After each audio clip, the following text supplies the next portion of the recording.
Tonight, from Lincoln Financial Field in Philadelphia, it's Sunday Night Football on EA Sports.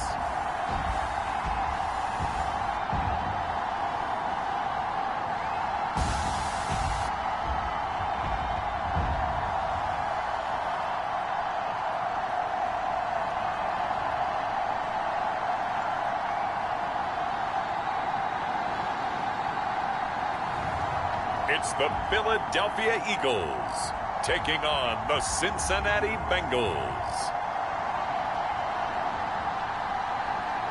The city of Philadelphia is one of rich history and passion, and you can always count on the latter when you step inside Lincoln Financial Field.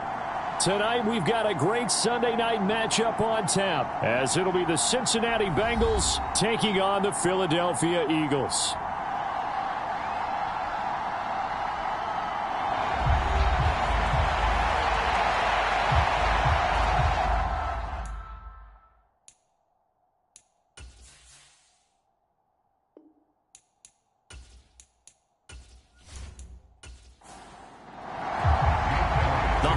Season is upon us. We've got the gift of the NFL as we're underway here in Week 16. And this will be a touchback as that sails over the end line. Here come the Bengals now to take over. And a peek at the man under center. He has 5 full years in the league under his belt, now in year number 6. And I think it's safe to say that, and I heard him say it in the post-game press conference, that was a team win last week because he didn't really play up to his normal standards, throwing 2 interceptions. No touchdown. Yeah, didn't offset it at all, but the team found a way to get it done. They'll come out throwing here to start the drive. He'll drop this down to Williams. He'll be dropped after a gain of about 6 across the 30 to the 31. They'll come up now 2nd and 4 from the 31. The first carry now. This is Williams. 6 yards the pickup, and that's a first down.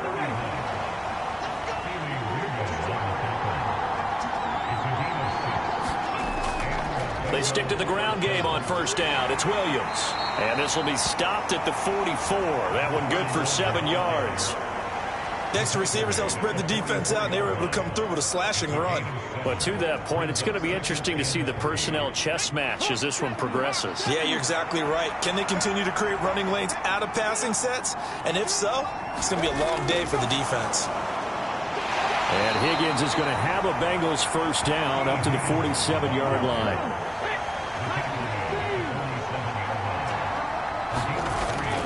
Now a give up the middle to Williams. And across the midfield stripe into Eagle territory. A gain of 3 last play. This time they double it and pick up 6. From the 46, here's the 2nd and 4.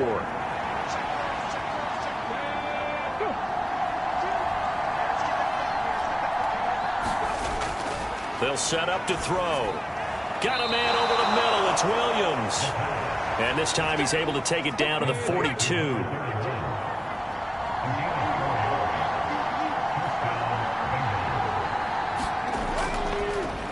Now the first carry for Dalvin Cook. And he's going to be down at the 35. Gain of 7. 2nd down and 3.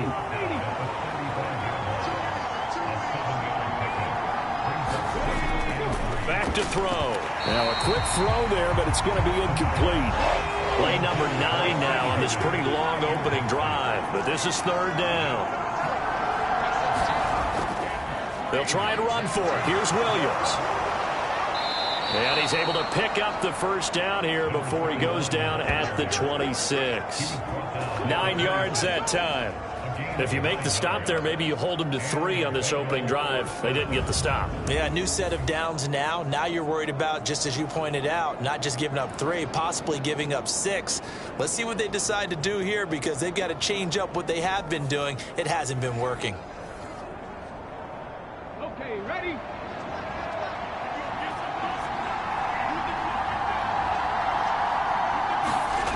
They'll look to throw here on first down. Oh, hit as he throws there, incomplete. 2nd and 10. the pistol. Here's Williams. And not much of a hole there as he gets it down to about the 24-yard line.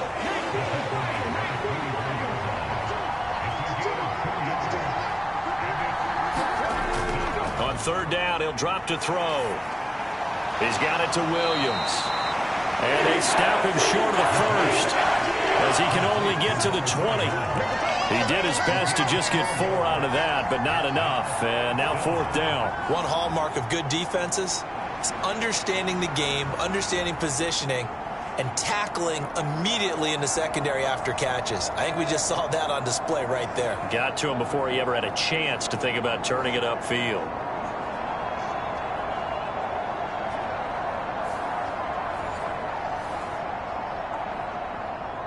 So on fourth down, on is Evan McPherson and the Bengal field goal unit. From the left hash, this from 37.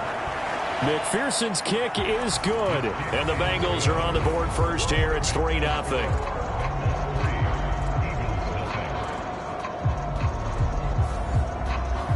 Even though they didn't find the end zone, they have to be pretty pleased with how they moved the ball on the ground because we know that that was one of their big goals in this game. And that really goes through the entire offense because when you're running the ball effectively, just about everyone's involved. It's not just the guy carrying the football. It's everyone blocking for him, both inside and on the perimeter.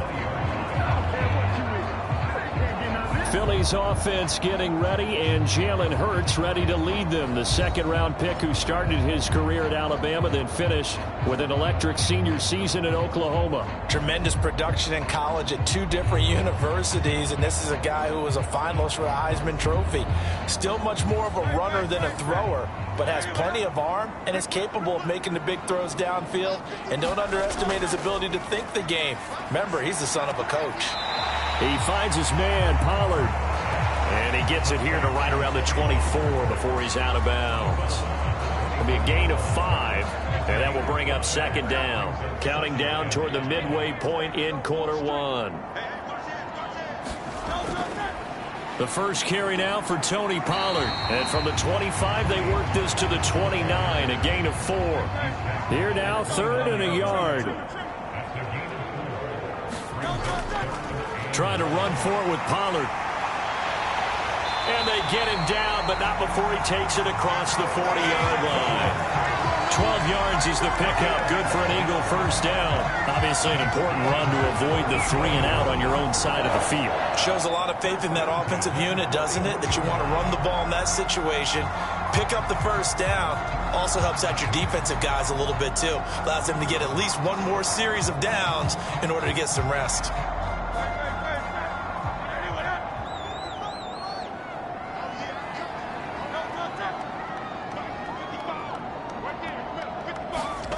On first down, Hurts. He'll get this one complete. That's A.J. Brown. And they're well past midfield, just a yard or 2 shy of the 40. Another nice gain. That's now 30 yards between those last 2 plays. That's his first catch of the game, and an impressive one against multiple defenders. And how about that start? Really aggressive. Yeah, there was double coverage out there, but that didn't stop them at all. They went right at it and defeated it on that play. So the ball moves from their own 41 to the other 41 here for 1st and 10. Running right, it's Pollard. Down inside the 40. 2nd and 7.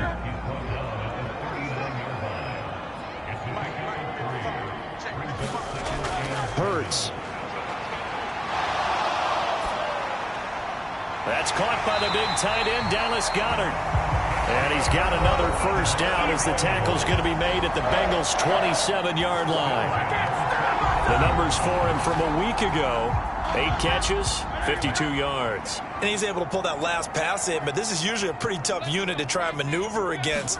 They're the top 10 in the league against the pass, and you and I both know there's not much difference between 1 and 10. Calling a gain of 3 on the play, and that'll bring up second down. Throwing is Hurts. Out to the left there and complete to the tight end, Goddard. A minimal gain there on the 8th play of the drive. They'll break the huddle and come up on the 9th play of this drive, needing 5 yards on 3rd down. Throwing from the gun, it's Hurts. And this is caught. Touchdown, Philadelphia. Cole Kmet, his second touchdown on the season. And the Eagles are able to answer the early 3 points and take a first-quarter lead. Their first passing touchdown of the ball game, and they go to the big tight end in those sure hands, and he provides the score. Certainly looked like they were focused on taking away other weapons, and he certainly made them regret that because he found the soft spot, ended up taking it to the end zone. Nice throw, too, to complete the play. On for the extra point, Jake Elliott.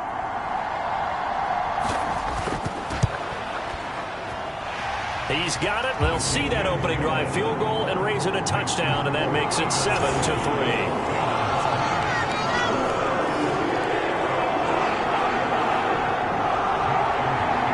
After the touchdown, here's Elliott on to kick it away. And they'll put up the stop sign there as his guys will get it at the 25. Cincinnati coming back onto the field here for their second drive. And after the field goal last time, we'll see what they can get here. At least they got points out of the last drive, Charles. I never met an offensive coach that didn't want to drive to end with a kick. Most of them wanted to end with a PAT, right? In this case, a field goal, they'll take it. Way better than the alternative, which is a punt. Yeah, but you met fan base. Williams loses the football. And the defense says they have it. They do. One play into the ball game, an early turnover. And in this very cold night air, how much harder, Charles, is it to hang on to that football? It's a lot harder, and I know for the most part we think about a ball being slick when there's rain or snow, any type of moisture. But when it's cold and dry like this, and it is cold, it's also slick that way because you're not able to really grip it the same. And now, as with every potential turnover, they're going to take a second look at this just to make sure. Now the question, was the knee in fact down before this ball comes loose? And is the video convincing enough to overturn it? A lot of factors here. Remember, you also need clear possession of the football afterwards. This is a tough one to overturn.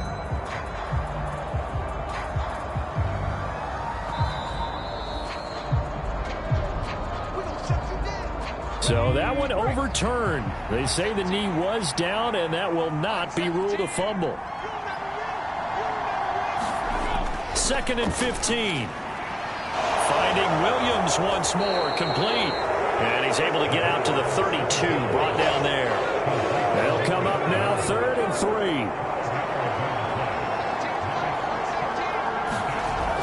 3. He'll look to throw. Work in the middle of the field, and he's got a man complete. And he is going to have a Bengals first down as they're able to get the 3rd down conversion. It's a gain of 10. First down, Cincinnati.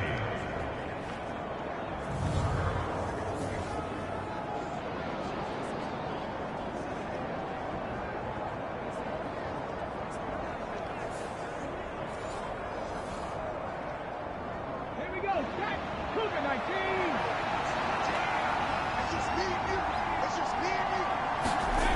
Back to throw again. This one swung out to Williams. A minimal gain as we tick down inside of a minute remaining in the opening quarter. From the 44-yard line, here's a 2nd and 8. They'll stick with the passing game as he looks to throw. And he's the epitome of what we call the move tight end. A guy that you can line up anywhere. In the slot, out wide, in tight. Doesn't really matter because he has such great skills. You want to utilize him in all aspects of your passing offense. And there he was in the slot for the catch. Again, he'll drop to throw. Escaping the pressure right. Oh, he's got a little daylight. And he'll be taken down as that will take us to the end of the first quarter of play. After one, 7-3 the score on EA Sports. Start of the second quarter, and it's the Bengals in control of the football as they've got it with a 1st and 10. They try the left side here with Williams. And he went nowhere. Well, he went backwards, back to the 33. He'll lose a yard there, and it's 2nd and 11. Absolutely love the effort there. The ability to flow from his inside spot and stop that one at the line of scrimmage. Nice linebacker play.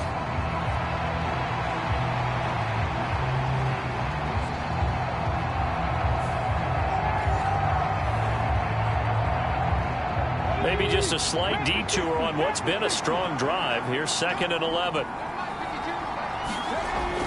They'll set up a throw. Going underneath, he's got Hawkinson. It'll be a gain of just a yard. And that brings up 3rd and a full 10 yards. They'll drop to throw. Over the middle, that's caught by Chase. And his bid for the first down coming up short as he's tackled at the 25. That'll give him 8 that time, and that'll bring up 4th down. I thought they might take a shot down the field, but instead they ran a little drag route there. I think they were hoping he could catch it and run away from the defender. But a really good job keeping the play in front of them, and they force a 4th down. Now the offense is not leaving the field. They're going to stay out and go for it on 4th and 3.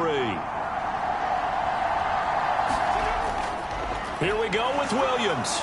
And he will have the first down across the 20 to the 19-yard line. Well, we kind of looked at each other as they decided to go for it, but in the end, great execution, a 6-yard gain, and it all works out. The 4th down run successful. Now they look to pay it off on 1st down.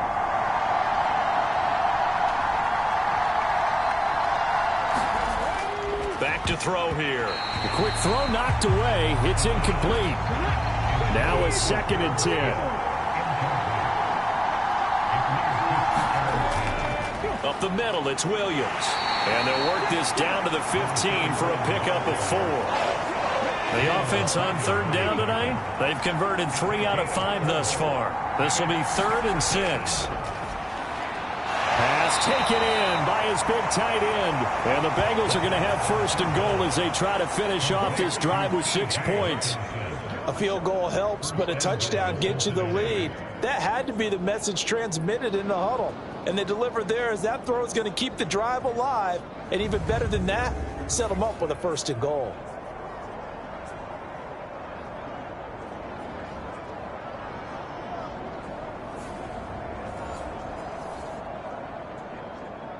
So another 3rd down conversion, and now they've got a 1st and goal.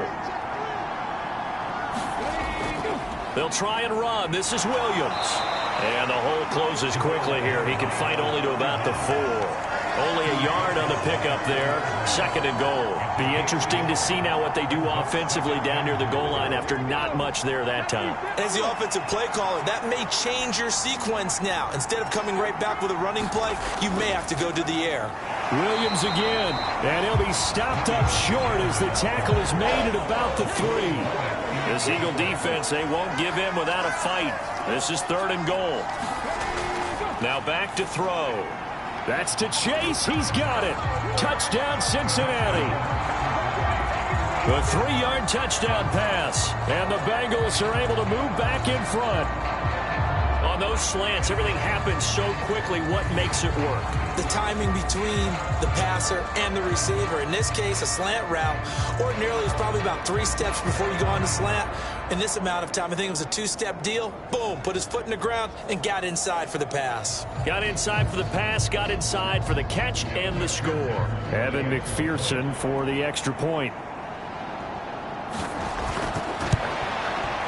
And it's through, and that makes the lead 10-7. And what a drive that was. 16 plays all told. And it was Jamar Chase who finished it off with a touchdown reception.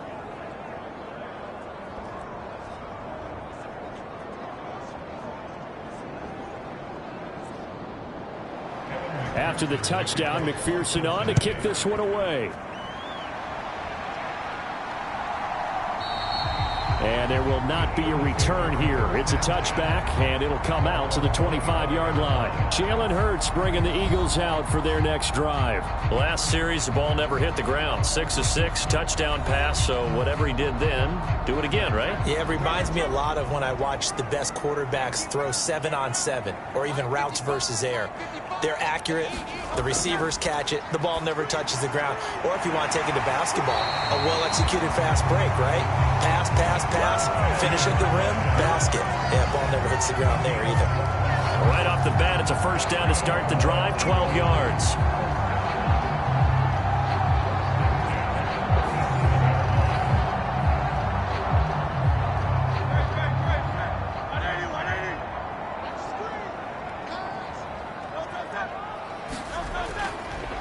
Pollard will take it up the gut. He'll get a nice chunk there on the first down run, and it's 2nd and 4.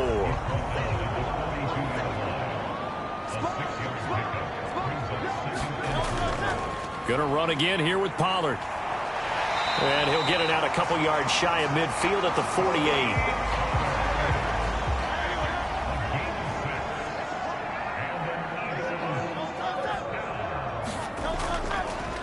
On 1st and 10, it's Etienne. And across midfield he goes and into Bengal territory. From the 47, it's 2nd and 5. Hurts sets up to throw it. A quick throw there going to be batted away and incomplete. They come up now 3rd and 5 following the incomplete pass. Here's Hurts to throw. He's got his target. That's complete. And he's got another first down as the tackle's going to be made at the Bengals 35. Give him 12 yards on that one. It earns him a fresh set of downs. We often hear the phrase sure-handed tight ends, and he certainly fits into that category. Plus, he's got a quarterback who knows to look his way when they need a big pickup. And on this play, he finds it for the first down.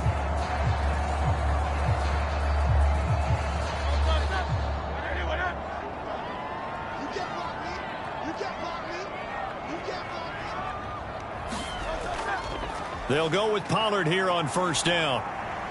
And this will be a gain of 5 as he gets it to the 30. Ball on the 30 now. Here's a 2nd and 5. A handoff running left is Etienne. Shrugs him off. And he'll go down here right around the 23-yard line.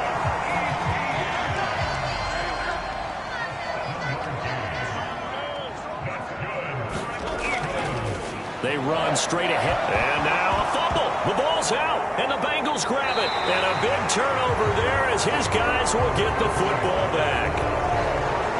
You know I love football. You know I love the game. I hope so. But nighttime in December, you know I'm wearing multiple coats. So I just wonder about the guys on the field with all the great gear that they have. Do they have enough on, or do they have too much on? Because sometimes that can affect you trying to carry the ball. There again is the running back as he trots onto the field. He's been effective so far, over the 40-yard mark here in the second quarter. Don't forget about those guys up front, though. They've been effective, too. The leverage game has been in their favor. They've been the ones who've been able to bend their knees, drop their hips, and get a little bit lower than the guys on the other side of the football, and they've moved them out of the way for the runner. Sometimes that's tough for those big fellas. Not an easy thing for them to do. Here's 2nd and 8. It's caught on the right side. Williams. And able to get this across the 20 before going out of bounds.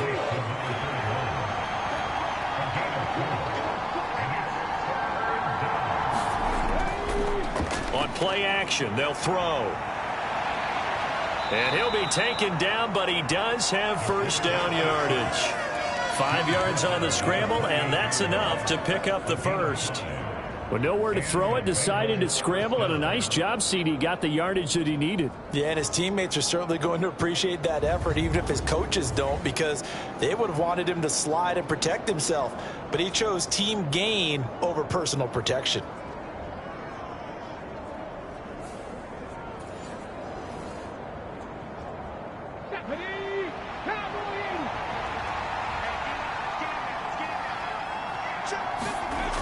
They'll look to throw now on first down.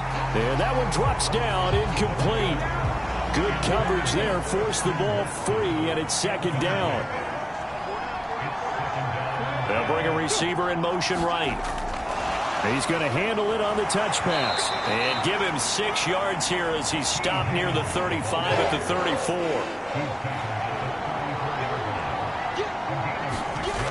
From the shotgun, he'll look to throw. Able to find the open man. That's complete. And they're going to have this across midfield and inside the 45.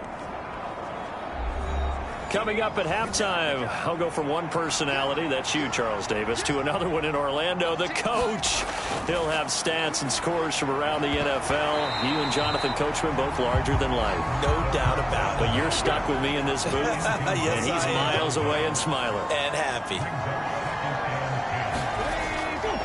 On second down, Williams. And a pretty good burst right there as he'll take this down to the 33. It's a Bengal first down, a pickup of 11. Seemed like they picked an excellent time there, Charles, to go with the draw play. They certainly did. Caught him a little over-eager trying to get into the backfield and get to the quarterback. They used their speed and their aggressiveness against them, didn't they?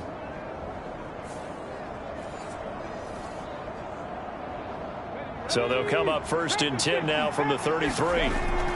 He'll look to throw. And this is incomplete.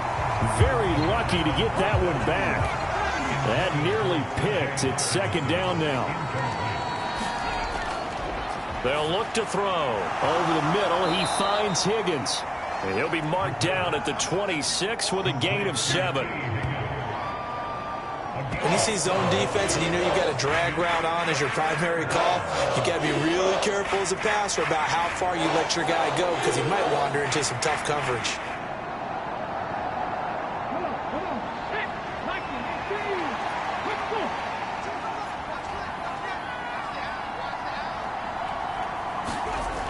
On third and short, they'll try and pick it up through the air. And he has another first down as they'll get the ball down to the Eagles' 14. Now a timeout called for by the offense as the stoppage will come with a little under a minute to go in this first half. They'll look to throw again. Smith catches left side. The Bengals going to use the second of their timeouts as they get the stoppage with a little over 50 seconds to go in the first half. So not quite a first and goal just yet as they come up now second and inches. He'll drop to throw. That's to Chase. He's got it. Touchdown, Cincinnati. Jamar Chase, his second touchdown of the game and his 9th on the year. And the Bengals will extend their lead in the final minute of the half. Partner, to me, that touchdown had something that was kind of rooted in that group seeing the future. What I mean by that is they had a plan. Let's find a way to score right here before the half. And now to give us momentum going into the second half, give us that cushion that we're looking for. They got that accomplished, scoring right before the half ended. Extra point by McPherson, up and good. And his guys will take a 10-point lead. After the touchdown, McPherson on to kick this one away. The return man down to a knee, and this will come out to the 25-yard line. The Eagles offense going to take over late in this first half. Well, not much time remains here in this first half. We'll see if they can get something out of this drive, at least a field goal. They could certainly use it. Down by 2 scores. On first and 10, it's Hurts. This will be caught by Brown. And the result here, a pickup of 8. Leaves them with 2 to go on second down. The Eagles going to take the first of their timeouts as they'll stop it with just over 40 seconds to go in the first half. Hurts throw here taken in as he's able to find Goddard. Now the Eagles will use the second of their timeouts as they stop it here with just under 40 ticks to go in this first half. They'll throw on first down with Hurts. A quick throw there is incomplete. An incomplete pass on first down. That leads to a 2nd and 10. From the gun, it's Hurts. Swinging this out for Pollard. 5 yards. Now it's 3rd and 5. Now whistles come in. We're going to get a timeout here by the offense, as they'll stop it with 17 seconds to go in this first half of action.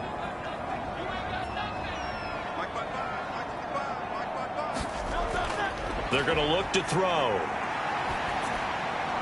That's into a crowd and intercepted. And a potential turning point as they'll get the football in very good field position late in this first half. He's on quite the interception run. He had 2 last week, another one here. Remember, he's not a DB, he's a linebacker. But how many of those linebackers started as DBs and pumped themselves up into being linebackers? So the ball skills are the same, right? The coverage skills and responsibilities are the same, and he is paying it off in a big, big way. Line of scrimmage, the 37 on 1st and 10. They'll come out throwing here to start the drive. Going underneath, he's got Hawkinson. And they'll burn the timeout with 5 seconds left. A chance to try to add 3 points before heading to the locker room. Now with 5 seconds left, not really enough time to run another play and then stop it. So on comes the field goal unit. McPherson's kick is good. And that will open the lead up now to 20-7.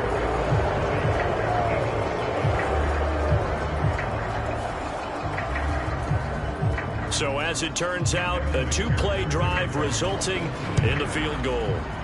Well, they're able to come away with the interception, Charles. They aren't able to move the ball all that much. However, they do get 3 out of it with a field goal. Yeah, and anytime you do force a turnover, you have to come out of it with points. Everybody wants 6. They'll take the 3 there. Now it's their opportunity to do it again.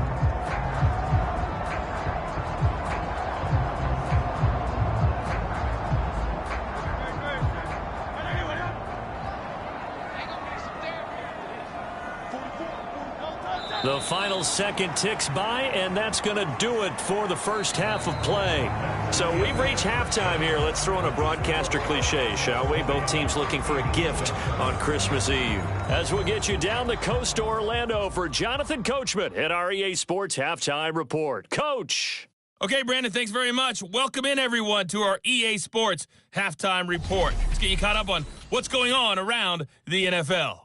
We'll start up at TIAA Bank Stadium in Jacksonville, where it was the Jaguars who pick up the win at home. Justin Fields, 4 touchdown passes in the victory. Next, we head up to the Windy City.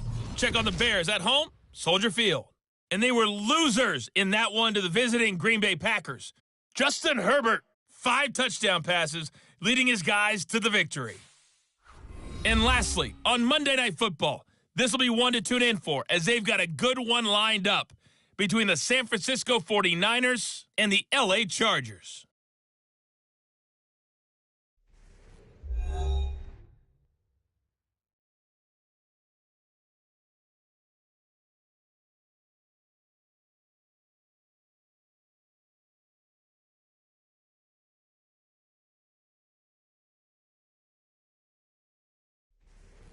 Okay, Coach, thanks as always to you and the gang in Orlando as we welcome everyone back in for quarter number 3. It's the Eagles ready to see the football first, and they trail here as we resume action in this third quarter. And we will not have a run back here as the second half starts with a touchback. Out come the Eagles now as they'll go on offense first here in the third quarter. All in all, pretty manageable deficit, Charles, here as they start this third quarter offensively when you consider the fact that in the first 2 quarters, they had 2 costly turnovers. I think you laid it out there perfectly, partner. Very tough to hold a lead going into the break if you continue to hand it over on multiple drives. Yeah, and obviously, Charles, it would be very tough to climb back into the game if those turnovers continue. I would say borderline impossible. You keep turning it over, I don't know how you make up a deficit. Nice chunk of yards on first down. It really opens up your options for what you want to do on second. You go right back to him and hope he explodes, or sucker the defense in before throwing over the top. On second down, a run with Etienne. And he is going to lose yardage here. Now they're going to be dealing with a 3rd and 7. Is that one officially a loss of 1? But these guys are going to chop into that deficit. They got to do a much better job in the run game. Caught behind the line of scrimmage, no yardage to be found.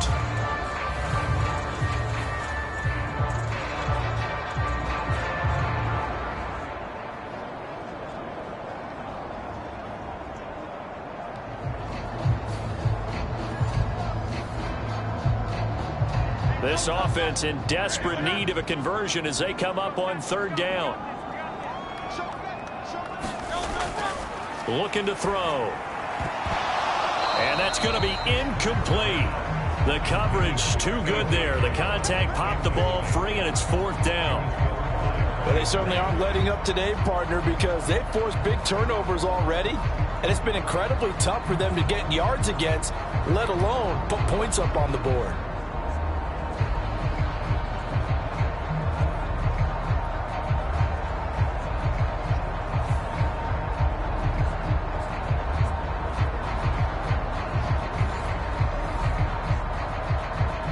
The Eagles send out their punter now. And surprisingly, this is the first punt of the game for either team. He punted 4 times in the loss last week as he gets this one away here. A 40-yard punt, no return. And the Bengals take over 1st and 10. Now we take a glance at the offense as they work their way back out for their first possession of the second half.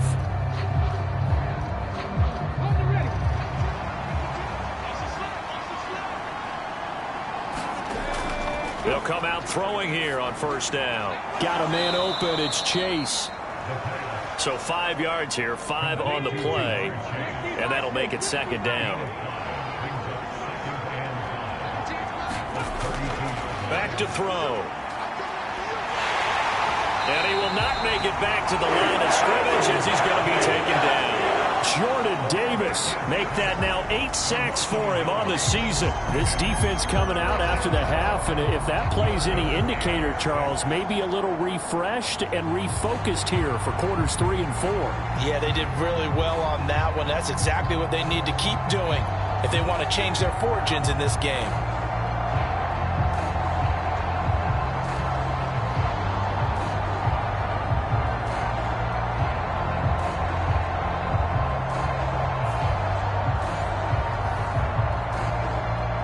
Now a 3rd and 6.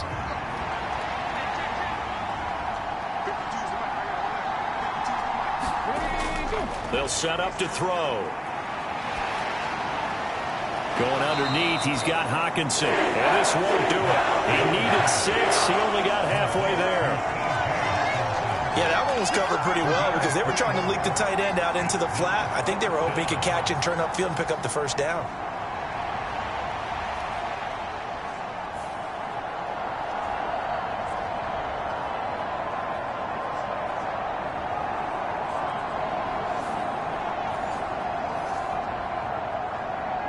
The Bengals bring out their punter now.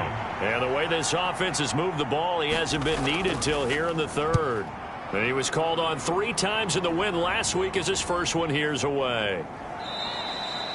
A 47-yard punt, maybe a couple on the return. And the Eagles will have it, taking over 1st and 10. Here's the Philadelphia offensive unit now as they head out to take over possession. Charles, a very uninspired effort the last time we saw them out there. It was a quick 3 and out, then they punted the football. Yeah, and you never want to get stopped so soundly during a series, but what would be even worse now is letting it happen again right here. They've got to get going. And that is incomplete. Oh, the coverage a little too good there, and it's second down. They'll look to throw here. Got a man. It's Brown. And able to get this across the 20 before going out of bounds. This offense in desperate need of a conversion as they come up on 3rd down. Here's a screen now for Pollard. And he'll be taken down, but he does have first down yardage. That'll go as a pickup of 8. For a second there, I thought that might break big. Screen pass. Looked like it was coming together. Looked like there was an opening. Still, ended up with a solid game.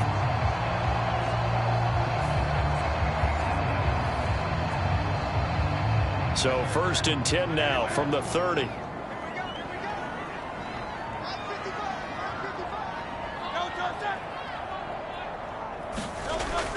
A give to Pollard, running left.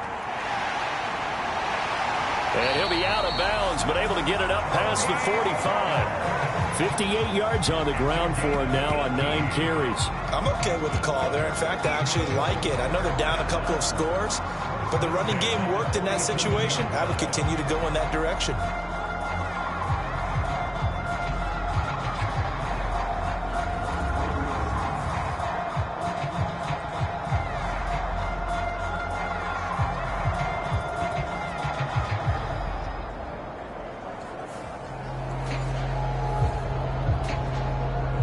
couple of first downs on the drive already, as they'll go from the 47 now on first down. Hurts. There's a short throw. It's caught by Kmet. And he'll take this from 147-yard line to the other. A gain of 6. Second down, here's Jalen Hurts. Trying for Brown, and it's intercepted. And he returns it into enemy territory down to the 45-yard line. That pick, his 9th on the season. Remember we were kids and you were playing Little League Baseball, and they penciled you in the 9 spot in the order? That wasn't so good, was it? Were you in the 9 hole? Or you played the 9 position, right field? That wasn't so great. That wasn't. You're picking dandelions out there. Exactly. But the 9 picks 9 picks, you want that in a big way. That's a great season. Heck of a season. They'll try and start this drive in the air. A nice little juke. And he is out of bounds inside the 35. A nifty bit of scrambling there. 12 yards, first down. Partner, the good ones have a clock running in their head, okay? Because it says something like this. I've got this many seconds to find a target. After that, I have to tuck it and try and get some yardage on this first down snap. He doesn't just get some yards, though. He gets a big gain, and they'll come right back with another 1st and 10. They go play action here on first down. That's complete to Williams out of the backfield. And he will lose yardage back to the 34-yard line. He was unable to shake free there, and they'll cover him for a loss of a yard. Well, if you're going to turn things around in a game like this, Charles, those are the kind of plays that you need. And I just love the way that defense rallied to the football on that one. They got the completion, but he was smothered behind the line of scrimmage. And when you make tackles like that, your whole defense is going to be fired up. Really nice play getting to the ball.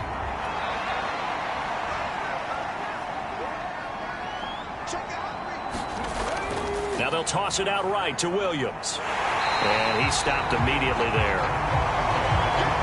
No gain that time, and it leaves him with 3rd and 11 coming up. On 3rd down, he'll drop to throw. And he's going to be taken down. Pressure gets there back at the 39-yard line. And that'll bring up 4th down on the big sack with a loss of 5. 3rd and long, you knew that he was going to throw it. He just couldn't find anybody to throw it to. Yeah, and it shouldn't have been a surprise, but that was perfect execution of their nickel defense. That 5th defensive back, the extra defender, he really tightened up things downfield in coverage, and they were able to get to him in the pocket. So coming on now is the field goal unit. They're going to try for 3, and he'll need all the leg he's got here. This will be from 56 yards out. And that is no good. He gave it a good run. That wasn't more than a foot or so wide to the left. And the lead will hold at 13.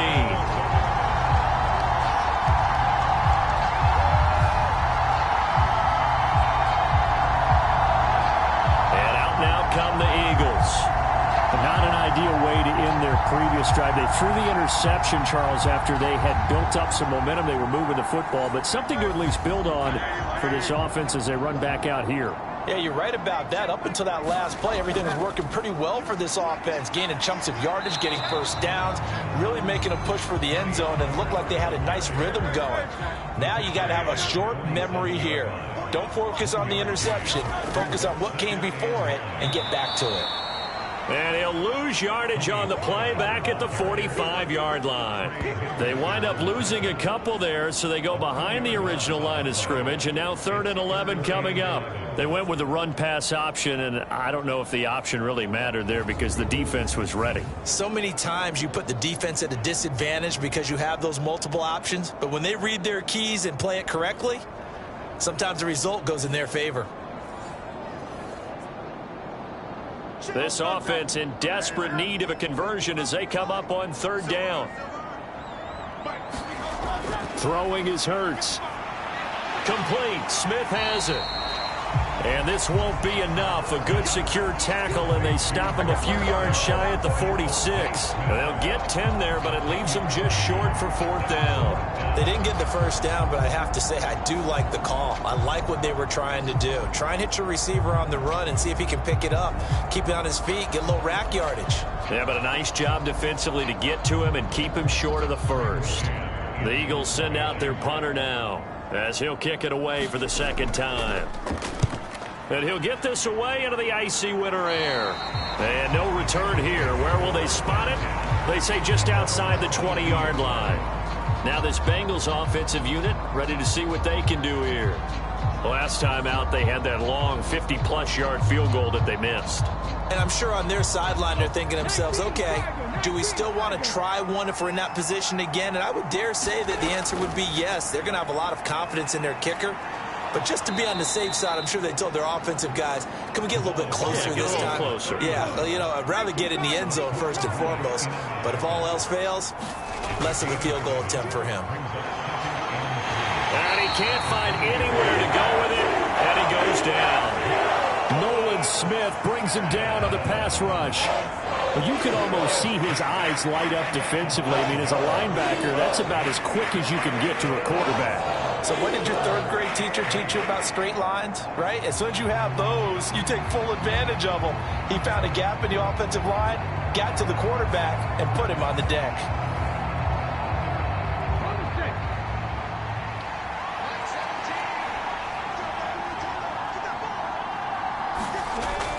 Out of the gun now on third down. They're looking for Higgins, but it is intercepted. And now look at this. Big gain, but a fumble. Oh, and one of the linemen on the other side has got it. And the Bengals are going to take possession here at their own 3-yard line. Well, do you want to unpack that one, or do you want me to? You're the boss. We get the interception, then really he's just too loose with the football on the return, and he coughs it right back up the other way. I've seen this happen in an NFL game, and boy, did it cost someone. San Francisco at Atlanta a few seasons ago. Atlanta throws the interception. San Francisco runs it back. Game is salted away. Fumbles on the return. Atlanta gets it back, drives down, kicks the game-winning field goal. How about that? And a crazy situation we just saw there. And that one going to come up short. Low throw. Third quarter action, and we appreciate you spending your Christmas Eve right here with us. 2nd and 10. Now we give up the middle to Williams. And a nice pickup as this one gets him to the 10-yard line. 67 yards rushing for him now in the ball game. Really, that was no surprise there. They've been running it well all game, and I know goals change all the time, but any team will take that type of run each and every time. He'll look to throw. He's going to have the hook up here to Chase. And he won't get to the marker. He's a yard short. A pickup of 3. It leaves him with 4th and 1.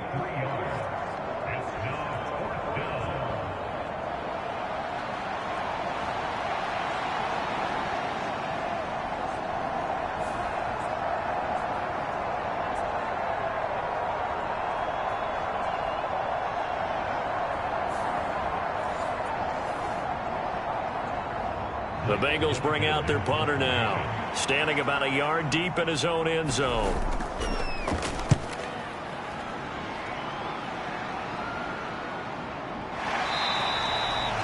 So a change of possession here on the punt. And it will be Eagles football, 1st and 10. Philadelphia getting set to take the field. Defense got the better of them last series, forcing a punt. See if they make a few changes in the game plan here and try to get points out of this drive. 1st and 10. Hurts and the Eagles come up here 1st and 10 at their own 37.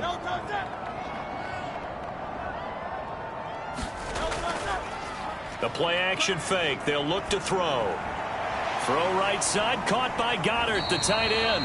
And he'll be out of bounds after getting this one across the 40. Line of scrimmage, the 43 on 2nd and 4.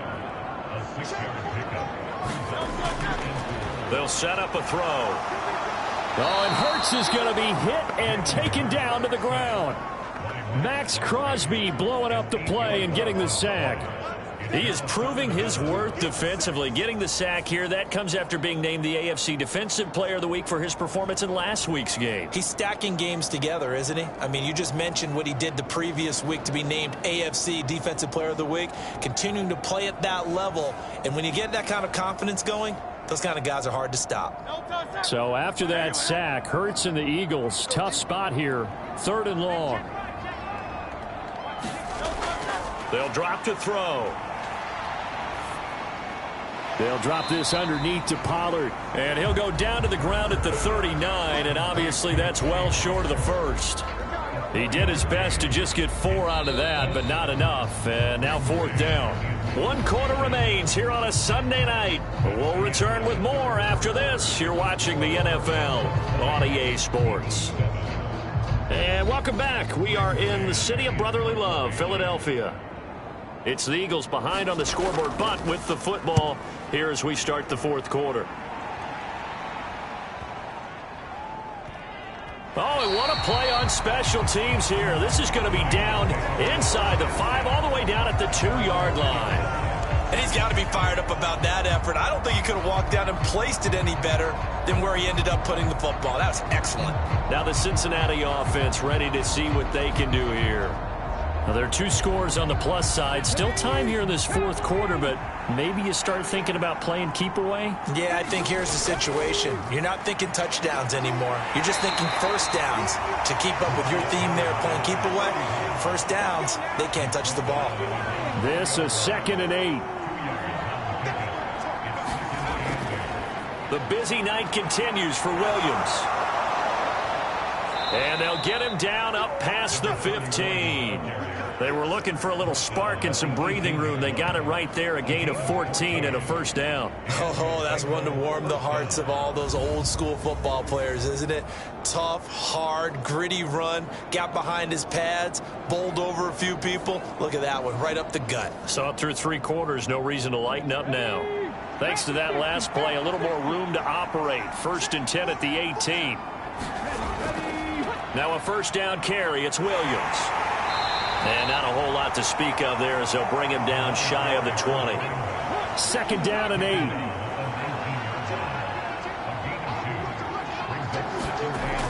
Now they'll switch it up here and look to throw.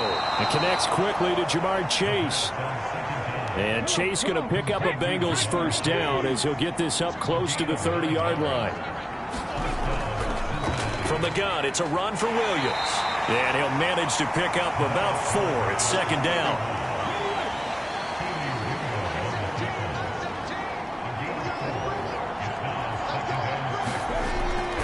Now a shotgun snap as they'll look to throw. Open man, he's got him, the tight end Hockenson. And he slips up past the 45 before being tackled. They call his number again. It's his 6th catch and a first down.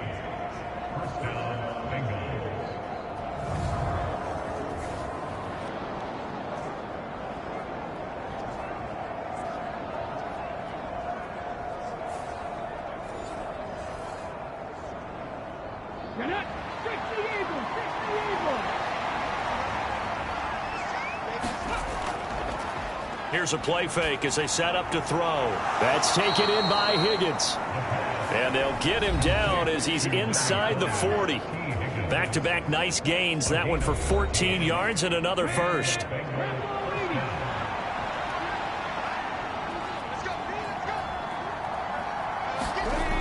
Now back to throw.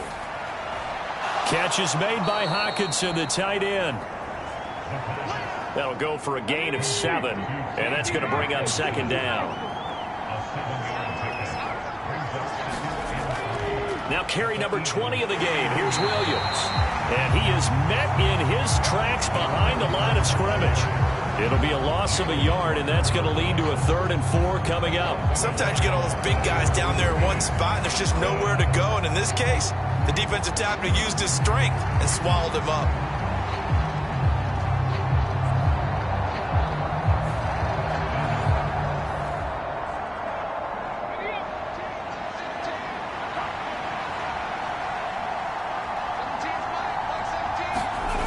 Back to throw here.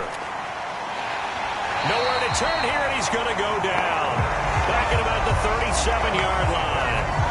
And that'll bring up 4th down on the big sack with a loss of 5. And that sack, Charles, just looked like a case where a speedy defensive end is a little bit quicker than the offensive tackle. Yeah, it makes it difficult for a tackle to determine what exactly to do. Do you do the kick slide and try and get back in the pocket and meet him there? Do you meet him on the line of scrimmage where they call a quick set? In any event, right now, he's having his troubles.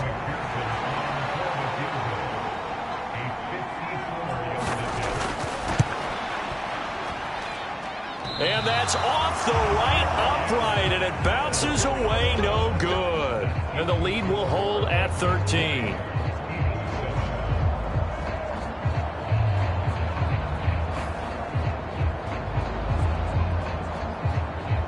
Here's the Philadelphia offensive unit now as they head out to take over possession.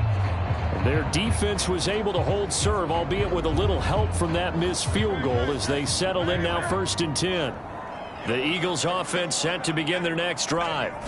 Well, they didn't fall behind any further thanks to that missed field goal, but still staring at this 4th quarter deficit. And he's going to be out of bounds, but not before he takes it inside the 40. This drive starting off on the right foot, 18 yards. This defense has certainly had an outstanding second half, haven't they? I know they just gave up a first down there, and for the offense, they're hoping that that's something that they can jumpstart with and maybe start to move the ball a little bit better. But it's been tough sledding for them here the entire second half. So here's a 1st and 10 at the 38. It'll be a handoff to Pollard. He'll work his way up the middle for a gain of about 4 on 2nd down.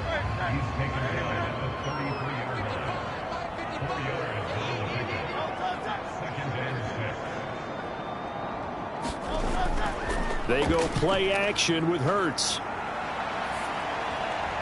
And on the left sideline, he caught it, but out of bounds, according to the head linesman. Incomplete, so the ball a little late getting there, and it's 3rd down.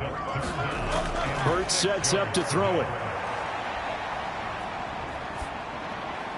That is caught, and down inside the 15 he goes. The Eagle passing game looking good on this drive. It's a 1st down. And a 2-score game, obviously. Every play, every 3rd down, like we saw there, magnified. Big pickup. It was a huge pickup. What they really want, though, is to not even get to 3rd down. They've got to maximize time and conserve as much as possible.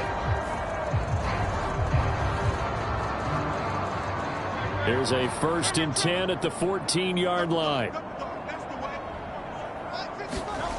Here's Hurts to throw.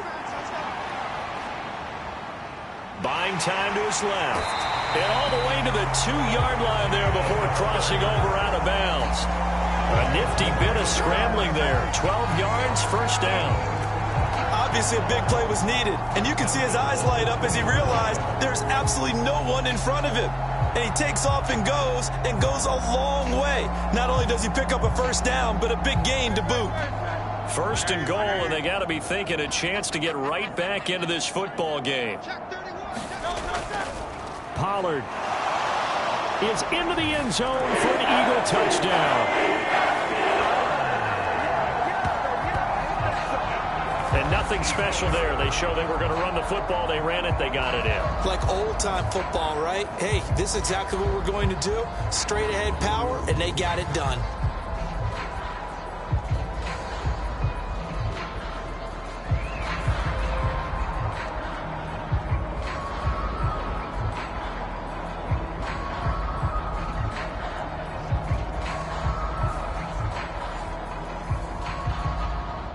Elliott now to add the extra point.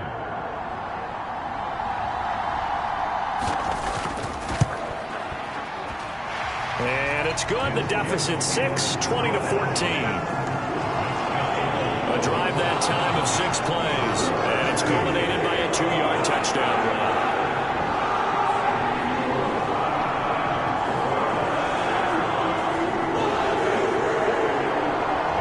After the touchdown, here's Elliott on to kick it away. And he'll elect not to return this one, so they'll bring it out to the 25 on the touchback. The Bengal offense on their way out as we look at the playoff race in the AFC. And you can see they've already clinched the AFC North. As it stands, of course, they would still need to host a game on Wild Card Weekend. But we always talk about how coaches say, we want to win that division, and that's the key thing, right? Oh, that's absolutely right. And that comes all the way down from the front office. They build their teams to win their division first, because if you do that, you guarantee that first game at home. Yeah, if you get the #1 seed and a bye, that's terrific. But bottom line, get into the playoffs. There are a heck of a lot of teams watching that wish they were in your spot. Nolan Smith able to drop him that time for his second sack of the evening. He found his way into the backfield, and he simply would not be denied. Well, they say that life's all about opportunities, and that holds true when you're playing defense as well. How about him seeing that chance, making the most of it, did a great job of wrapping him up and bringing him down. Possibly a turning point. Big play coming. This is 3rd and long. They'll look to throw. And the pressure gets to him again. Jalen Carter providing a little deja vu. Back-to-back sacks, and now they're staring at a 4th and long.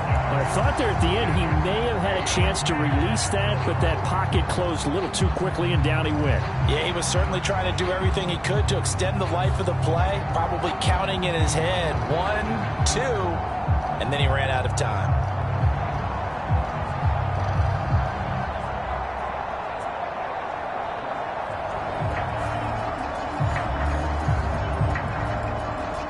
The Bengals bring out their punter now, standing right on his own 5-yard line. Averaging 50 yards a boot so far as this one's away. And he'll take it just outside the 40. And he's able to get this one out closer to midfield across the 45. They call that a punt of 38 yards officially. And they will take over 1st and 10. The Eagles coming out as they get ready. And you sense the tide turning. They scored, then their defense forced the punt, and now a chance to ultimately take the lead here late. On 1st down, Hurts. He finds his tight end, Goddard. That's complete. He'll be taken down at the 48 for a pickup of 2 yards. Here's a 2nd and 8. Throwing from the gun, it's Hurts. It's complete to Brown, right side. And A.J. going to pick up an Eagles 1st down as he'll take this down to the 44-yard line. From the shotgun, he'll look to throw. Looking for A.J. Brown again, and he's got it again. And he's tackled a yard short of the marker. Good gain of 9 on 1st down. But Charles, they're trying to protect this lead late. Those are the types of mistakes they could afford to go without. But the last thing you want to give them is help in completing a comeback, which is exactly what that penalty does. Plenty of time. All 3 timeouts still remain. Here's 1st and 10 now. Back to throw.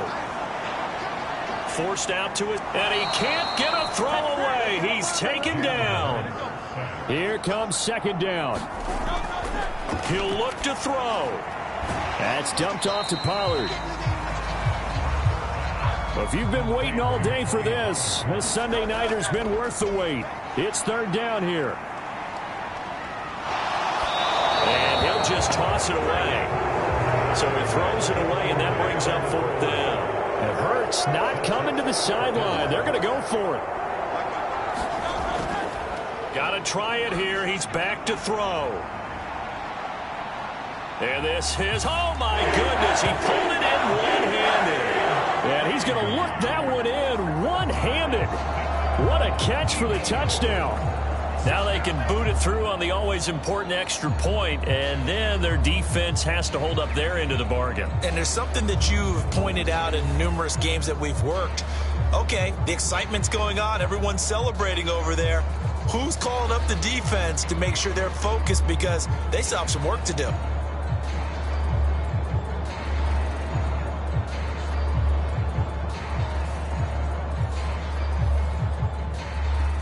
Elliott on for the extra point.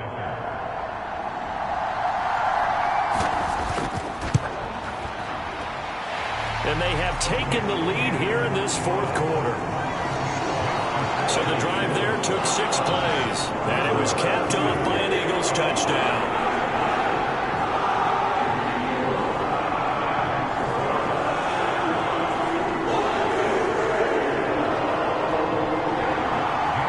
After the touchdown, here's Elliott on to kick it away.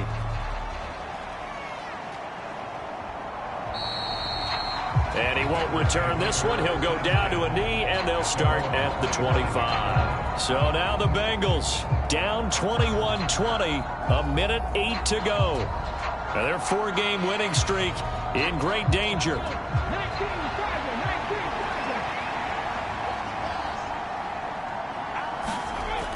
Back to throw. Setting up the screen for Cook. And he's able to take this one up to the 35-yard line. Now second down and a few inches.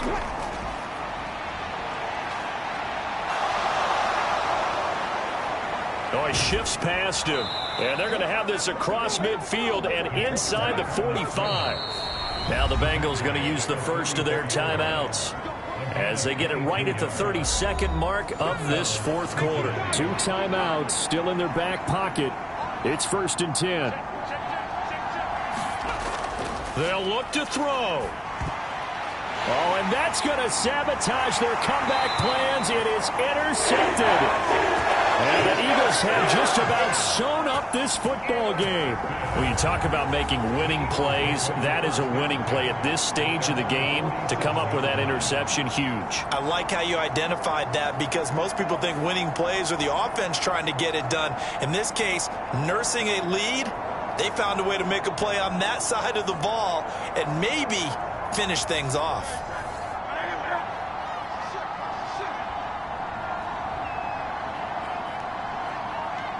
Down to a knee here. The defense still with a couple of timeouts. We'll see if they want to use them. The Bengals going to use the second of their timeouts. That'll leave them with just 1 remaining in this fourth quarter of play. And they take a knee. Now the Bengals going to signal for their 3rd and final timeout as they stop it with 22 ticks to go in the fourth.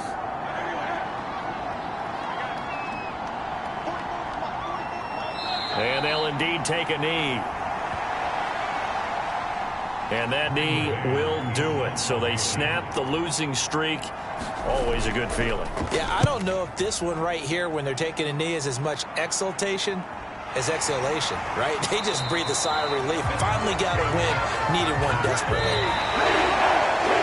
What a thrilling fourth quarter this one was. Well, at least I guess if you're cheering for the winning side, an outstanding comeback, though, that saw them completely take control and change the outcome of this game. Yeah, I'm not sure how many of us saw that coming, the way that they were playing and having the lead after 3 quarters. A little bit of a stunning ending because it wasn't just a 1-touchdown swing. It was a multiple touchdown swing for them to end up losing that ball game. Give credit where credit is due. They came off the pace and got it done.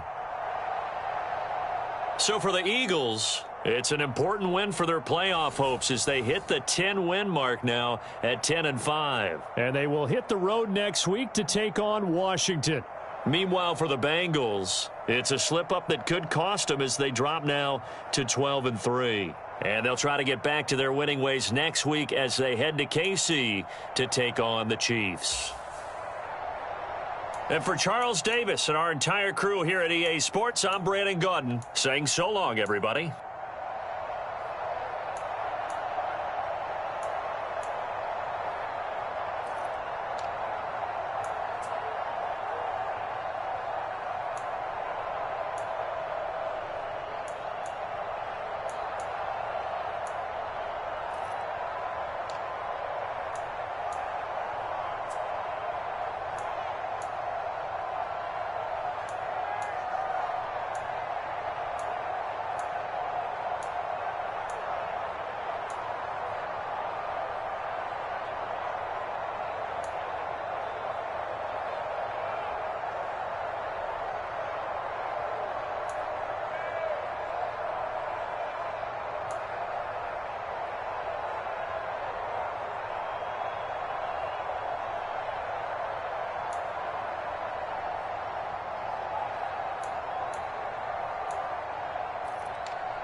Tonight, from SoFi Stadium in Inglewood, California, it's a special Christmas night edition of the NFL on EA Sports.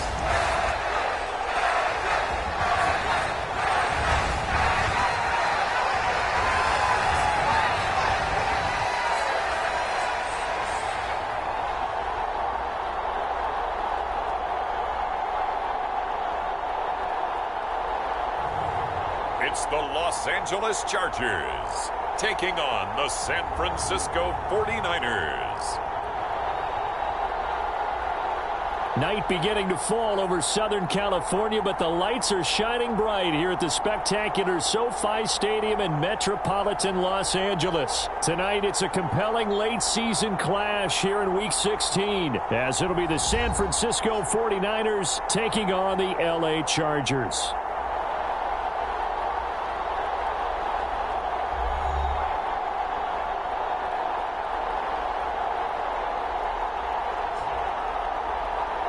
With Charles Davis, as always, I'm Brandon Gaudin. Charles, you talk about storylines in this one. I think it begins and ends with our two quarterbacks, certainly two of the best in the business. And nowadays, I don't think you get by for long periods of time without a top-flight quarterback. The way the game is played, with all the responsibility he has and how the game flows through him, if he's not on the top of his game, your team's not going to benefit at all.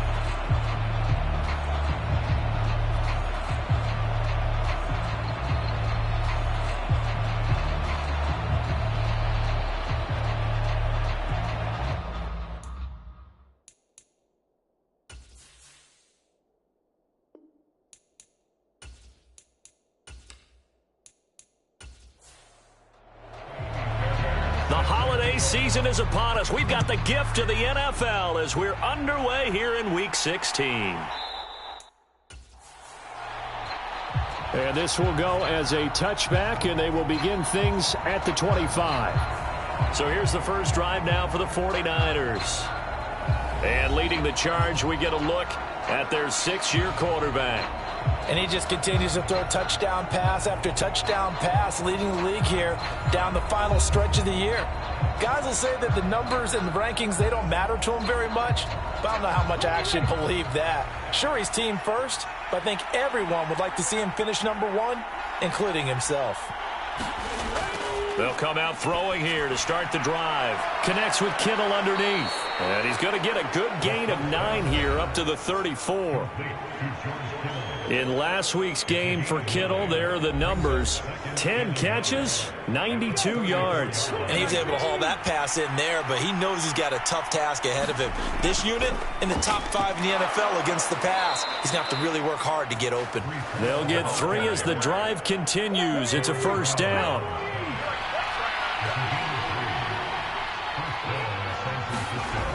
Looking to throw.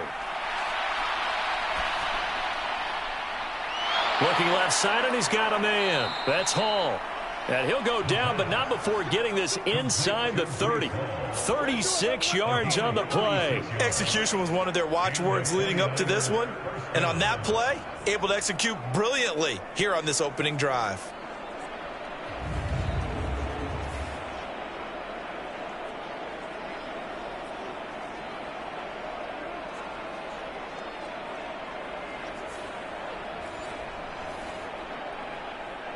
So now then, the big play has him all the way inside the 30 now, 1st and 10. On 1st and 10, it's Hall. And he's going to take this ahead for right around 3 yards, but no more than that. 2nd down.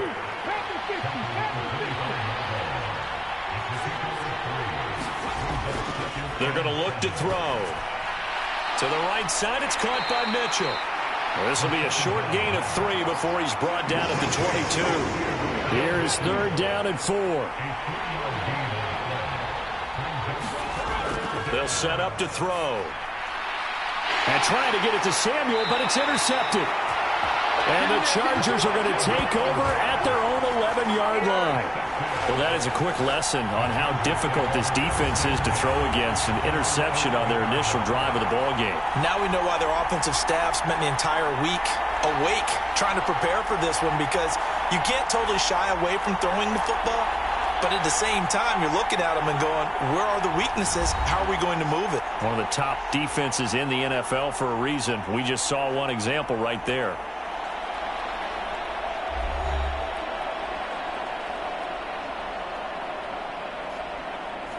Come on. Hey, Mikey, 18.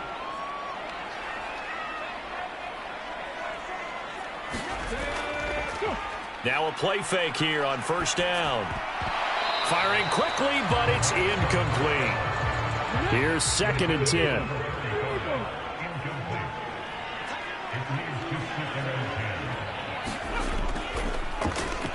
Up the middle they go. Porter. And he'll take this one only up to about his 13-yard line. 3rd and 8.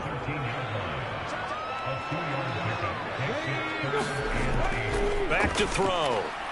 Hard throw, incomplete. On 4th down, on is Logan Cook to punt.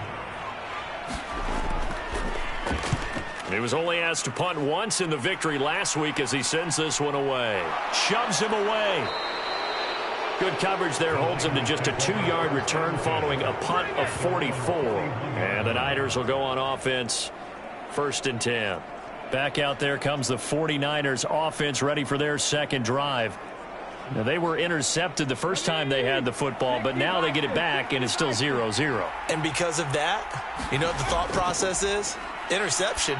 What interception? It didn't really happen because they gave up no points. So go back on the attack. Go back and run the offense you believe will be successful. Find your playmakers and give them the football. Well, this defense for the Chargers, they were terrific last week in the win over Denver. Yeah, we're definitely in top form and pitched a shutout, as a matter of fact. That's the cherry on top of a great week of preparation. And you know what? These guys are eager to keep it going. So motivation this week, not an issue. And he is going to be stopped cold behind the line of scrimmage. He'll lose a yard on the play, so now they need 3 yards on 3rd down. When you talk about the defense for these Chargers, they're going to be tough to throw on, no doubt. Currently ranked 3rd in the NFL against the pass. And the easy thought process is that stopping the run is the least of their problems because they're facing the #1 passing team in the NFL. But if they don't stop the run as well, then that just opens up the passing game even more. They've got to do both. Here's 3rd and 3. They'll run with Hall. They get 5 out of that one, and it moves the chains.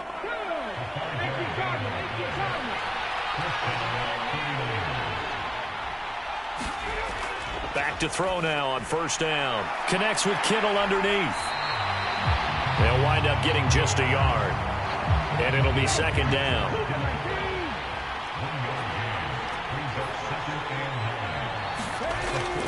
They'll look to throw here. Flushed out right. Completes it to the tight end, Kittle. That's good. The completion there for 7 yards. And that's going to bring up 3rd and 2. I think this one comes under the heading of sometimes you just have to know when to break the rules, because you and I both know coaches go crazy seeing their quarterbacks roll out, in this case to the right side, and try and throw it back into the middle of the field. He got away with one there. And he is going to have a Niners 1st down. It's a gain of 6 that time on 3rd and 2.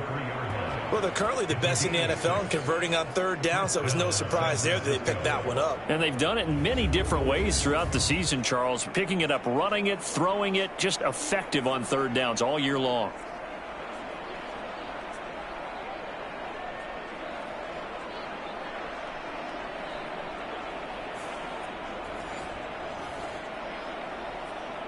So they'll come up 1st and 10 now from the 33. He'll look to throw. And that is incomplete. He couldn't hold on through the contact. Brings up 2nd down. out of the gun. They'll look to throw. Man open, that's Deebo Samuel. 5 yards, now it's 3rd and 5. He'll drop to throw. Work in the middle of the field, and he's got a man complete. And he is going to have a 49ers first down by about a yard as they find a way to convert there on 3rd down and 5. You want to put together a long drive? You've got to be able to convert on 3rd down, and they've done exactly that on this one. Sure enough, came up with another conversion right there.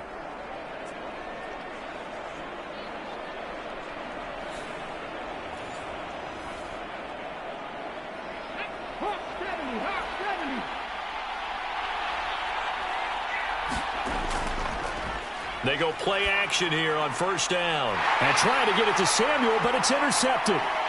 Derwin James with a pick. And they will finally get him, but not until he's all the way down inside the 15-yard line. So they get the interception, and almost as importantly, a big return after that. And who was the guy that saved the touchdown, partner? The guy who threw the interception. A lot of times, he just gives it the old Olay, but give him credit. He went old school. He was determined not to make this a pick six, and he got there in time to make the tackle. Heading back out, the Chargers offense. We get a peek at the playoff picture of the AFC. Well, we do know, Charles, they will be in the playoffs. They currently sit at pole position number 1, but nothing's set in stone right now. They still have to earn that top spot. And it makes me reflect back to preseason when you and I do our tours of camps. The prevailing message in each and every one of them was what? Win the division. Win the division. Win the division. You know you're in the playoffs. It means something. It means a home game. It means a number of other things, but winning the division is paramount. You're right. They won't step off the gas here. And they get to him quickly here as he stopped right around the 13. They do get a yard there, but only a yard. Leaves them with 3rd and 9 looming. When we talk about defenders, specifically linebackers, keeping their eyes in the right spot, he had that eye down the entire time. And you know that's not easily done because they throw a lot of misdirection at you. They try and fool you and get your eyes in the wrong place. But you're right about that one. He correctly figured that one out and made a really nice play. And probably the wise decision there. No one open. He just throws it away. And that keeps the field goal on the table as it's 4th down.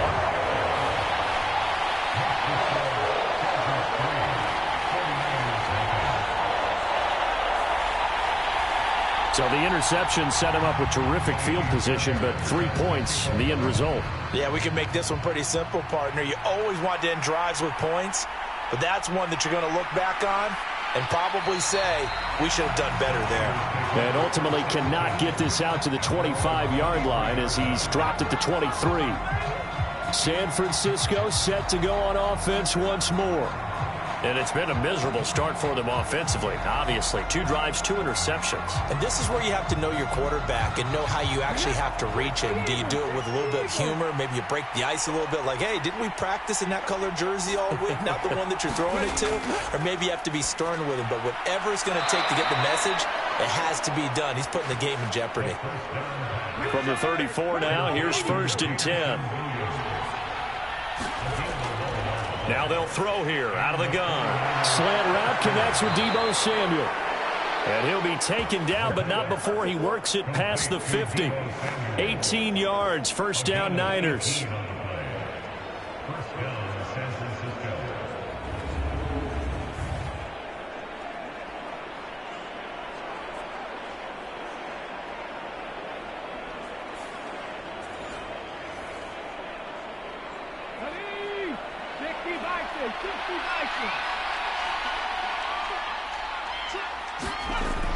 He'll look to throw.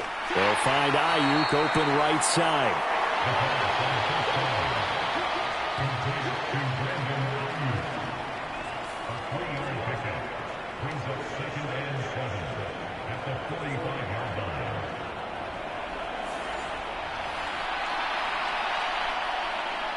Ball spotted at the 45. Here's 2nd down and 7. On second down, a run with Hall. And he'll fight forward maybe to the line of scrimmage, but that's all. Officially no gain on the play, and they're left with a 3rd and 8. Defensively, though, they had a chance there to hit him for a loss. Couldn't get it done. Looked like someone was able to knife into the backfield, but he wasn't able to get him down. But his compatriots, they were able to grab him at the line of scrimmage and not let him get any further downfield. On 3rd down, he'll drop to throw. Got his man complete over the middle. That's Hall. And he is going to have a Niners first down as they're able to get the 3rd down conversion. And they'll use him out of the backfield, and sometimes quite a bit. They're just trying to get him touches any way they can. 4 catches a week ago. There's another one right there.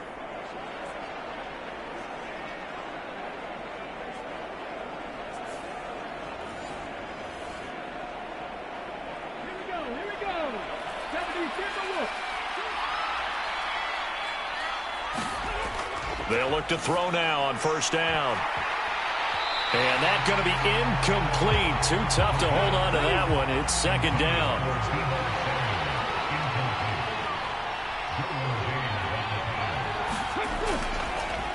Now an option play, and he'll keep it.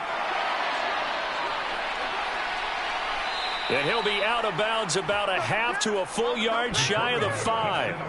A big-time gain there on the keeper, using his legs to hurt him. 1st down. So this play, until recently, only something you'd probably expect to see in a college game, but running quarterbacks are certainly in vogue, and this turned into a big play. And you and I both know that for a long time, coaches worried about their quarterbacks taking too much punishment, running plays like this, and they still worry about it. But when you can break up big chunks of yardage like that, it's worth the risk. Plus, you're coaching that quarter. And across the chalk, into the end zone, it's a 49er touchdown. A 6-yard touchdown run. And the 49ers have answered that early field goal to take a first-quarter lead. That's a really good decision right there outside of the pocket. You've got to know the right time to shift from passer to runner. He was looking and looking, nothing there. You can almost feel the brainwaves firing as he calculates, I think I can win a race to the pylon. And he turns out to be right. Touchdown. Jake Moody now for the point after.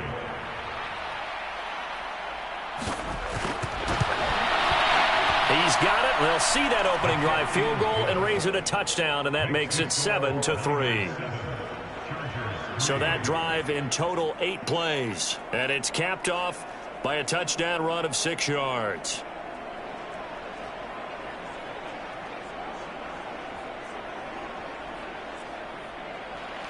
So after the made field goal by Moody, he's back out to kick this one away.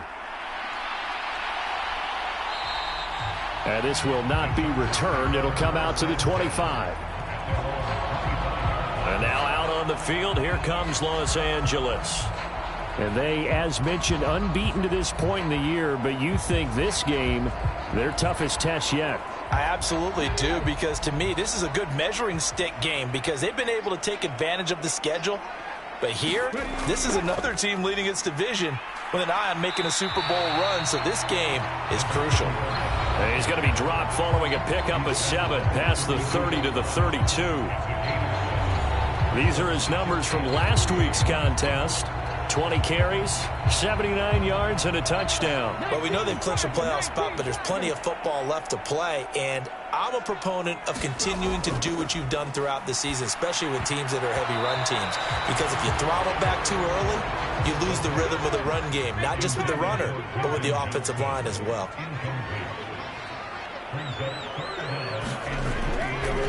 On 3rd down, it's Porter. And he'll be tackled about 2 yards shy of the line to gain. A 1-yard pickup leads to 4th down.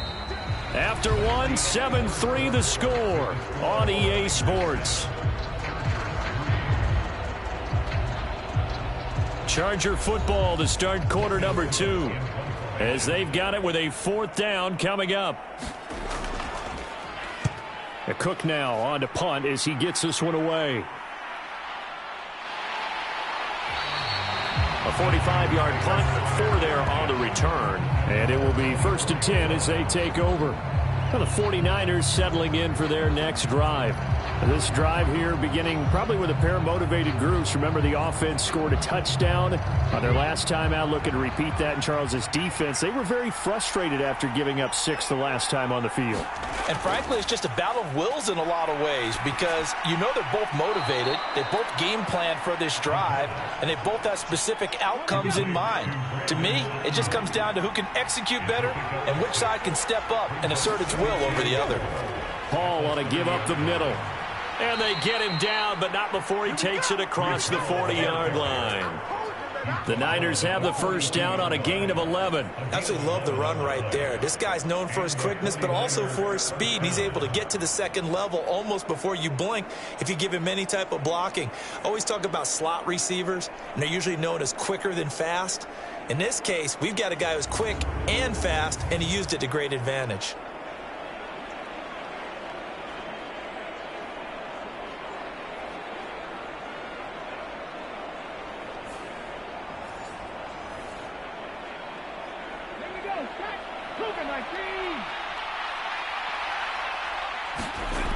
They'll look to throw here on first down. He's got this complete to Ayuk on the out route. And he's out of bounds just before the midfield stripe at the 49. 2nd and 3. He's got Ayuk once again. Back-to-back receptions for him, and it's another first down.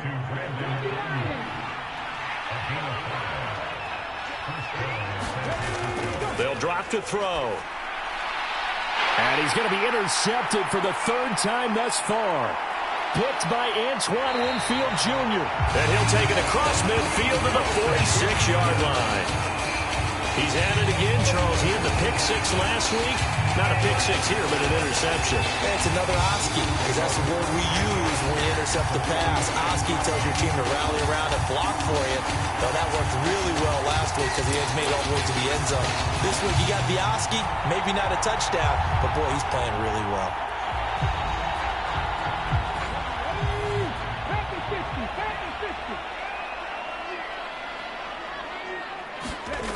They'll try and start this drive in the air. That's complete to Tony. This will be stopped about 2 yards shy of the marker. 8-yard gain, 2nd and 2. Brandon, perfect defense in this situation would have meant that there was an incompletion and would have picked it off. Okay, so they gave up the completion. But I really enjoyed watching how the defense stayed in sync, stayed in great communication, and as he dragged across each zone, you see him pointing, communicating. There he is, and they passed him off to each defender. Ended up making a nice play, even though it was complete. And he will slide to a stop. He does have the first down. Opted to run for it. The decision a good one. Picking up the first, getting 14 yards on the scramble.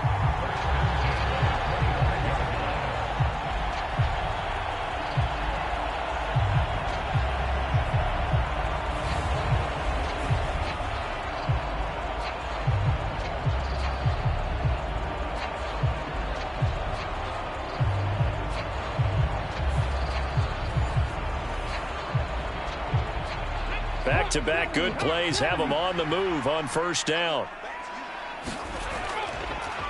Now a handoff up the middle. Porter. And he'll power ahead, but only for about 3 yards. 2nd down coming up.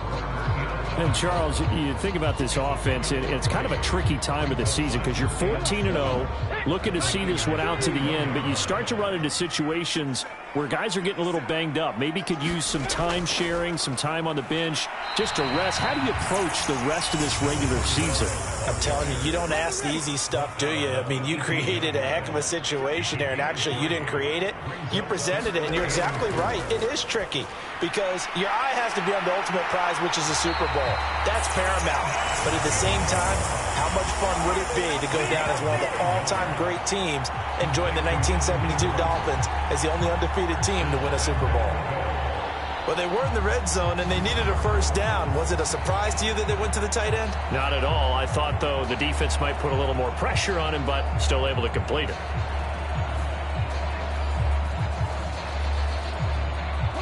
This offense finding its legs now. Here's another 1st and 10. They'll set up a throw. Oh, he tries to force it in, and it's intercepted. Picked picked up by Denzel Ward. And the 49ers are going to take over once again with a football at their own 20-yard line. And as we've seen, points have been precious so far, and they just threw some away on that snap. And look, let's face it, as we advance further into this game, that play will be on the minds of everyone who's watching it. They wonder if this is the turning point. Is this the spot where those points were given away? It could cost them a ball game. Get up. Check the Eagles. Check the Eagles.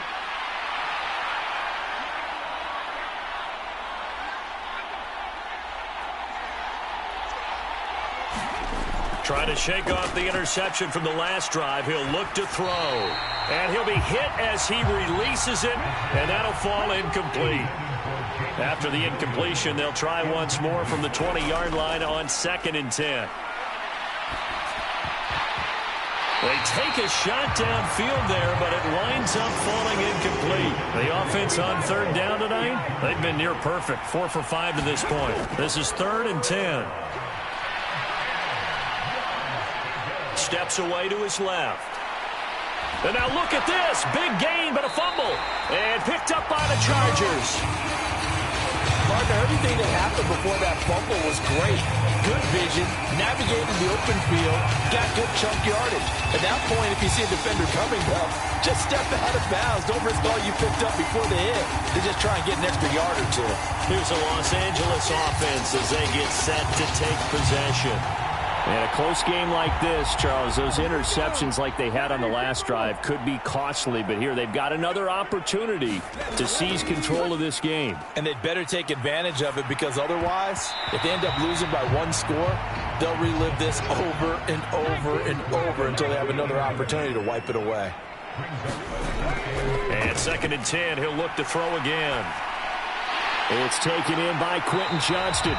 And past the 35, he'll be dropped a yard or 2 shy of the 30. Line of scrimmage, the 31 now on 1st and 10. They'll try the left side. It's Porter. Give him a couple on the carry there. 2nd and 8.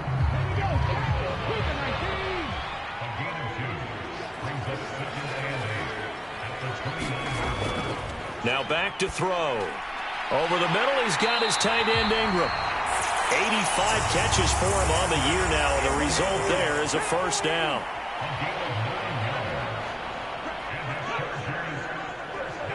They'll bring a tight end in motion left.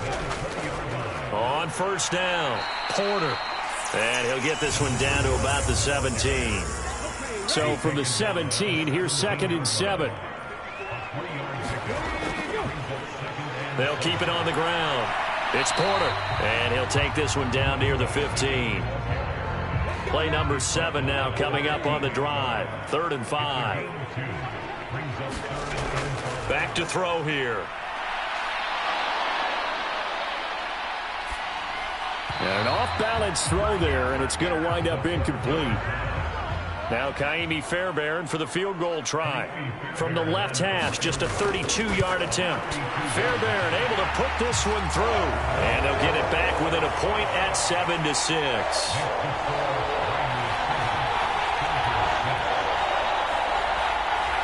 They're trailing here in the first half still, but maybe, Charles, that'll help them get some momentum back. First, the forced fumble, and then they're able to get a field goal out of it. And down in the game, they came out and created their own opportunity on one side of the ball and did get points out of it, as you mentioned. Complimentary football right there as they try and bring this one back to even. The 49er offense now making their way out onto the field. And last drive, obviously not what you're looking for. You've got the lead. You got to protect the football. So in other words, someone got lucky because they've been moving the ball really well and wearing them down. In this case, though, giving up the football doesn't make them very happy. They can't wait to get back out there and atone for it. Yeah, try to atone for it here on this drive. And he'll get this up past the 25 before he's out of bounds. 2nd and 6. And this throw incomplete.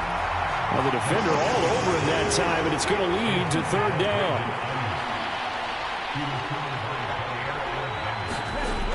They'll look to throw.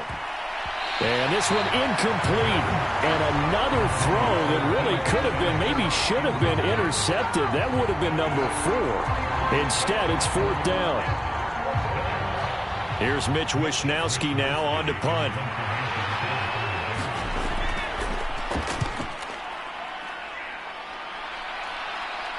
Fair catch signaled for and taken just shy of the 30-yard line. It'll be a 39-yard punt, no return. And it'll be Charger football here as they take over. Now the Chargers offensive unit ready to see what they can do here. And last time able to get 3. It's not what they wanted. They wanted 6, but they got at least something. They mustered something out of the drive. They'll take it. I like the way you've described it. Not ideal, but they'll take it. Anything to put some points on the board. But this time on offense, they don't even want to see the field goal kicker trot on the field. They want that ball in the end zone. Yeah, they'll be going for 6. They made a nice effort to stick it with a loss for that play, but it's going to take more than that to keep him from advancing the ball. Should be an entertaining battle anytime he tucks and runs over the second half of this contest. On 2nd down now, it's Porter. And they'll stop him after a gain of a couple to the 33. Here comes 3rd down and 7. Now a shotgun snap as they'll look to throw. A short throw to Ingram. And able to get this one across the 45 before he's brought down. 1st down Los Angeles there with a pickup of 14 yards.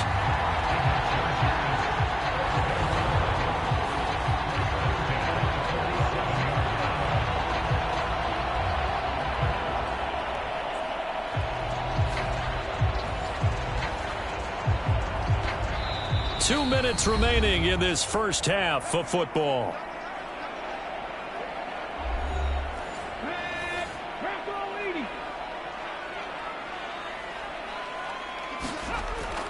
Now on 1st down, he'll drop to throw it. He finds his man, complete. That's Porter. Now the Chargers hustling, trying to get up and get set. 2nd and 5. He finds his man, complete. That's Porter. And he'll get it down here to the 43. They'll stick with the passing game as he looks to throw. He gets it to Johnston. And they're able to get this one past the 30 to the 25-yard line. The Chargers passing game rolling a bit here. They've got another first.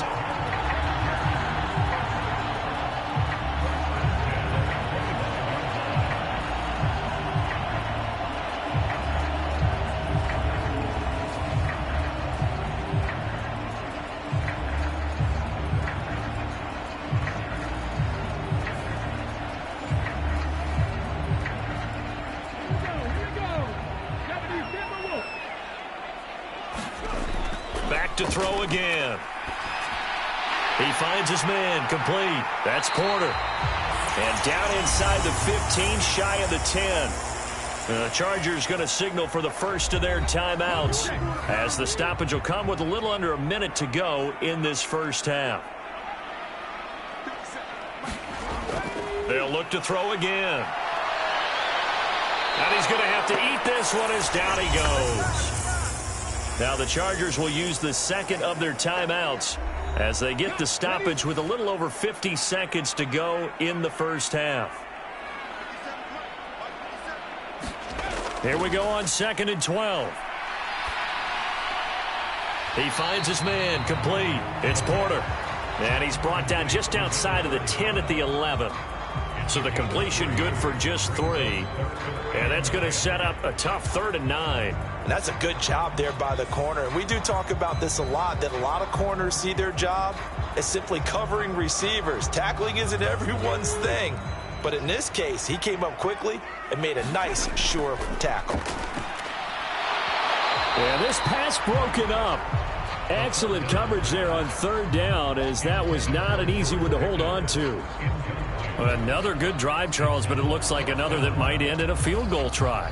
They've made some nice plays. They've given themselves opportunities, but as you noted, another field goal attempt coming up. And that's not how they want to end drives. They've got to figure out what's the final touch that they need to push it across the goal line. Yeah, still yet to find the end zone.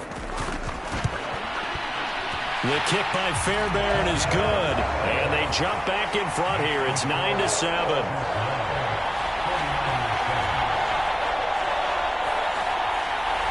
So he remains perfect, 3 for 3 in the field goal department. And it's so important for any offense to have an ace like him up their sleeve, isn't it? Because now you know what his range is, and as soon as your offense gets there, you're pretty much counting on 3 points going up on the board. And a nice return sets him up pretty good here right at the 30-yard line. The Niners ready to go on offense for the final time of this first half.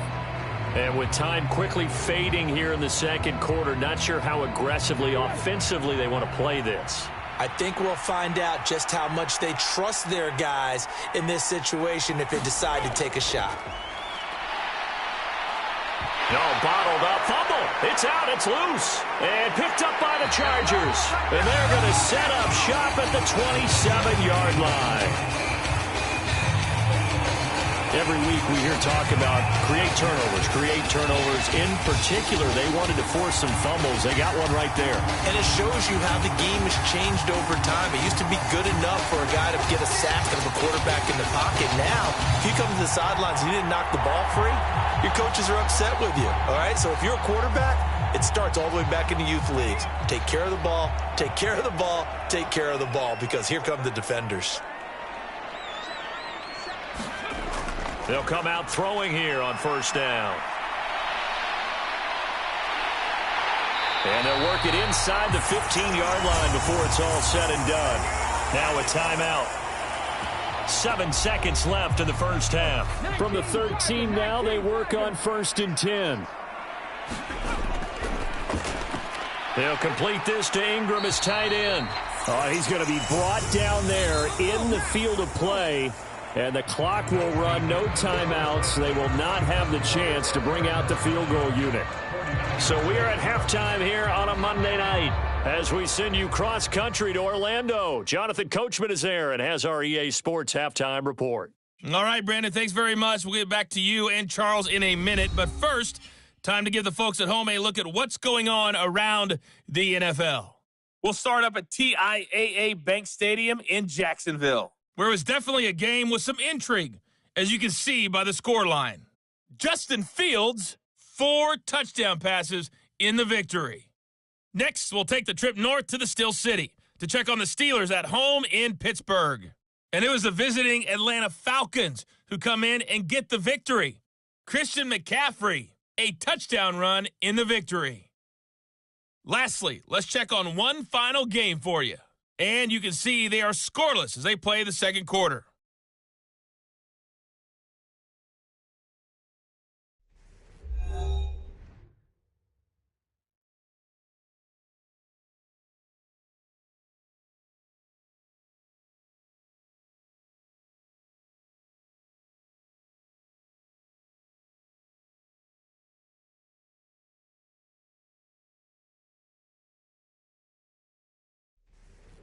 Okay, Coach, adjustments likely going to play a big role in this third quarter in what's been a tight contest so far.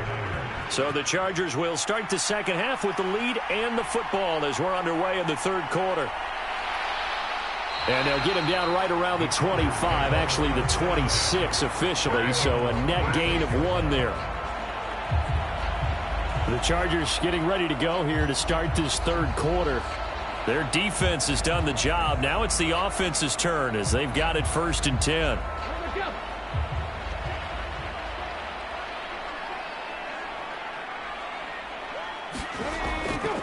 They'll start this drive out on the ground. And he's going to lose yardage and be backed up to the 25. Officially, it's a 1-yard loss. That's going to bring up 2nd and 11. Well, we saw a lot of negative plays that resulted in plenty of lost yardage in the first half. And that trend is continuing here.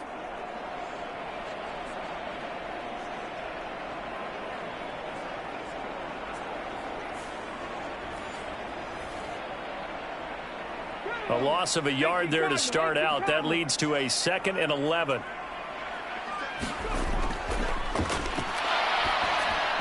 A quick throw, but incomplete. An incomplete pass on that last play, and that means they'll need to come up with something here on 3rd down. He finds his man, complete. It's Porter. And he's going to get this to the 31, but that is still well short of what he needed. That one good for only 6, and it leaves him with a 4th down.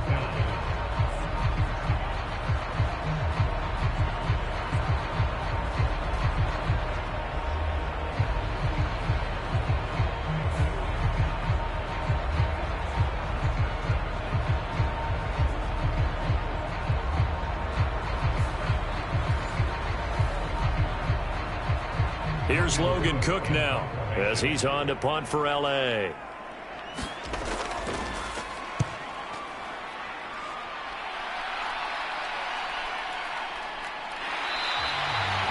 It's a 46-yard punt, 2 on the return. And out will come the offense as they take over. Here's a look at the 49ers offense as they make their way out for their first possession of the second half. Now this game, it has obviously been all about the defense on both sides of the football. Which offense is going to break through here? We'll see if they can do it on this drive. They'll start on the ground. Hall. And they're going to stop him right at the line of scrimmage. Just no cutback lane to be found whatsoever. 2nd and 10.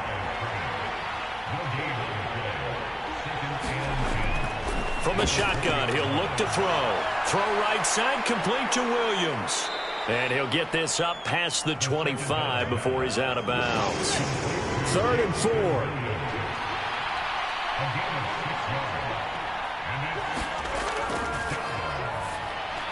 They'll set up the screen for Hall.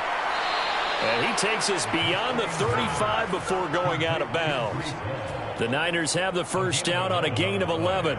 When you run a screen pass really well, you got to like the look of it because so many parts come together to make it work well. The offensive linemen, where they're faking people out, the back slipping out there, catching the football, then all of them going together as one unit downfield. A really nice pickup.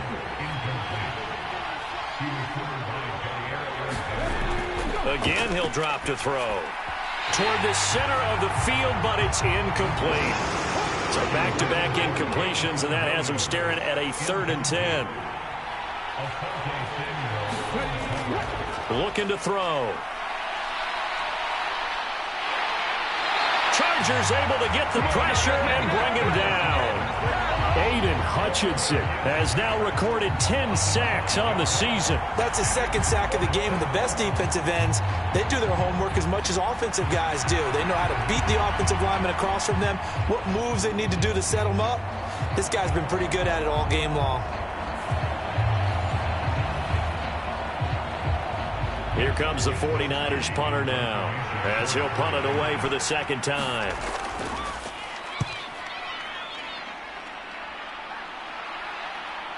And taken right on the 30. Gets around him.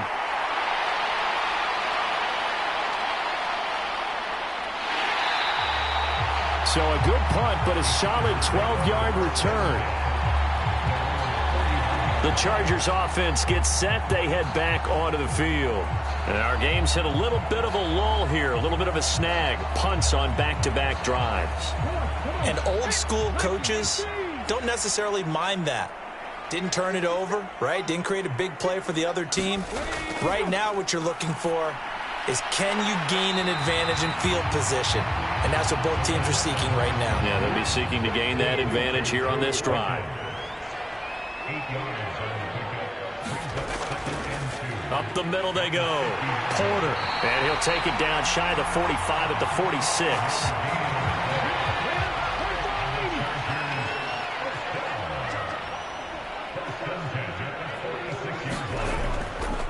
Running game working. They'll stick with it on 1st down. And able to break one tackle, but then quickly brought down.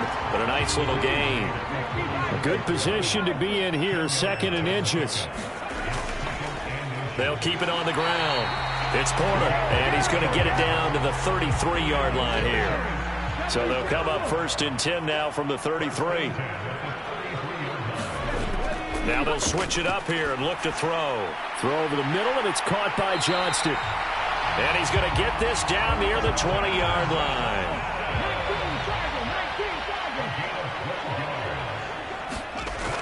On 1st down, he'll drop to throw. And this is caught. He's got it. Touchdown, L.A. George Pickens His third touchdown now on the year as his guys are able to extend their lead. And that touchdown ends a streak, for lack of a better word, of 3 field goals that they put on the board previously. They finally cracked the code. Yeah, they've been down there. They've been in enemy territory, as you said. They just hadn't been able to punch it in until that point.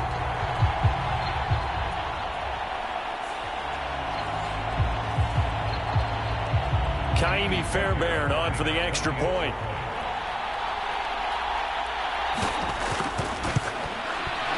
And that makes it a 9-point game. That time a 6-play drive. And it was finished off by a George Pickens touchdown grab. So after the touchdown, here's Fairbairn now to kick it away.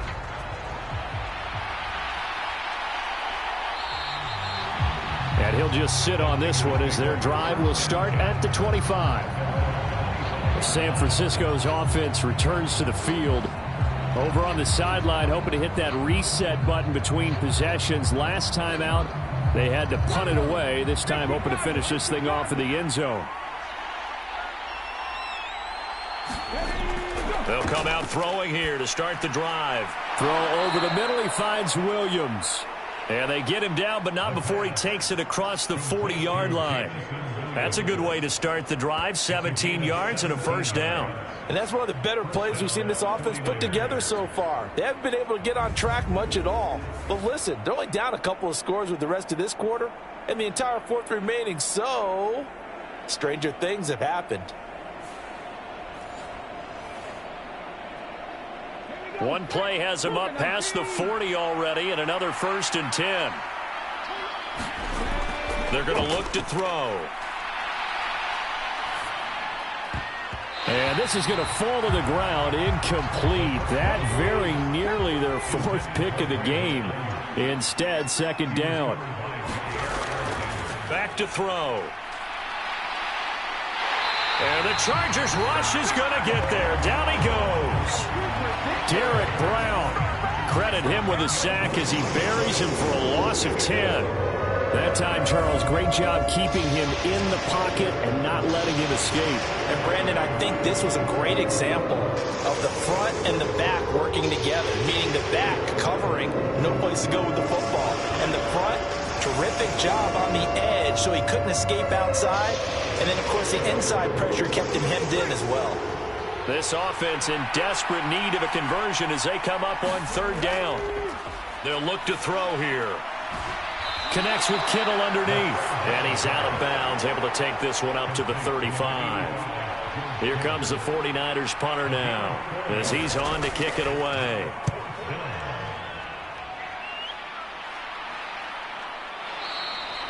A 40-yard punt, 1 yard on the return. L.A. set to take over again on offense. And they'll just simply be looking to build off the confidence of the last time out where they scored a touchdown. And confidence is powerful, isn't it? When you've scored once, you feel like you can go back out there and get it done again. Doesn't matter what the defense throws at them. They feel like they're in a groove right now, and they want to get out there and show it. Yeah, hoping to stay in that groove here this go-around. A short throw to Ingram. And he'll work free from one tackle, but that's about all as he's taken down.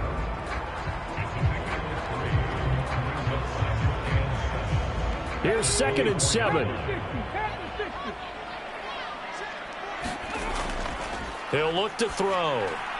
He finds his man, complete. It's Price. They'll give him 4 yards there. And now we've got a 3rd down and 3. They'll set up to throw. A short throw to Ingram. And he'll be taken down, but he does have 1st down yardage. It's a gain of 4 there, and it gives him a new set of downs.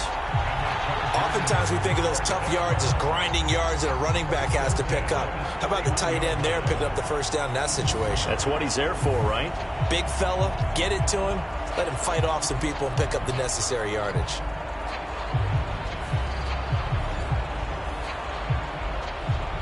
Line of scrimmage, the 31 now on 1st and 10.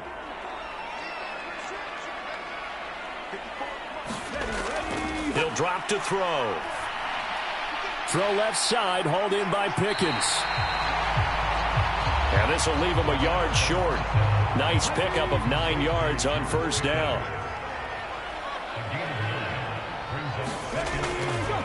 The play-action fake. They'll look to throw. And this one into the hands of Ingram downfield. And all the way in for a Charger touchdown. Evan Ingram, 60 yards. And the Chargers add 6 to their lead. When they drew that up, I don't think they envisioned it ending in a house call, but he got it and took it all the way home. Really impressive run after the catch, wasn't it? That was really special by him. But let's face it, in today's NFL, those tight ends are often former wide receivers or maybe even sometimes bigger running backs. They just put them in a position to get a great matchup and make plays like that.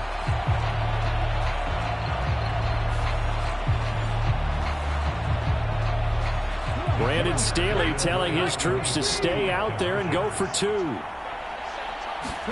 They'll try and throw for it. And this is going to be caught. It's good.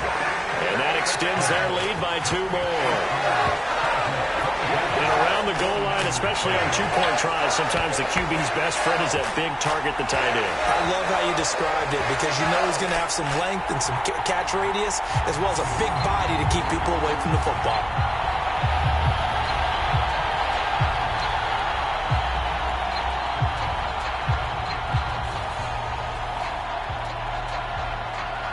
So after the touchdown, here's Fairbairn now to kick it away.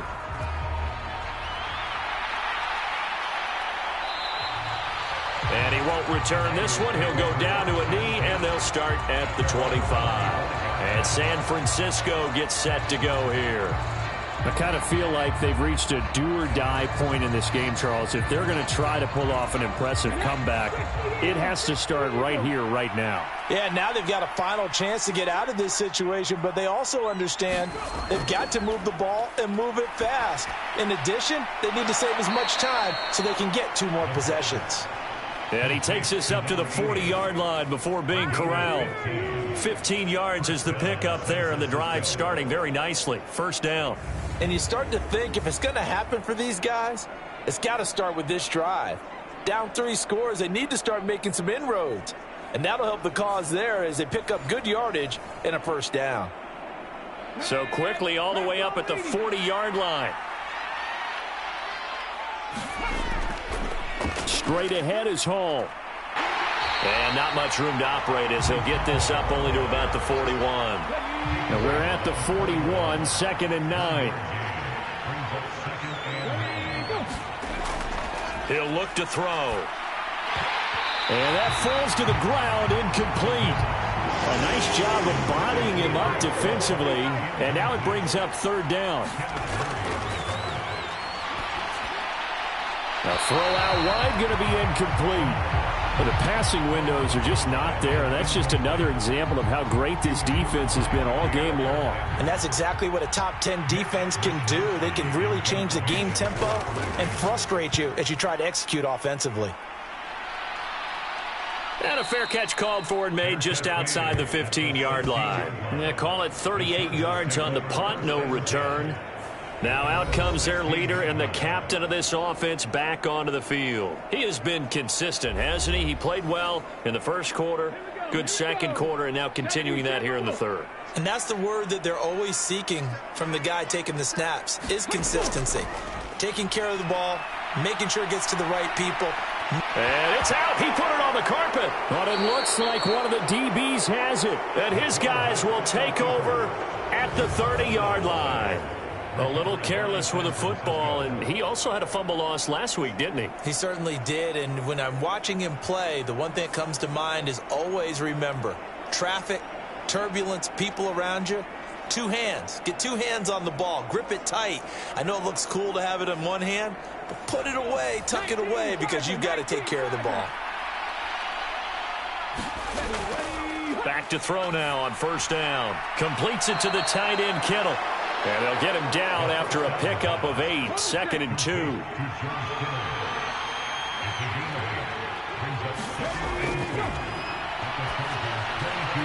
Over the middle, complete. It's Williams.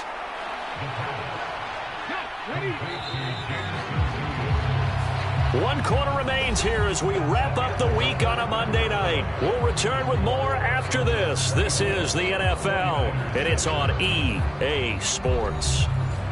Back-to-back good plays have them on the move on first down.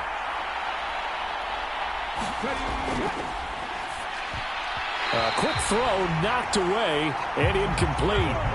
Now a 2nd and 10.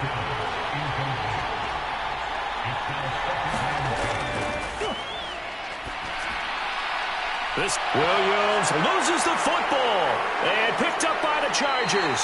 And a big turnover there as his guys will get the football back. All right, you've had to put up with me in this booth. I'm going to try and be simple this time and succinct. It simply has not been their night. No, I think that fumble's kind of indicative of how this whole evening's going, isn't it? Without a doubt. I mean, they've tried, but nothing has ever really taken throughout the game. That's why they're down so big.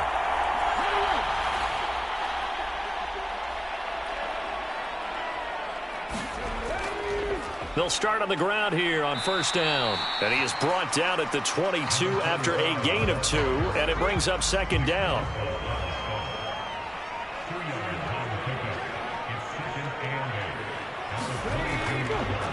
They'll keep it on the ground. It's Porter. And he'll get this up over the 25 to the 26. The Chargers on 3rd down. They've converted a third of their opportunities, 3 for 9. This is 3rd and 4.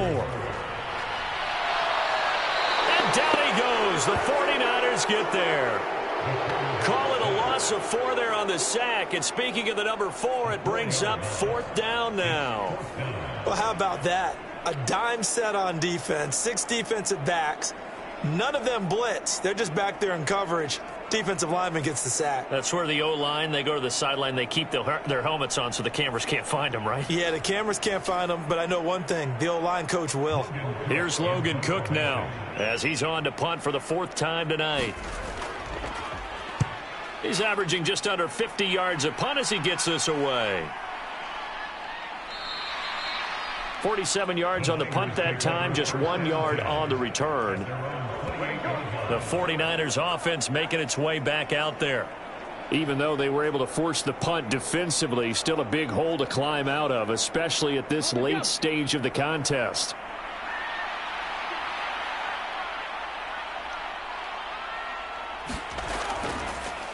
They'll look to throw now on first down. And he takes a shot on the release as this will be incomplete. 2nd and 10.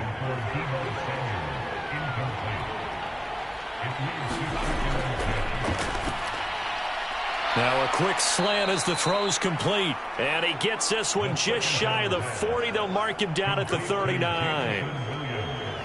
They call his number again. It's his 6th catch and a first down. Well, those are the types of plays they probably wish they had made more of in the first 3 quarters. And this deficit going to be tough to overcome here in the 4th. But a nice first down and a pickup on that throw. Yeah, and this is where as coaches, you're looking for effort and execution even though the scoreboard is going against you. You want to find out who's going to fight, who's going to scrap, who's going to keep their heads up and continue to play. They'll get 4 there out of the screen, and it's 2nd down. The key to any screen play is all in the deception. And that means everyone on the offensive side of the ball. But someone gave it up because that one wasn't very well concealed. And the defense able to rally to him and hold him for just a short gain. And he can't escape, and down he goes. And we're going to stop play here, at least momentarily. It looks like there is a 49er who's in some discomfort. Always unfortunate to see an injury, especially this close to the end of the regular season. We'll step aside.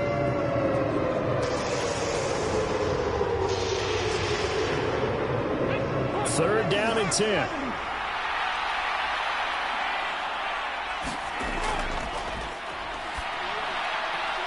It's caught on the right side, Williams. And he'll go out of bounds. It appears right at the 45. So the completion good for 6 yards. And that's going to make it 4th down.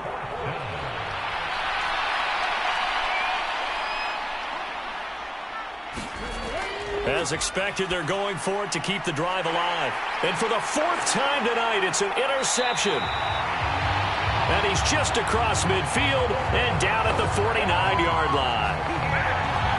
Well, just another reason to celebrate there on the defensive side with the interception, and this is a game that they clearly have firmly in their grasp. Yeah, a lot of handshakes, a lot of hugs, a lot of smiles.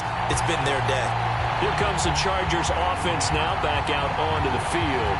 And after the interception, they are sitting in an even better spot with the ball and a comfortable fourth quarter lead.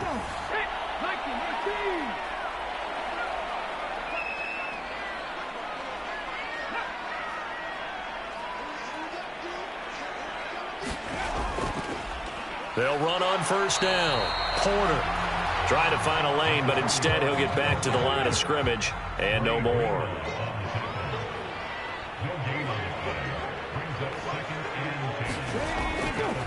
Here's a play fake as they set up to throw. He'll buy some time right. And he is out of bounds inside the 35. The escapability in evidence there as that one good for 15 and a first. At this point, this offense feels like they could just roll out anything, and it would work. They are certainly in no hurry for this one to end. Not when they can rack up some stats and continue to add to their lead. From the 34 now, here's first and 10.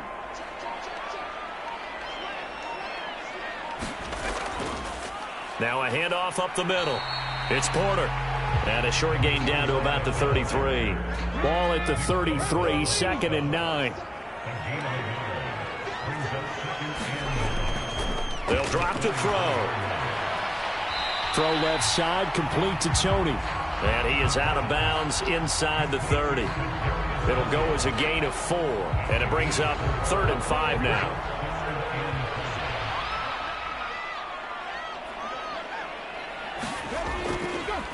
And they'll try to run the option here. Well, he's taken down, but not before picking up the first thanks to a flashy little spin move. Call it a gain of 7, and it gets him a new set of downs. Well, that's the fear any defense has when the quarterback gets involved in the running game. You don't usually account for him, and he's hurting them today. Yeah, he's been very involved in the running game. Defensively, when you got the coverage good downfield, how do you account for him, though? Occasionally, you start to spy him. Take someone who has the same agility, who can dance with him, run with him, and try and keep him in the pocket. Yeah, it'll be especially critical here as we come down the stretch in the 4th.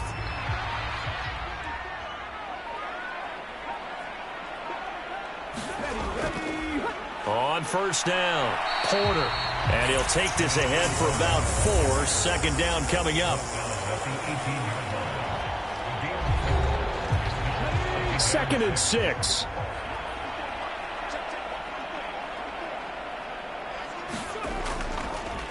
They'll keep it on the ground. It's Porter, and he'll get it here to the 10-yard line. 61 yards for him on the ground now on that, his 20th carry of the ball game. So not quite a 1st and goal. It's 1st and 10 from the 10. The quick throw knocked away. It's incomplete. So after the incompletion on first, now 2nd and 10.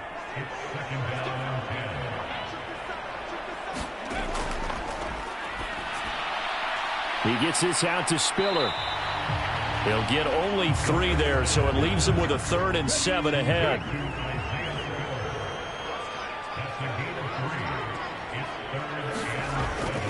They'll set up a throw. And he's in for a Charger touchdown.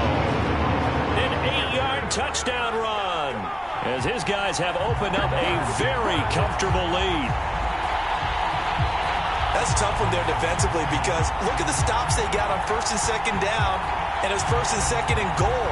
And then on 3rd down, they cover the receivers, but they leave an alley open for him to find, and he does.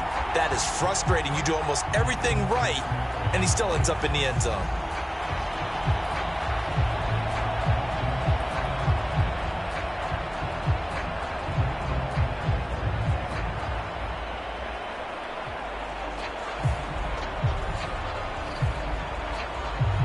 Fairbairn now to add the extra point.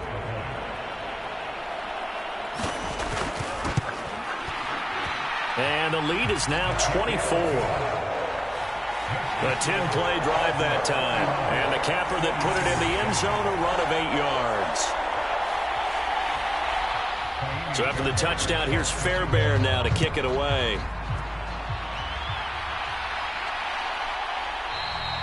And he'll elect not to return this one, so they'll bring it out to the 25 on the touchback. The 49er offense, they're coming back out onto the field, and we're going to give you a look at the playoff picture now into the weekend in the NFC.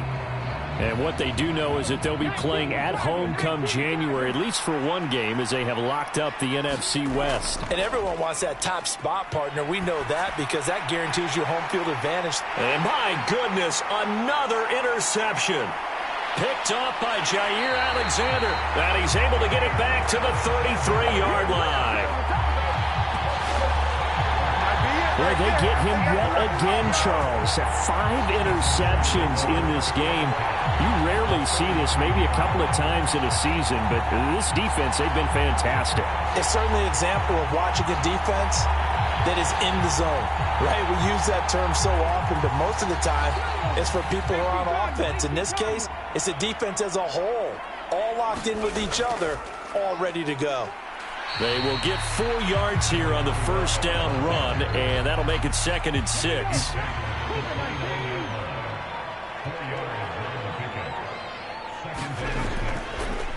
They'll keep it on the ground. It's Porter, and he'll be brought down at about the 25 after a pickup of 4. 3rd and 2. It's a gain of 4. Makes it 3rd and 2. Now they'll throw here out of the gun. And he will slide to a stop. He does have the first down. That one good for 13 and a Charger first. It certainly appears that he's been able to get a read on how they've wanted to contain him in this game. He's seen some places where he can beat them in big spots, and right there, he slides in with ease for the first down.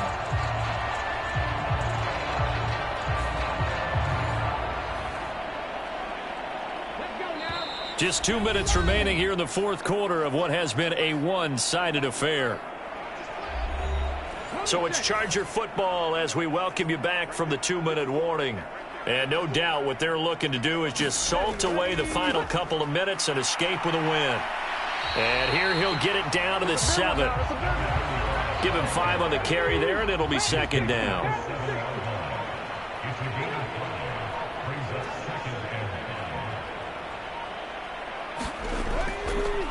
They'll try and run some clock here as they keep it on the ground. And now they're going to get him down right at the line of scrimmage.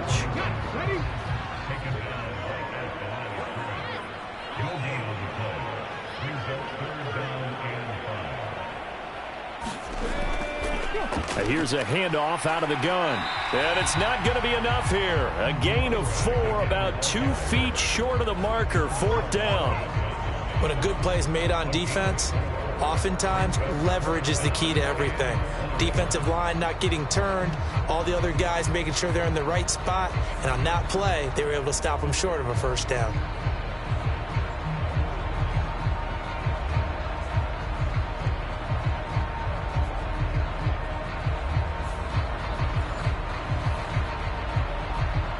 Line of scrimmage, the 2. They can still get a first down if they just get a yard out of this on 4th and very short.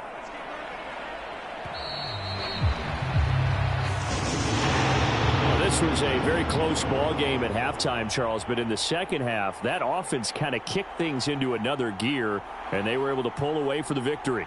And, Brandon, I think they're the type of team that just looked in the mirror and said, hey, ton of pressure on, but we're the type of team that can flat out handle it. They stood up with confidence, and made it happen for a victory. So for the Chargers, they are now 2 wins away from a perfect regular season as they move to 15-0. that'll do it for us. For Charles Davis and all our hardworking crew, I'm Brandon Gaudin. You've been watching the NFL on EA Sports. For more, find us on Twitter at EA Madden NFL. Good night, everybody.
today. From MetLife Stadium in New Jersey, it's Week 16 of the NFL on EA Sports.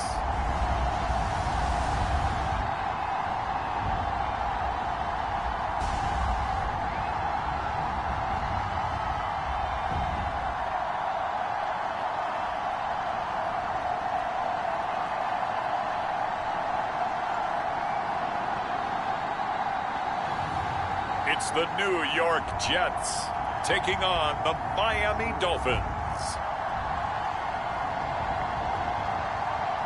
Well, we are about a $50 cab ride away from Midtown Manhattan at MetLife Stadium in East Rutherford.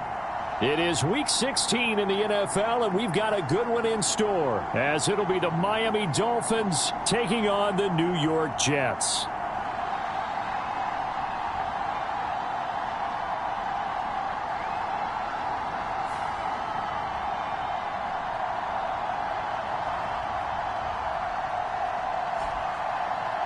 Hi again, everyone. With Charles Davis, I'm Brandon Gaudin. And, Charles, you look at this Jets ball club. They come in playing pretty good football. Winners of 4 of their last 6 games.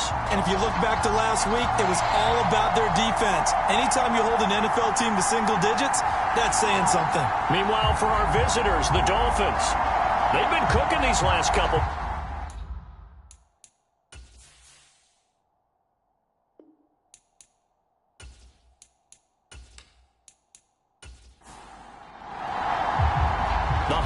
Season is upon us. We've got the gift of the NFL as we're underway here in Week 16. And no run back on the opening kickoff. It'll come out to the 25. So now here comes the Jet offense as they get ready to take over. And a glance here at the southpaw, who will be calling the plays under center. I tell you what, when he is on schedule for that week, secondaries take notice because you've got to stay alert back there on every snap. A truly powerful arm, one is capable of challenging any level of the defense on any given play. That's why so many scouts preach arm talent when preparing for the NFL draft. A quarterback with arm strength to make every throw in the book, he's an asset to have in any offense. The game's first play produces 6 yards, brings up second down. This defense for the Dolphins, they were terrific last week in the victory over Buffalo. And no matter what's done throughout a ball game, it always comes back to blocking and tackling. That's the essence of football. But I think it's hard for people to understand just how difficult it is to tackle, especially open field. Very few missed tackles on tape that I saw last game.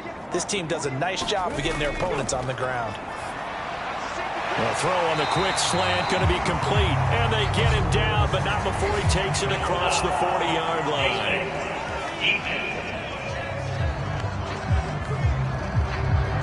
So it was already a gain on the completion, but tack on some more with that penalty. Absolutely, and no matter what angle you're making a tackle from, you can't grab the face mask, and that's just putting your defense on its heels just a little bit more. So a big penalty there on the face mask leads to 1st and 10. A give left side to Matthews. And he got blown up. Losing yardage on the play back at the 44. He'll lose a yard there, and it's 2nd and 11. You talk about this Miami defense. And they've been excellent against the pass, the number 6 unit in the NFL. And I'm struggling a little bit trying to really categorize this crew. They're top 10 in the league against the pass, but the bottom half of the league in sacking the quarterback. That doesn't make sense. Imagine if this group ever put pressure on the QB, they'd easily move into the top 5.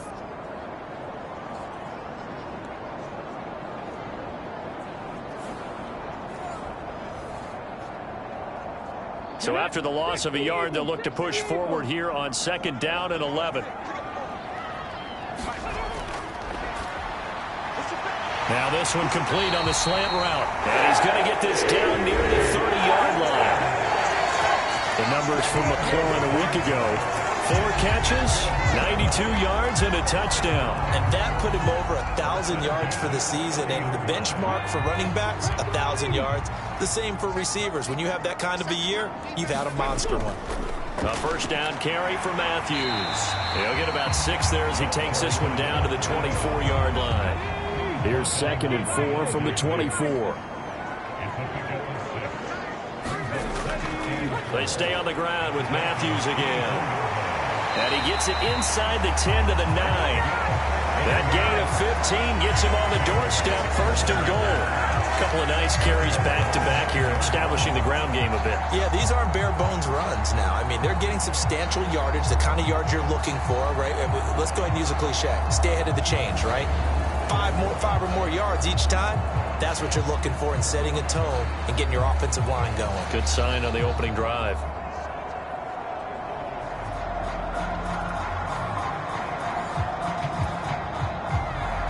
It looks like a jumbo set with 3 tight ends here for 1st and goal.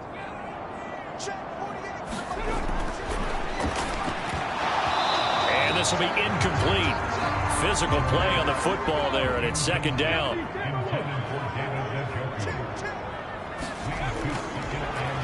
Hands it off out of the gun. Down at the 2. Broke through first contact, but ultimately stopped shy of the goal line. This opening drive has taken them to the 2, but now they come up on a 3rd and goal. Now here's a look for the end zone, but that one's going to wind up incomplete.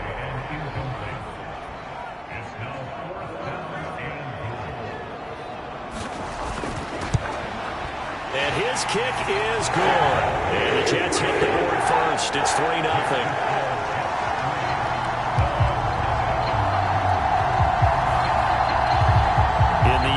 Opening drive, Charles, does yield points. Maybe not the touchdown that they wanted, though. Yeah, but bottom line, they wanted to get something out of that drive, and they did that. 3 points, they won't turn that down at all. And they'll get him down inside the 30 to 27.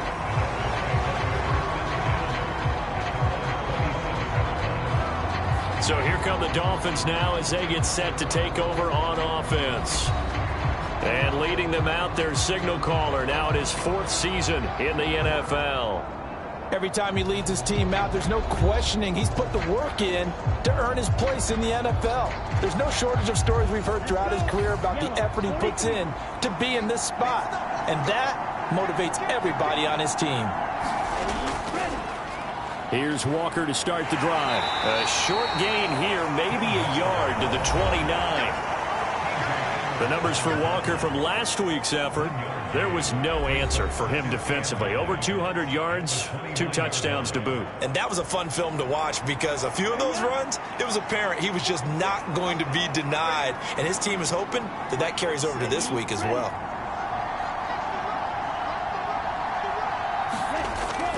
Looking to throw on 2nd down. Elam firing quickly here, and that's complete. And down right around the 32-yard line, 4 yards on the pickup. From the gun on 3rd down. Elam into a double team, and it's intercepted. Picked up by Amari Hooker. And the Jets are going to have the short field here as they'll take over right at the 50. Well, that one was in the air for an agonizingly long time. Just begging to be picked off, wasn't it? It's one thing if you're throwing a ball like that, trying to throw someone open or lead them into an area. But that ball needed to be thrown with a lot more conviction. As a result, it's an easy interception.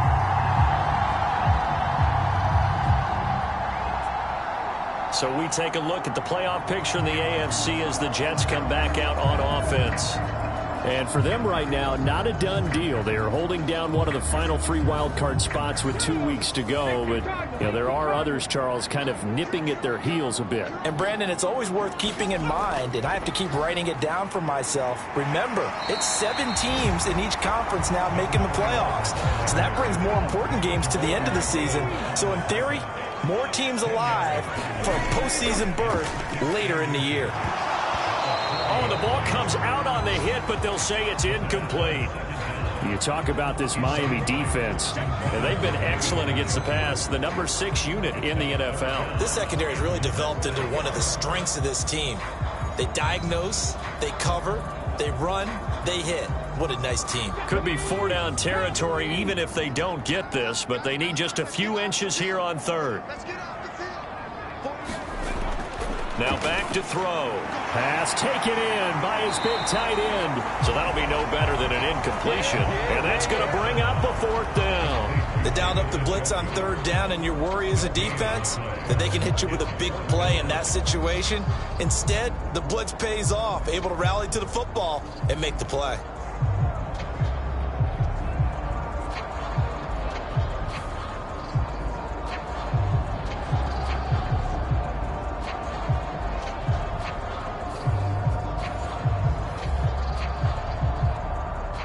Here's the Jets punter now, as he should be able to pin him back deep here with his first punt. And it's a fake here on 4th and inches. And he will not even make it back to the line of scrimmage. A little trickeration there, but it doesn't fool this defense. So they went with a trickery there on the fake punt, hoping to catch that return team flat-footed, but it did not work out. And you were talking about trying to catch him flat-footed. That's what they were hoping for, trying to catch him off guard. But that's a well-coached team on the other side. They were more than prepared, and they were able to stop it. They've got good starting field position as they come up here 1st and 10 at their own 43. Trying to shake off the interception. He'll look to throw. Going deep for Walker. And he bats it away, and it falls down incomplete. 2nd and 10, a very chilly day here, but no snow. And I got to say, if it's going to be this cold, I want snow. You should see Charles' face. He's looking at me like I'm crazy. They do get a yard there, but only a yard. Leaves them with 3rd and 9 looming. Early down stuff's to put this offense in a precarious position. We know that securing the point of attack, especially against the big-bodied guys in the middle of this D, has got to be priority 1. They'll come up now 3rd and 9. Looking to throw. Elam. This one goes underneath to Walker. And he'll take this to the 47, but no further, as they get him down well short of the line to gain. 3 yards, all they could muster there, and it'll bring up 4th down.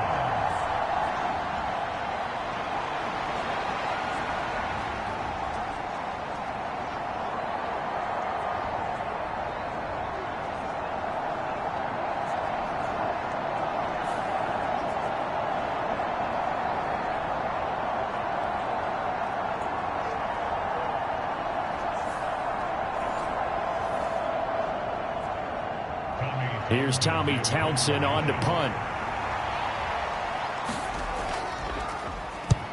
And he'll get this away into the icy winter air.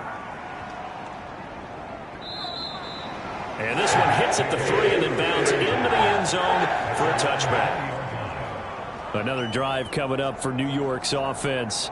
They've got a 3-0 lead and the football as they start 1st and 10.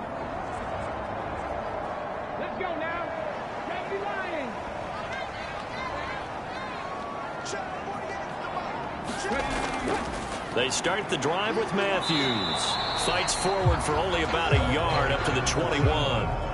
2nd and 9 now from the 21.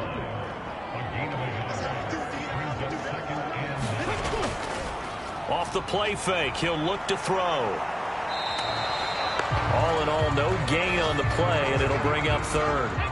Here's 3rd and 9.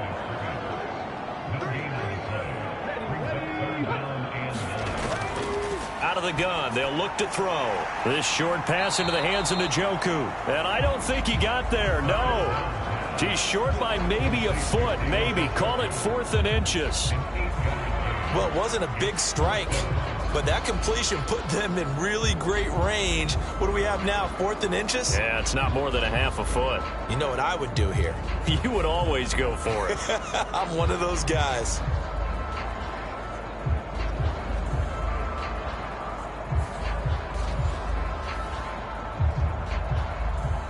Here's the Jets punter now, as he's on to punt for the first time this afternoon. He was called on 3 times in the win last week as his first one here's away. 40 yards on the punt, 2 on the return, and it'll be Dolphin football. Now this offense back out and set to go for their next drive. They're still in search of an initial first down as they come up here 1st and 10.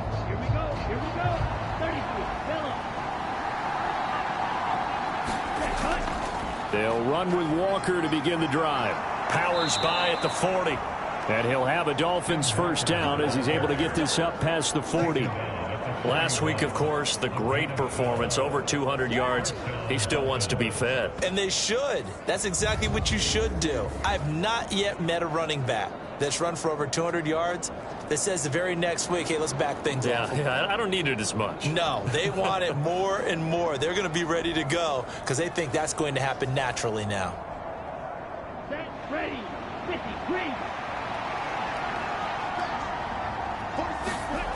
Throwing on first down. Elam. Walker hit and the ball is out. And it's scooped up by the Jets. On the move past the 40. Still going inside the 20. And he takes it to the house. It's a fumble recovery for a Jet touchdown. Even the great ones, some of the best, they're not immune to the fumble, and here it really hurts them. If the ball gets away from any runner's body, that's when the defense pokes at it, swipes at it, swats at it, and finds a way to create a big play for themselves.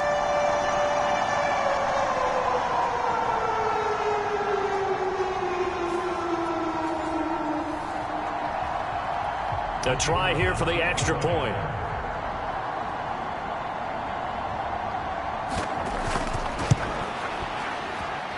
He's got it, and now it's a 10-0 lead here in the opening quarter. So not only the cough up, but then the pickup on the other side, the scoop, and the score the other way, the fumble return for a touchdown. So an early 10-0 lead for them now as they kick it away.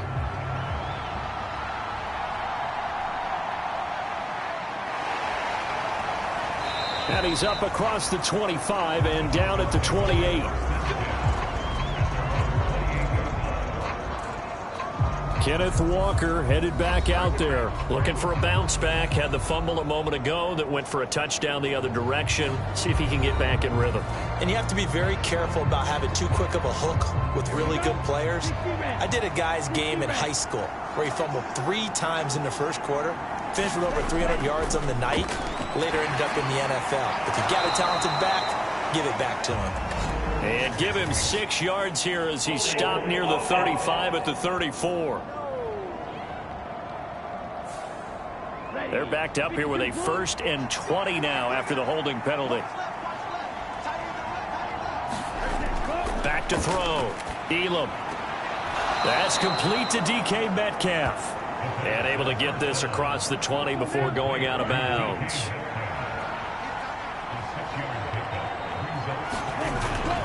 On second down, it's Walker. And he gets this up just shy of the 30 to the 29 before he's out of bounds. 3rd and 9 here.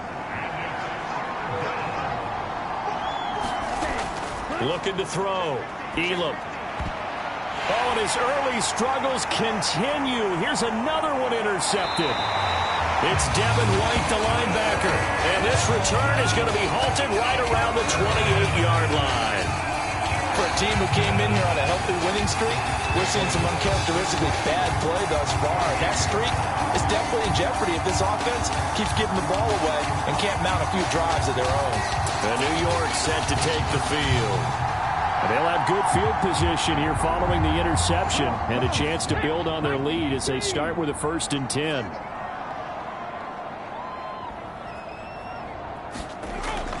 They'll try and start this drive in the air. And he's going to be taken down. Pressure gets there back at the 39-yard line. It'll be a loss of 10. And it'll bring up 2nd. Well, competition comes up in so many different ways. And right now, this unit, their competition is who's going to get to the quarterback the most times. Had about 5 sacks last week, and we just saw their first one of this game.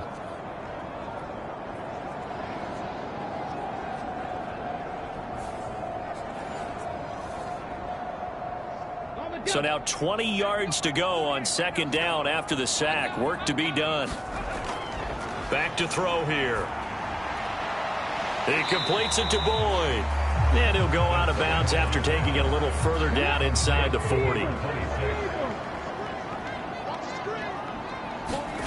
Now on 3rd and long, they'll look to throw. Oh, and this ball's tipped and intercepted. It's Deontay Banks with it. And the return will stop right around the 25. Partner, I think this one went awry very simply because he overestimated his arm strength and his ability to fit it anywhere he wants to. A lot of quarterbacks do that and often pay the price. Dolphins offense returning to the field. They'll look to get something started. They need to, down 10-0 early as they've got it 1st and 10.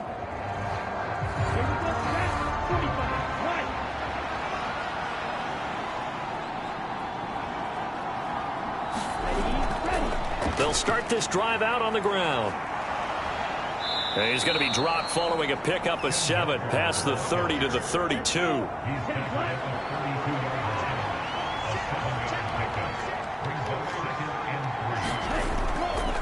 Off the play fake. Elam. And that will fall incomplete. Oh, they took a shot there on what will turn out to be the final play of this first quarter. 10-0 the score after 1 on EA Sports. The Dolphins on 3rd down, 0 for 3 to this point. They could use a conversion. This time it's 3rd and 3. Work in the middle of the field, and he's got a man complete. And he is going to have the Dolphins first down. They needed 3. He doubled that. He got 6. This offense is starting to get into rhythm. A nice quick throw there on target, able to pick up another first down.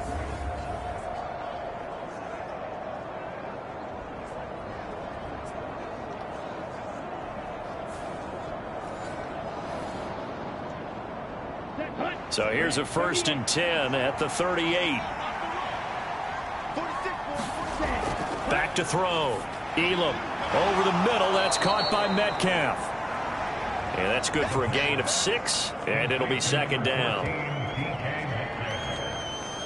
6-yard pickup brings up 2nd and 4 at the 44-yard line.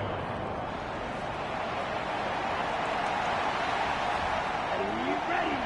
Yellow.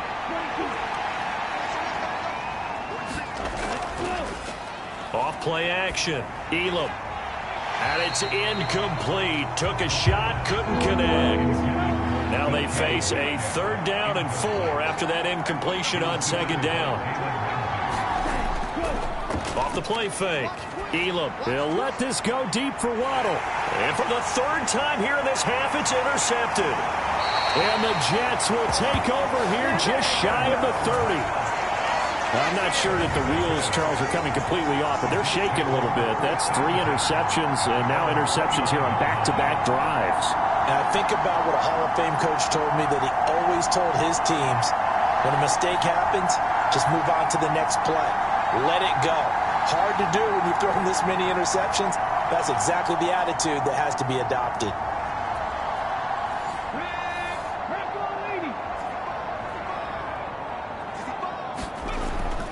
They'll start on the ground here on 1st down. And he's going to take this ahead for right around 3 yards, but no more than that. 2nd down. They'll look to throw. Connection made to Ruckert. And they get him down, but not before he takes it across the 40-yard line. 2 minutes gone by, 2nd quarter. Now on 1st down, he'll drop to throw it. And he will find the open man. It's DJ Moore. So now 1st and 10 as they've crossed into Miami territory at the 46. Up the middle they go. Boyd. And the result here, a pickup of 8. Leaves him with 2 to go on 2nd down.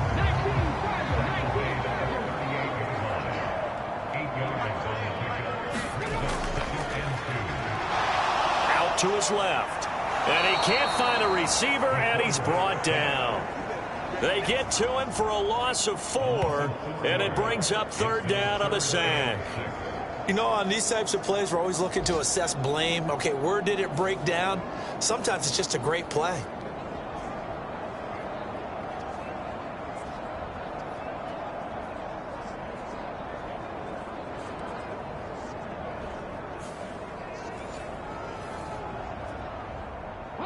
And now on 3rd down, they'll need to get it to the 36 to pick up the first.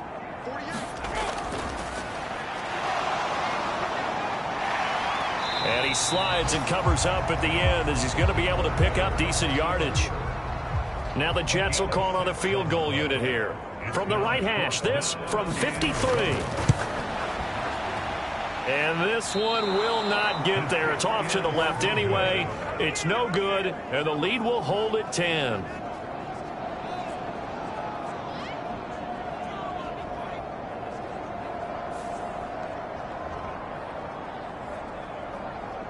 Out comes the Miami offensive unit now. They get set to take over. They're sort of seeing themselves spiral out of control. Let's see if they can get things back on track. And this is where the coach is walking that line of being calm and really being firm with his team. I had one tell me once, when we were having a tough patch, this too shall pass, this too shall pass. And if we kept having a rough patch, he said, but you got to do something to make it pass. And that's what they have to do. They've got to get some control back, get themselves reasserted, and calm things down. See if they can get calm and reassert themselves here. 2nd down and 8. Operating from the gun, Elam. And Walker has it. So just 3 yards on the completion there. And it brings up 3rd and 5 now.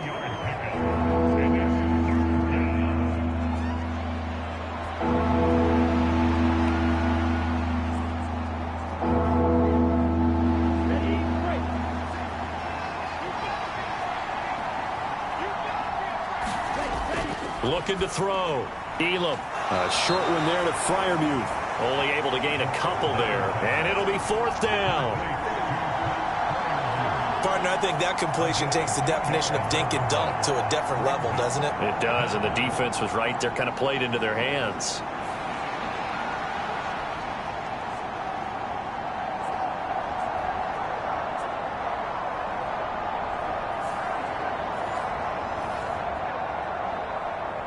Here's Tommy Townsend now. He'll boot it away from about his 35.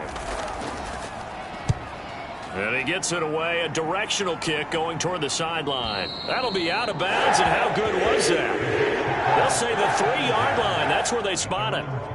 That is how you flip field position. That's an absolute bomb of a punt. Downs it inside the 5-yard line. Absolutely ideal. And from that position, you're hoping to get it down inside the 15, inside the 5. Superb.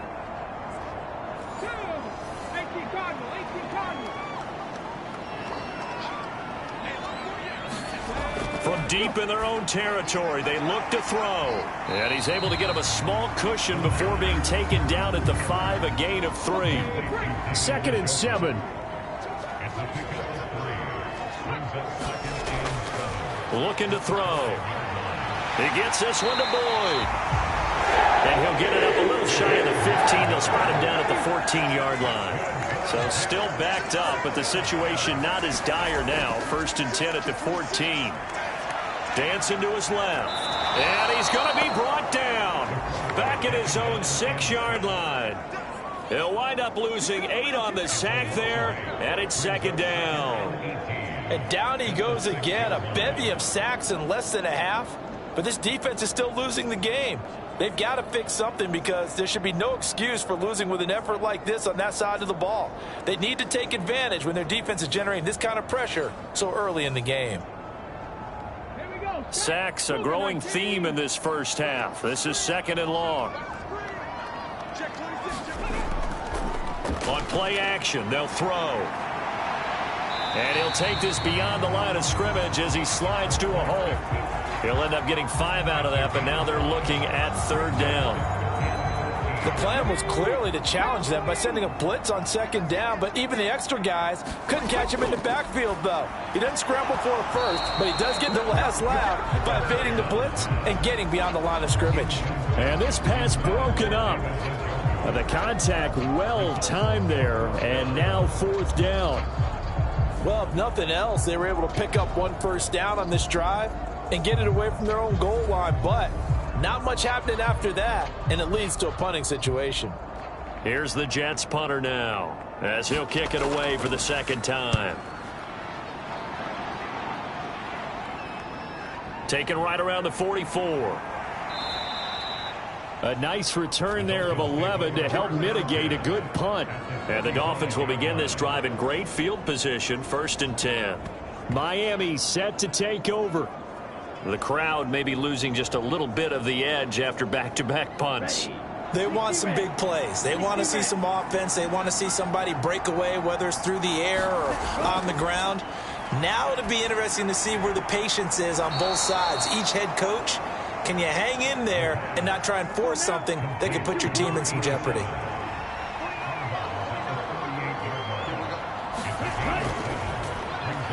A short one there to Freiermuth.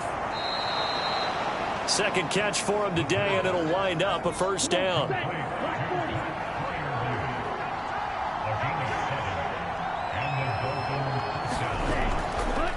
Up the middle they run. It's Walker. And he's going to get this one down to the 30. T.J. Watt in on the tackle. Well, these two teams met down in Miami earlier this year with the Dolphins winning that one. So they are looking for the sweep here at MetLife. To throw on 2nd down. Elam. A short one there to Freiermuth. And they'll get this one to about the 20-yard line. First foray into the red zone for Miami. 1st and 10 right at the 20. Up the middle, here's Walker. And he'll be taken down at the 20 after a gain of just 1. We've hit the 2-minute mark of the first half. 10-0 our score. They work now on 2nd and 9. Back to throw. Elam. To the end zone, but it's incomplete. Now play number 7 of this drive, but it's a tough 3rd and 9. Looking to throw. Elam. He'll find Metcalf. The Jets are going to use the first of their timeouts as they'll head to the sideline and talk over what to do next. Out is Carlson now for the Raider field goal. A 33-yarder from the left hash. The kick by Carlson is good, and they get themselves on the board here. It's 10-3.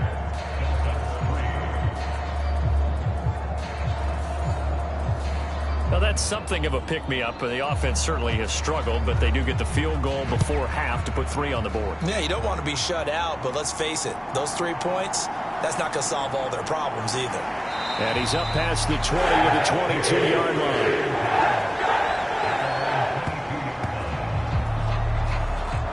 David Njoku and the rest of the offense heading back out onto the field. Well, he's within shouting distance of a 1,000-yard season. Going to need a pretty good finish, though, if he wants to reach that mark. Well, I like how you phrased it, partner. He is within shouting distance. If he stays on this pace, he's got a shot at it. But he needs a big game in there, right, to make sure that he gets it. So you know that during the week, in practice, and look, he asks for the ball all the time anyway. He's really going to ask for the ball and let his quarterback know he's open.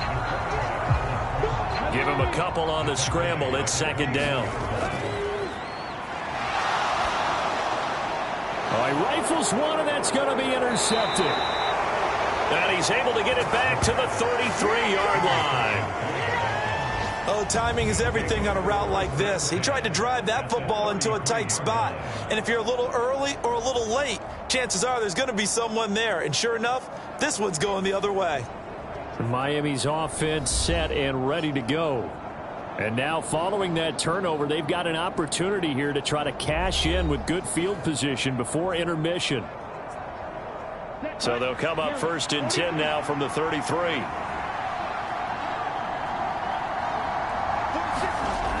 Throwing to start the drive. Elam and Walker with it over the middle. The result, only 4 yards there on the play. And that will bring up 2nd down. Now the Dolphins going to burn the first of their timeouts as they get the stoppage with a little over 50 seconds to go in the first half. Looking to throw on 2nd down. Elam. And his throw here is going to be incomplete. They haven't made much of this great starting field position they had. Here's 3rd and 6. Back to throw.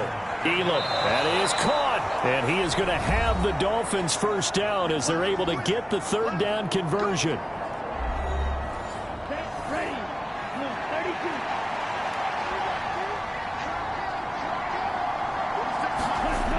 They'll look to throw again. Quick hitter here, it's complete. And he gets it inside the 10 to the 9. A chance now to get even before the break as they come up first and goal. Back to throw again. That's complete right around the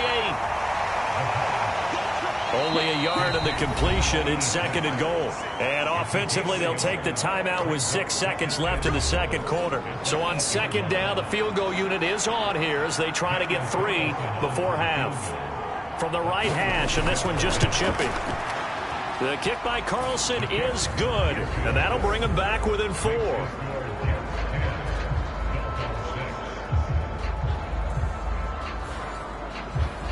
So they get the turnover in plus territory. The drive stalls out, but still able to get 3 out of that. Yeah, we were able to see an offense and a defense kind of mix and match with each other, didn't we? Both of them trying to make sure that they had the upper hand and the advantage. Offense trying to get to the end zone. Defense, of course, trying to hold them to a field goal attempt. And it wasn't a guaranteed lock 3 from where they started. So, you know, the offense has to be happy to come away with those 3 points.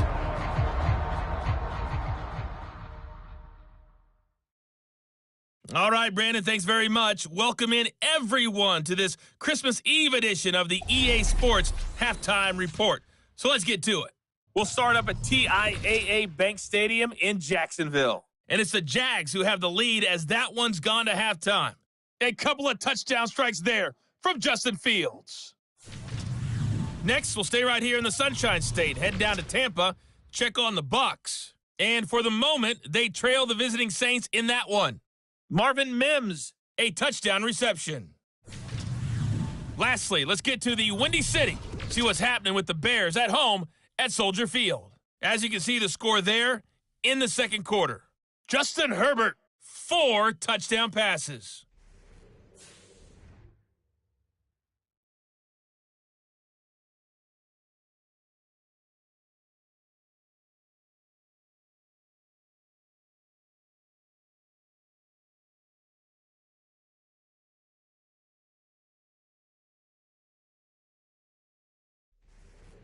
All right, Coach, thanks. Yeah, both teams likely to make some changes in what's been a closely fought battle to this point. The Dolphins down on the scoreboard, but they'll have it first as we get going in this third quarter. And he'll go down as this drive will start at the 25-yard line.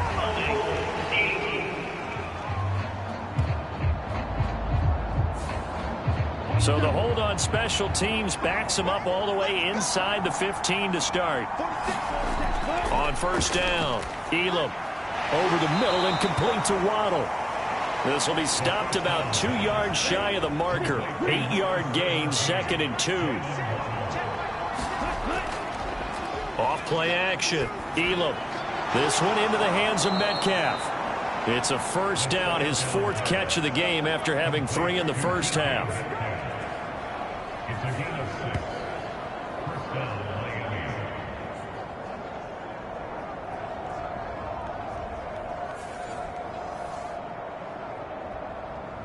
Let's go now. 60 red. 60 red. Looking to throw. Elam. Throw out wide is incomplete. You get the sense that they're saying we're not playing up to what we're capable of, and we're deep enough into the game that the early jitters are long gone, that they should now have some sense of continuity and be able to make some of these plays that they have not been doing so far. And he's going to drop this off to his fullback. That helps the completion percentage, but not much else, and now it's 3rd and 10. I know that play went for no yardage, all right? But I like the attempt because the fullback position, whether it's a fullback, a tight end, an H-back, whoever you want in that spot, not known as a primary pass catcher. So sometimes the element of surprise works in your favor. But on that play, give credit to the defensive guys. And time finally runs out. He can't get rid of the football, and he's taken down. Jermaine Johnson. He's the one to get him, and that is sack number 7 for him on the year. That's their first time getting to the quarterback, sack number 1. And, you know, they had 5 last week, I'm remembering. And you have to find a way to slow down the pass rush, not necessarily with just protecting your quarterback, but you show them a lot of different looks, and they did that in the first half. You know, different angles, different things to slow down the speed. They got to him here in the second half. Now they've got to come up with a counter to that and maybe do something different. On is the punter, Townsend, as he gets this one away. Nifty move. A solid punt, but also a nice return there of 14 yards. And the Jets will have a short field to work with as they take over 1st and 10. Now we take a glance at the offense as they work their way back out for their first possession of the second half. We have not seen much on offense here from either side these last few drives. We've hit a wall, so to speak. And have hit it hard, haven't we? Because the defenses right now, they seem to be a step ahead, don't they? Beating them to the point of attack, beating them to the punch. These offensive guys are tinkering like crazy. What's it going to take to get back on track? Yeah, both sides searching for adjustments. But when you hit him on the move like that, and he's able to get into open field with a full head of steam, oh, boy, it's going to be tough to get him down. Yeah, there was a big window. They're lucky they did get him down.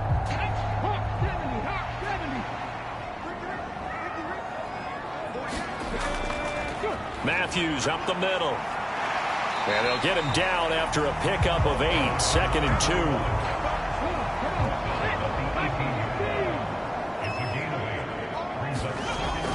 Back to throw. This is the tight end, Njoku. They call his number again. It's his 6th catch and a first down.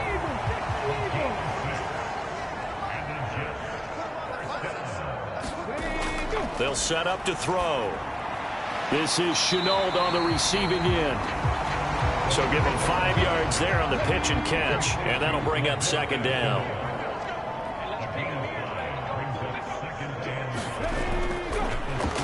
Now it's the first involvement on the ground for the backup running back.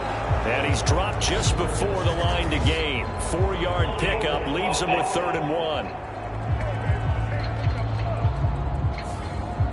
They'll come up now on a 2nd and long after the hold. Following the penalty, here's Matthews. And he goes backwards here, losing yardage back to the 16. That's a big loss of 3, and it brings up 3rd down. But keep in mind, if you're thinking of staying on the ground, this is a top 5 rush defense. Yeah, but I don't think you shy away totally with the run. At least show them the hint of a run before you decide to throw the football.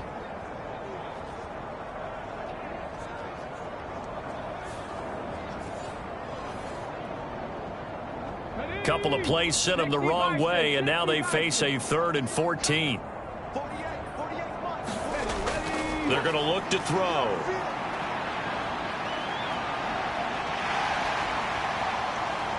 And they're going to mark him down short, maybe by about a yard, if that. Able to find a seam for 14 yards, but still now facing a 4th down after the scramble.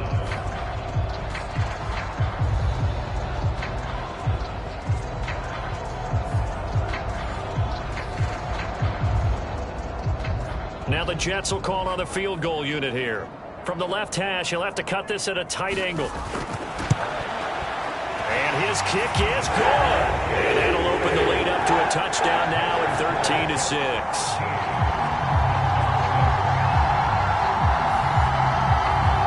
So it's an old-school extra point that counts 3 times. It's certainly a disappointment they weren't able to get it in the end zone. Yeah, I can just imagine post-game, head coach looking at the box score, 19-yard field goal, grimacing a little bit, but having to realize that at that moment, getting 3 points was vital. Go ahead and get the points, put them on the board. Out comes the Dolphin offense now as they get set to take over here. A touchdown would tie it. They trail 13-6 as they come up with a 1st and 10.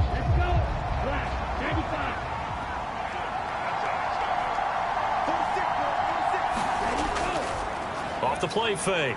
Elam. He's going to rifle one deep left side. And this is going to fall to the ground, incomplete. That very nearly their fourth pick of the game.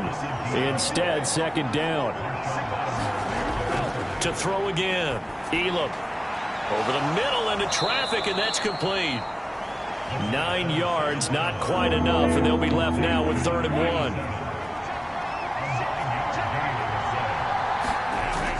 Back to throw. Elam able to find the open man. That's complete. And he is going to have the Dolphins first down, and comfortably so, as he gets 5 there on 3rd and a yard. For many people, that's not your standard play call in that 3rd down situation. But for so many offenses, they just want the ball in the hands of their playmakers in open space. And after he caught it, he did a nice job picking up the first down.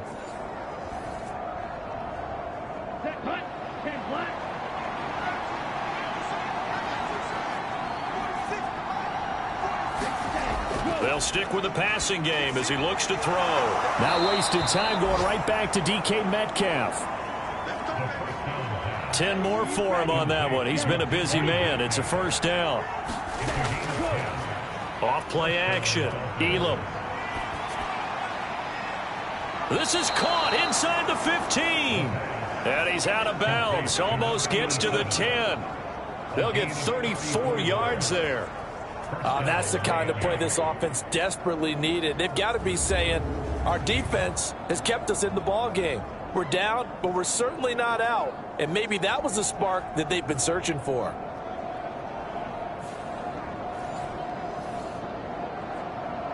So how about this for field position after the big play? Inside the 15 now as they come up on 1st and 10. In motion right, that's Metcalf. He'll get it here on the jet sweep. Oh, this one may need to go back to the drawing board. He's going to be swallowed up right away.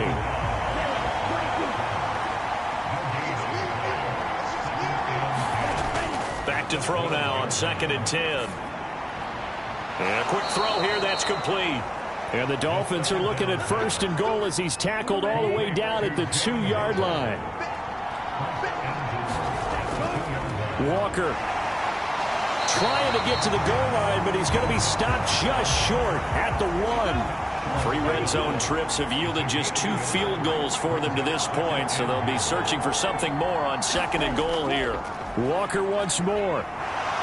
And he takes it into the end zone for the Dolphin touchdown. Ken Walker with now 15 rushing touchdowns on the year. And the Dolphins are an extra point away from drawing level. So the rushing touchdowns continue to stack up, CD. That now 15 for him on the year. And give him a ton of credit for staying healthy, being a smart runner, and it's showing just how important he's been to his team. He's got to be their MVP at this point in the season, and those votes may even turn into league MVP votes when it's all said and done. Now for the extra point, Daniel Carlson. It's right through, and we are now tied at 13. So that drive consumes 9 plays all told. And it was Kenneth Walker finishing things off with a touchdown run. All square now at 13 all as he sends this one away. And this will be a touchback, so they'll bring it out to the 25. And New York set to take the field. And their lead has evaporated in this 3rd quarter. It's tied once more as they begin with a 1st and 10.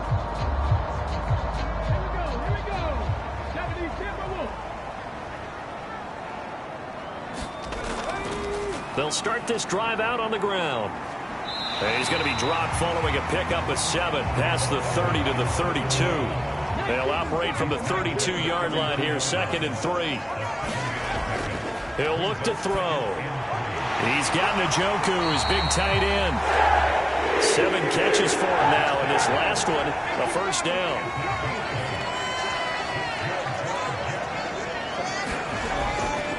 The play-action fake. They'll look to throw. And they'll get to him after a gain of 7 to the 47. Here's 2nd and 3.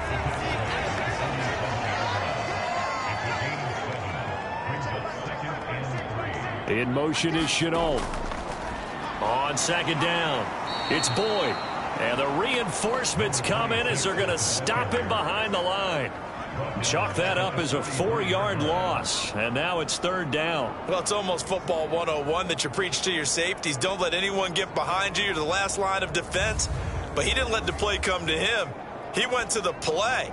How about that read and recognition and finishing off that one behind the line of scrimmage?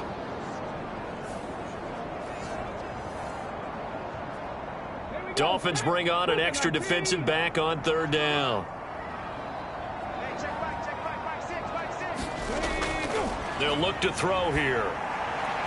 He's going to get that to his running back out of the backfield. And he's got another first down as he's brought down at the Dolphins' 41-yard line. It's a pickup of 16 there, and it'll lead to a new set of downs.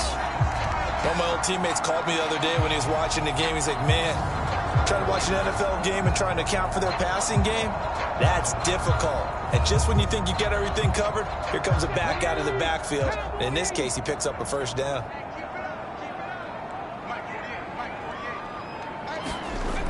Back to throw now on first down. He's got the connection to Moore. And the result here, a pickup of 8. Leaves him with 2 to go on second down. And they're not going to get to the line to run another play. So we will switch ends as the third quarter has come to a close. We'll return with more after this break.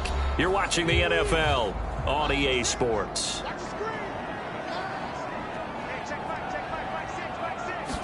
Second and 2. And he's going to lose a yard or two, taken down behind the line. It's a loss of a yard, so they'll wind up crediting him with a sack, and it brings up third down. Well, he was really focused downfield, but there was really no viable options. The coverage was too good. And the defense really quickened the tempo of that play with their pass rush because there was nowhere for him to go with the football. The only place he ended up, down on the ground. And the question now, can they get closer on third down? A field goal from here, you're looking at right about a 52-yarder. He finds his man, complete. That's Boyd. No gain on the play.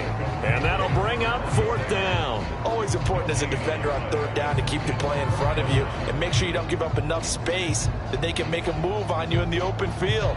Try as he might, he wasn't able to get to the first down marker. Excellent defense, good tackling.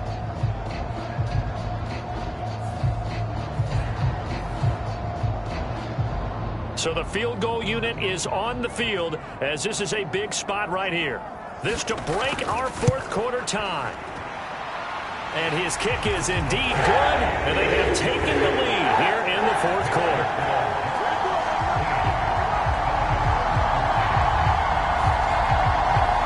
So the drive here ends with a field goal. It does give them the lead, but this one's still certainly a long ways from over. It definitely puts a lot of pressure on your defense to hold the lead, right? They're happy to have it and happy to be out there trying to do so.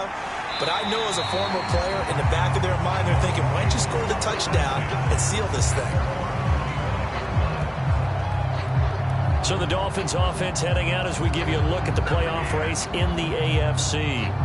And now they find themselves trailing following the field goal. Still a good amount of time in this fourth quarter, but this drive very well could determine the outcome of this ball game.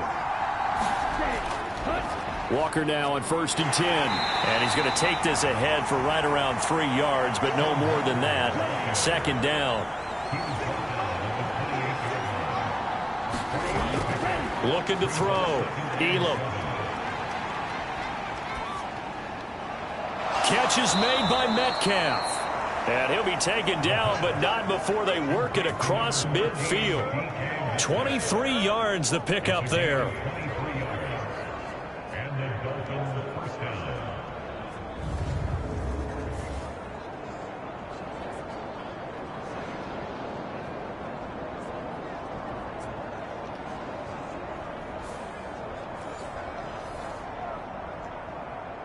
So in Jet territory now. Here's 1st and 10 at the 49-yard line.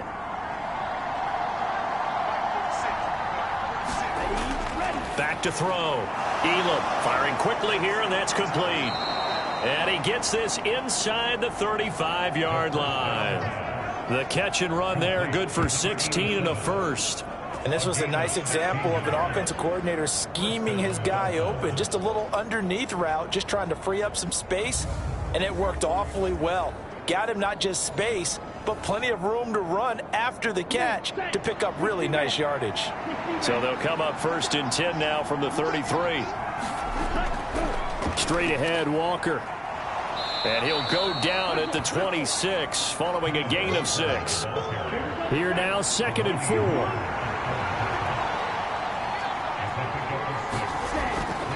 Looking to throw. Elam, a quick target here, complete to Metcalf.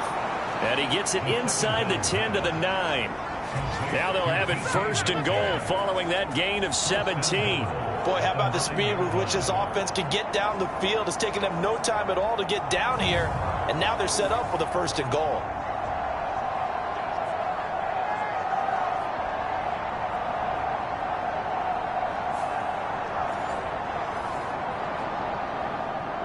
Only way to get the lead here, of course, with a touchdown, and that's what they're gunning for on 1st and goal. Operating from the gun, Elam. And that is incomplete. He couldn't hold on through the contact. Brings up 2nd down. As his old brain remembers, when I see 5 wide receivers on the field as a defender, I know the ball's coming out hot. They expected it and got there and popped it free. To throw on 2nd down, Elam. Quick hitter here, it's complete. The catch good for 6 yards, but now it's 3rd and goal.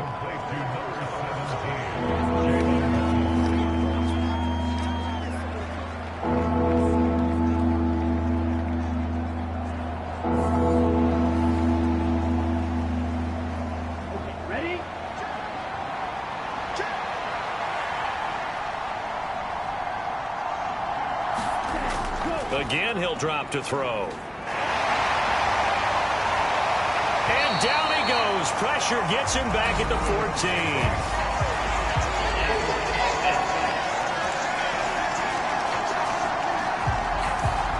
So a decision to make there. They decline the penalty as they'd rather force the 4th down. Carlson able to put this one through. And the Dolphins have tied things up here in the 4th.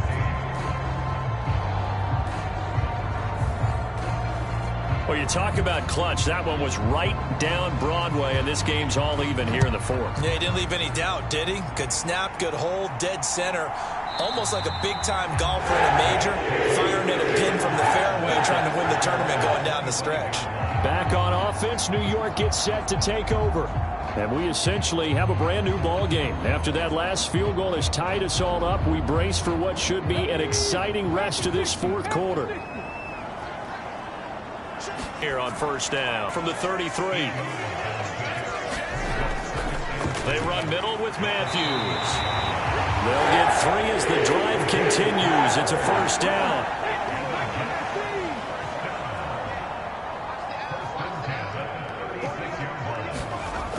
He'll drop to throw. He finds his man, complete. That's Boyd. Call it a gain of 3 on the play, and that'll make it 2nd down. The handoff to Matthews. And he takes this up right near the 45-yard line. 55 yards rushing for him now to this point. I think we can safely say that those types of plays are the backbone of this offense. We know not every run's going to be a big hitter, but you know they'll take that type of result on each and every attempt. The Jets on 3rd down, a very anemic 1 for 9 thus far. They're up against a 3rd and 1 situation. And he is going to lose yardage here. A loss of a yard, and it brings up 4th. This late in the game, Charles, I think you maybe seriously have to think about going for it. Especially where they are in terms of field position, because this is almost like no man's land. Might hurt your punter because there might not be... A nice return that time, gets 12 yards back. And it will be 1st and 10 as they take over. Out comes the Miami offensive unit now. They get set to take over. Excellent job by their defense to force the punt and provide them with this opportunity, all tied in the 4th quarter.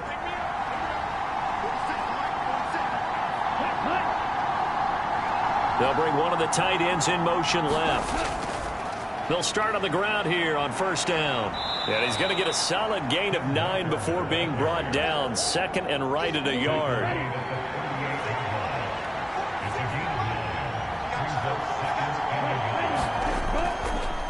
Off the play fake. Elam. This will be caught. It's Waddle. And they're going to get this to about the 44-yard line. 18 big yards on that one, and a Miami first. And partner, in a tie game in the fourth quarter, you and I both know in the NFL, that's when you lean on your stars, and he came through with a nice catch right there.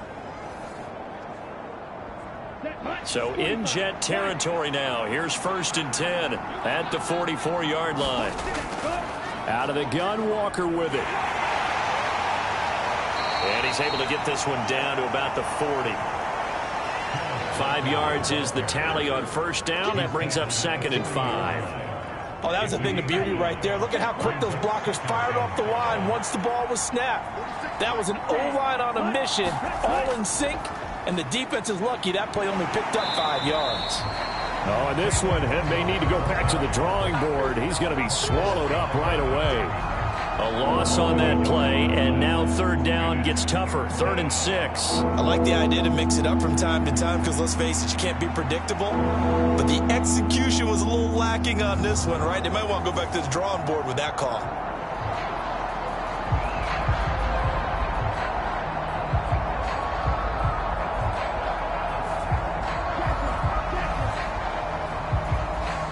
Big third down. A field goal from this spot, 57 yards as they hope to move it a little closer.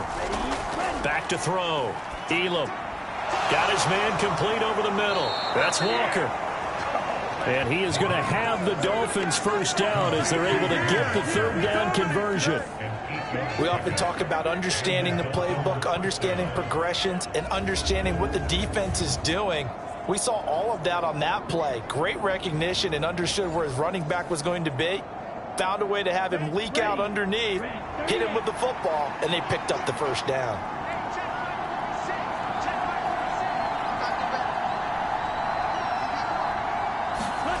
On first and 10, Elam. Now he'll dump it underneath to his running back, complete. Getting down to the good stuff, all tied with 2 minutes remaining on EA Sports. So the Dolphins have it as we welcome you back in. They face a second down, but they are in field goal range. And not much of a hole there as he gets it down to about the 24-yard line. Well, this crowd into it now. 3rd and 2.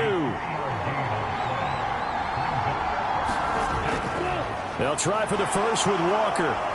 And they're knocking on the door now as a good run there. Going to take this to about the 10-yard line. Probably had 60,000 thinking pass right there, including us in the booth. Yeah, no doubt about it. That was a big call, big guts on that one. And guess what? That run, it'll pay dividends.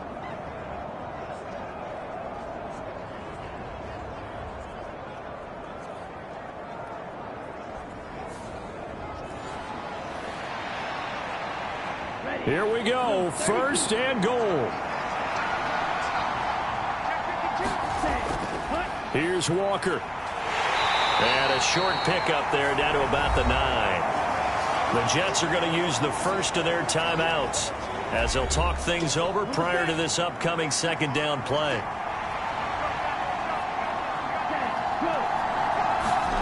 Well, they'll run it here on the Jets sweep. And from the 9, they get this to the 5-yard line. Now the Jets going to use the second of their 3 timeouts as they'll head to the sideline and talk over what to do next. Well, let's see where they turn on 3rd and goal from the 5. The Jets going to go ahead and use their final timeout as it comes with 1:04 left to go in the game. So on 4th down, out trots the kicker in a big spot here. This for the lead in the final stages.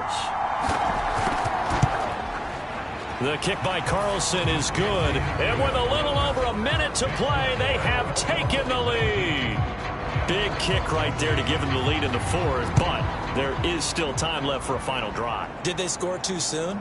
Post-game will tell us, right? Depending on what happens on this drive, that's how we'll analyze it. If the other team scores, they score too soon. If they somehow hold on, they manage the clock exactly right. So the Jets now down by a field goal, 57 seconds to go. A possible crippling loss to their playoff status in the balance, barring a late score. Back to throw. Completes to Njoku. And he's going to get 7 out of this before being taken down at the 27. Here's second down and 3. Complete to Boyd. A short gain here, maybe a yard to the 29. This definitely 4-down territory at this point, but a critical third down here. He had a man open, but he missed him, and it's incomplete. Partner, they've got one chance left to keep this one going, and I think for you and me, let's think along with their offensive coordinator now. Has to think back, cycle through every play of this contest, and remember what's worked and what hasn't. Because right here, he needs the best play of the game in order to keep this one alive. That one thrown across his body, and it's incomplete. They'll come up now on second down. One final shot. They'll look to throw. Now a desperation throw deep downfield. And it's incomplete. So their final drive comes up empty. And with that, the ball game is over. And a fun, close ball game comes to an end. On that last play, Charles, they were on the wrong side of midfield. They needed something near a miracle, and they couldn't get it done. Yeah, the effort, that was good. Very good, in fact. They were just a little too far out to get a decent look at the end zone for that last opportunity. Couldn't get it done, but a nice game overall. So for Miami, the wins keep coming as this one moves them to 12-3 on the year. And they'll get another road date next week. Meanwhile, for the Jets, their playoff hopes take a big hit as they fall to 8-7. And they'll be on the road next week as they get a date with the Seahawks in Seattle. That'll do it for us. I'm Brandon Gaudin alongside Charles Davis. Thanks to our entire crew as well. We'll talk to you next time. So long, everybody.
today.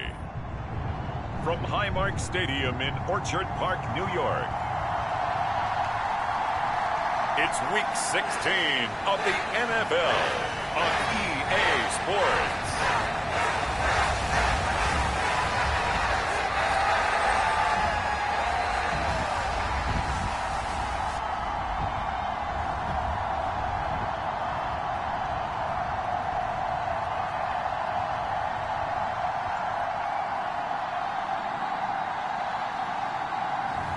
And we'll see Jacob Eason and the Buffalo Bills taking on Mac Jones and the New England Patriots.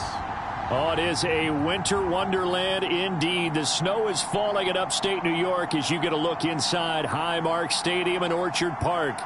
It is Week 16 in the NFL, and we've got a good one in store, as it'll be the New England Patriots taking on the Buffalo Bills.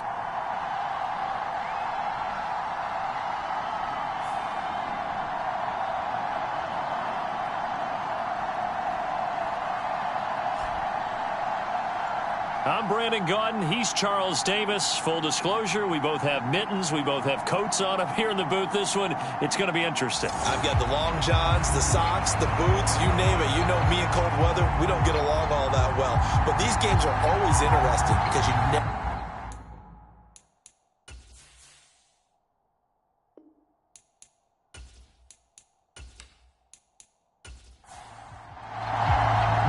And we are underway in Buffalo. This fielded right at the goal line. And beyond the 20, but not by much. In fact, just a yard pass there to the 21. So here come the Patriots now to take over on offense. They're led by their quarterback from the University of Alabama, Mac Jones. Mac Jones absolutely believed in himself coming out of high school. Went to Alabama despite the fact there are many high-profile quarterbacks already on the roster, and blossomed into a Heisman Trophy candidate in his final season with 41 touchdowns and only 4 interceptions.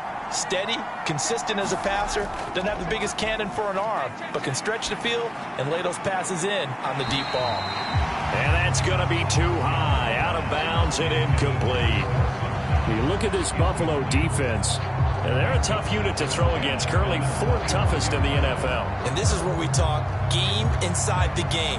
Top 5 passing offense versus top 5 passing defense. I wouldn't be surprised defensively if they change up coverages a bit more than usual to try and combat what they expect to see. And he's going to get this one across the 30-yard line. So they'll come up 1st and 10 now from the 33. Throwing Jones. Oh, hit as he throws there, incomplete. Here's 2nd and 10. Now Jones. He'll find Juju Smith-Schuster. 9 yards, not quite enough, and they'll be left now with 3rd and 1.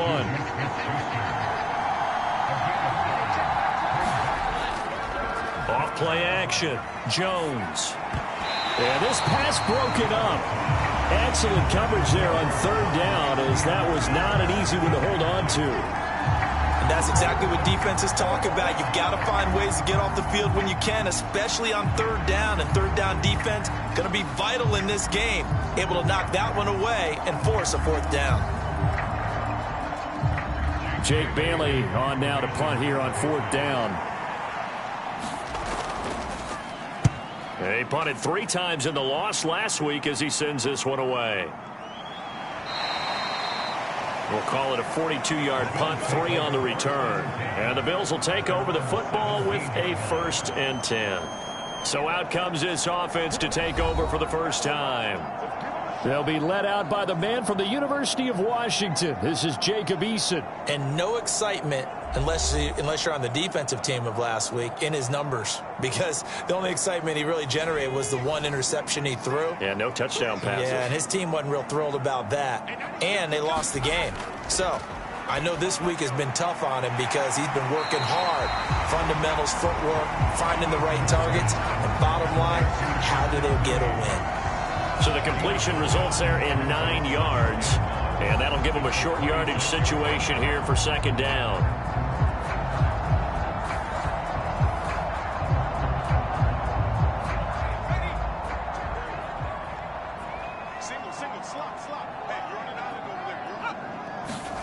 Now Eason. And he can't find anywhere to go with it, and he goes down. It'll go as a loss of about 6, and now it brings up third.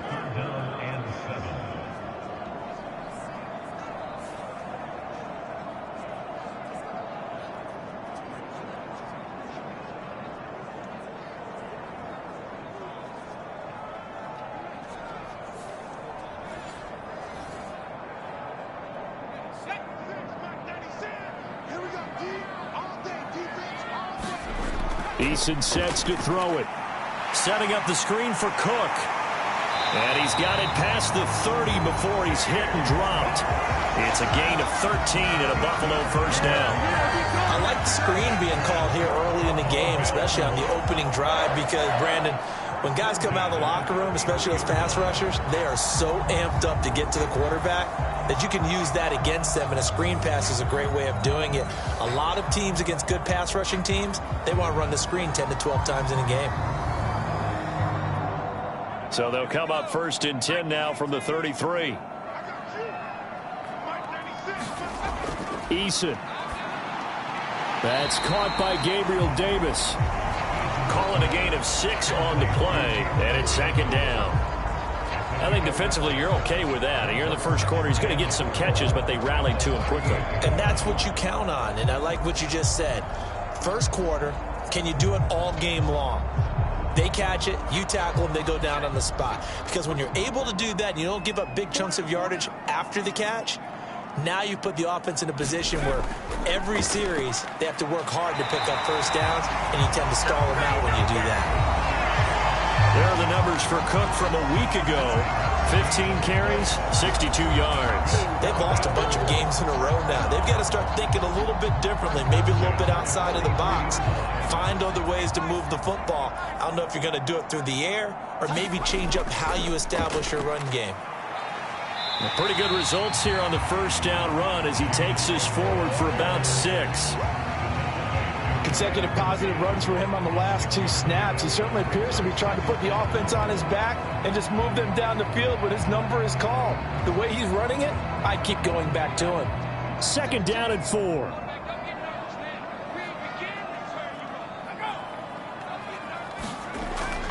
Here's Cook again. And this time he's able to take it down to the 42. 9 yards to pick up there, and it's a first down. That's a very nice game there. A confidence-building run. Love the execution up front, and the way he pressed the hole, absolutely perfect.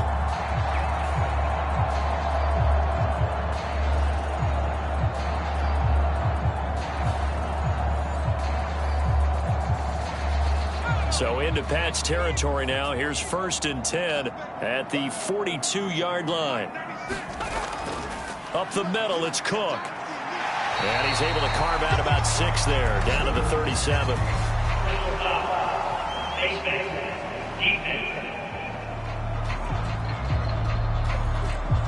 Well, when you get an elite running back like he is, sometimes you've got to employ the by any means necessary method to get him down. Yeah, sometimes you're relieved even if a flag comes out. But if you just get the hand up and you get it on the mask, you can kind of get away with that. But as soon as you curl it around a finger or the hand, that's pretty easy for everyone to see, and they'll call that one every time.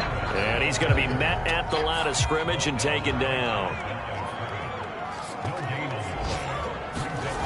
Throwing is Eason. He'll get this one complete to Davis. 9 yards, not quite enough, and they'll be left now with 3rd and 1.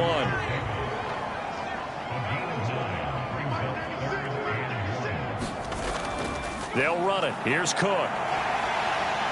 And boy, he is very close to a first down, but from where they're spotting that football, he's going to be a foot or so short. I think that's the type of run we'll continue to see throughout this game. The snow coming down, I don't expect a lot of big plays to be broken.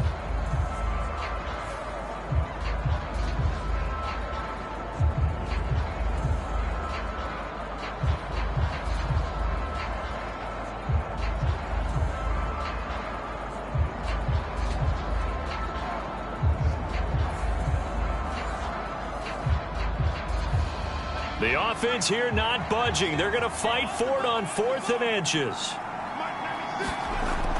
Here's Eason to throw. Pass taken in by his big tight end. Here we go now on 1st and goal.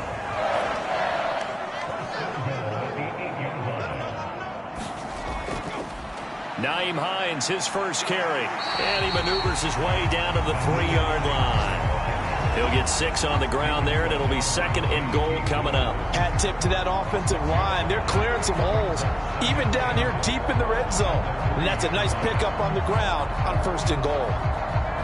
So the ball position now at the 3. Here's 2nd and goal. Hey, 96 is coming. We'll fight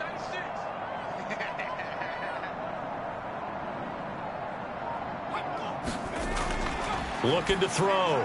Eason, that's caught at the 2. Touchdown, Bills.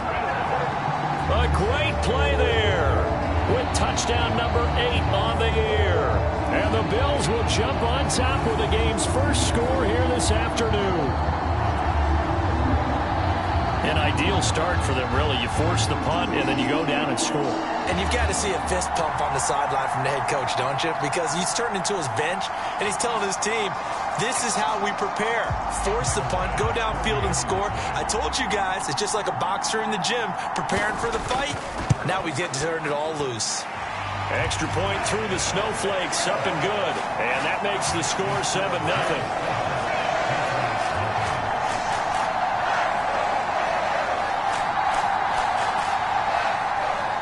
After the touchdown, Bass to kick it away.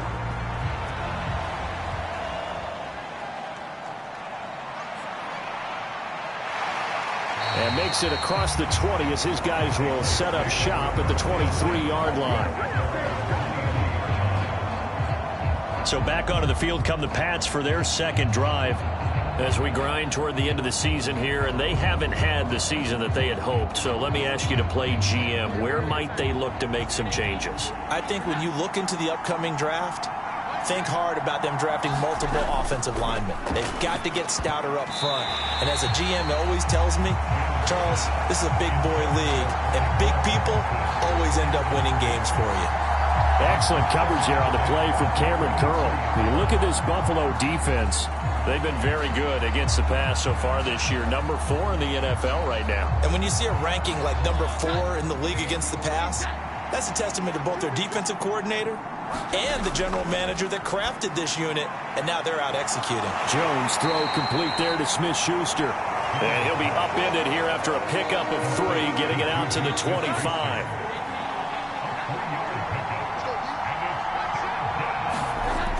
Jones now to throw on 3rd down. Got a man, it's Tyquan Thornton. And he will be marked down short of the 1st as they get to him at the 29. Short completion, just 4 yards, and that's going to make it 4th down. Well, the good thing about covering any game I do with you is I know that there's no problem with rhythm. Now, what we're watching offensively, a little bit of a problem there. Yeah, punt on the first drive, looking at another one here, just a little slow. And, you know, they were talking about a fast start, but that hasn't been the case. Yeah, and let's face it, any team we cover always talks about a fast start. That's true. But it's not necessarily going to happen just because they say so. And whether it's the script, whether it's, you know, just what they're going through, whether they're seeing different defenses, they're going to have to figure it out as this game moves on. A 39-yard punt, a return of 5. And they will take over 1st and 10. Out come the Bills as we take a look at the playoff race in the AFC. Well, with 3 weeks left, they are in one of those 3 wild card spots, Charles, but that spot is not clinched, and there's not a ton of breathing room for them, so the bottom line, they just need to focus on winning right now. Yeah, they totally have their eyes open, don't they? They know they've got teams trying to run them down. They can hear their footsteps. The question coaches ask guys in the locker room, do you have another gear left to pull away and lock in that playoff spot? If so, let's hit it. And this one incomplete. Too much contact to hold on to that one, and it's 3rd down. Well, no one likes to see that drop, but I'll guarantee it's not going to stop his quarterback from going back to him anytime he has open space. On 3rd down, Eason. Powering forward. And he'll be taken down, but not before they work it across midfield. That one a broken play, but it ends up being a good play. The scramble goes for 20. Well, he and his offense were staring down what was likely a 3-and-out. Zero fear from his side, though. Never doubted for a second they pick up the first. He's ready to pull the trigger on a keeper the moment it revealed itself.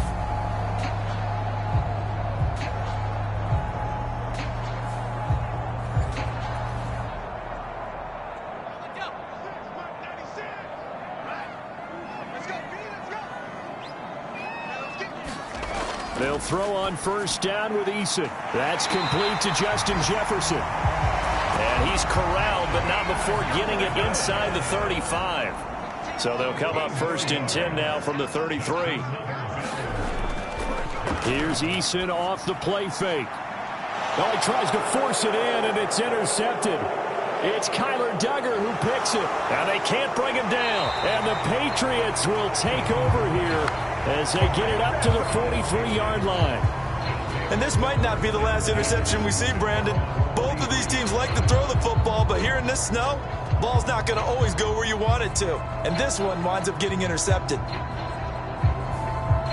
New England trying to get a place on offense. They'll start in excellent field position following the INT. So good starting field position for him here as they come up first and 10 at their own 43. Throwing to start the drive. Jones. Now throw right side here going to be incomplete. Now a second and 10.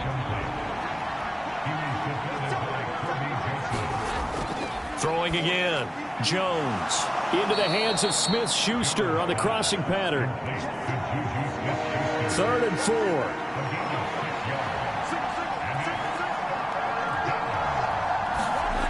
Back to throw. Jones. And they take him down. The Bills get to him. Kirby Joseph drops him for a loss of 12, and it also brings up 4th down. I know some of the talk after last week's loss was the O-line struggles. They gave up 4 sacks. He got hit here and taken down again, so that's something to monitor.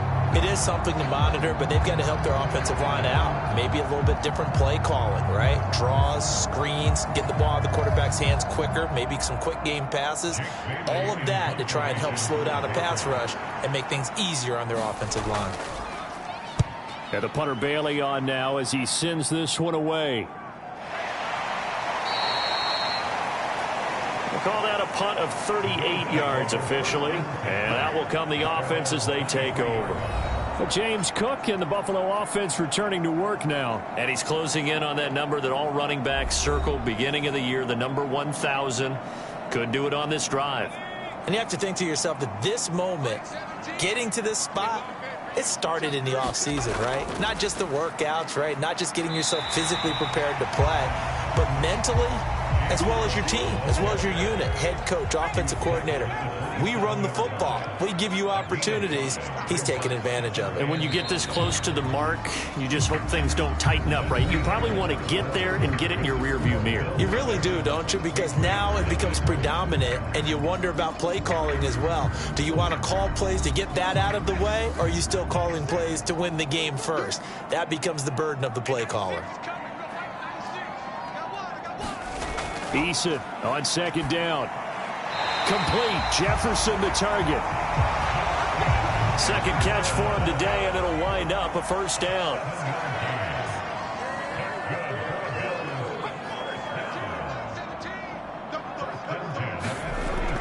Looking to throw. Eason. Into the hands of the tight end, Dalton Kincaid. And able to get this one across the 45 before he's brought down. 11 yards and a Buffalo 1st down. And what a nice example there of a tight end doing exactly what he needs to do. How about how he worked his way to the outside, made sure he secured the catch, and then anything after that, we count that as a bonus.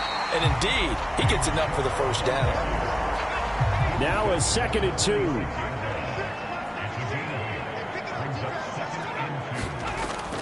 Back to throw. Eason on the slant. He's got Davis. And he's got another first down as the tackle's going to be made at the Patriots' 25-yard line. That good for 21 yards on the catch and run. Quarterbacks love slant routes because the receivers are breaking right into their line of vision, and receivers love them as well because they're getting the ball on the move and able to catch it and try and get upfield and gain additional yardage.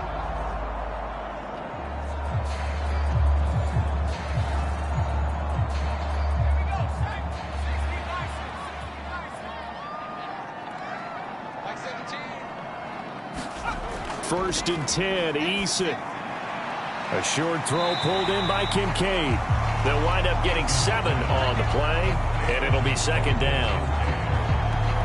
That's now 4 completions in a row. A good bounce back following the interception last drive. Certainly not letting it affect him, that's for sure. And we all know interceptions are going to happen. So the big trick, don't let it affect you going forward.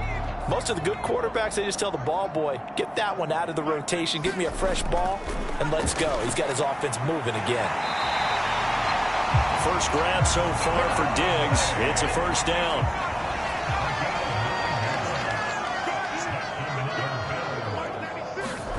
From the gun is Eason. And a quick throw here that's complete. And they'll get this from the 8 to the 5. Pickup of 3.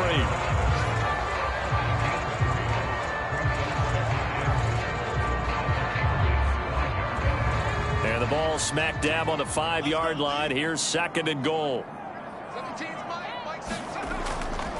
Harris running straight ahead.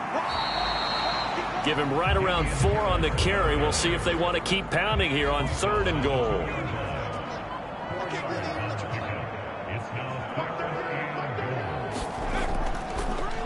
And they'll try and run the option to pick it up. And he takes it in across the chalk for a Bills touchdown. Jacob Eason scoring on the 2-yard keeper. And the Bills have taken a 2-touchdown lead now. Well, I'd have to say that for him, that was an all-encompassing drive because it was his arm that got his team down to that point, but his legs that finished the deal. Give him credit for making it happen.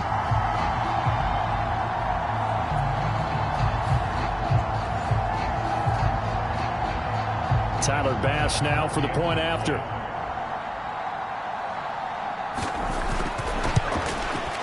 And it's good to make it 14-0. So that one a pretty time-consuming 10-play drive. And it's culminated by a 2-yard touchdown run. After the touchdown, Bass to kick it away. Taking it about the 1. And he returns this to the 22.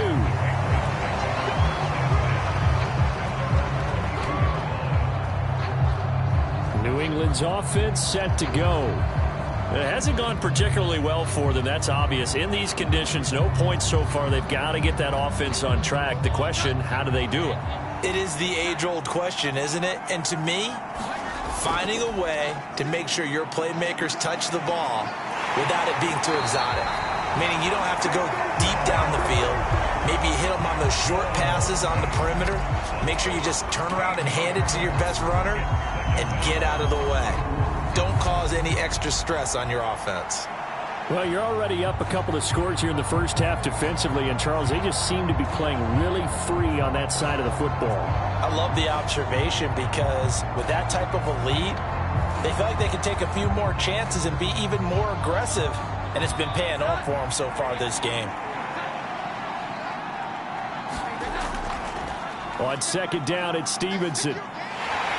And a short gain here across the 10 to the 12. The offense on third down, 0 for 3 to this point. They could use a conversion. This will be 3rd and a mile. Looking to throw. Jones. And this is going to be caught, but they'll say out of bounds. So it's incomplete. On is Jake Bailey to send this one away.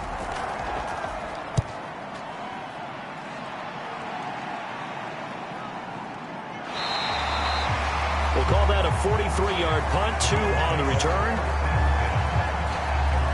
James Cook running back out now. He's over 40 yards here in the second quarter. Been nice and effective for them, hasn't he? He has definitely been dependable and really shouldn't underestimate what he's getting done here, because anytime you're on a pace that's going to approach 100 yards, you've really done some damage in an NFL game. And now he's looking just to add to his totals.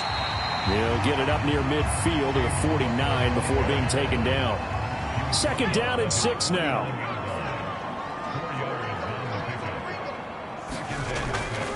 They run it again with Cook, and he'll take it across the 50 and into New England territory. An extra corner comes on now for the Patriots D on third down. Operating from the gun, Eason working the middle of the field, and he's got a man complete. And he is going to have a Bills first down as they're able to get the third down conversion. But things are definitely going right for them here in the first half. Pick a down, any down, even third down, no problem. They get a connection there and pick up a fresh set of downs, continuing to move the ball.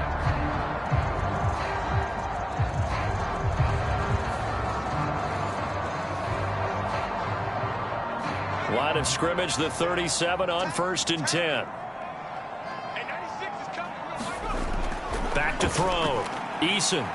And he can't get rid of it. He's taken down. He'll wind up losing 3 there on the sack. Good pressure, and it's second down. Blitz came there from the inside, and there just wasn't much resistance. No, not at all. That means that defensively, they timed it up perfectly and matched up perfectly. They drew all the blockers to the other guys, left a free runner back to the quarterback. And you know what a free runner turns into? What? A free hitter.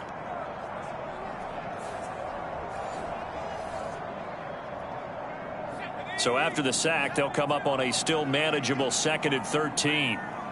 They'll bring a receiver in motion left. A 10th carry in the game for Cook. Able to push forward for about 4 down to the 37. So third down now. They need the 27-yard line for a first. Eason going to throw it out of the shotgun. High throw, but he makes the catch. And he's got another first down as the tackle's going to be made at the Patriots' 21. A sizable 16-yard chunk there. The drive continues. Forget height and catch radius. When you run the fade really well, run down the defender, kind of take him a little bit towards the middle of the field, and then fade to the sideline and give your quarterback some space, it can be executed that well, just as we saw.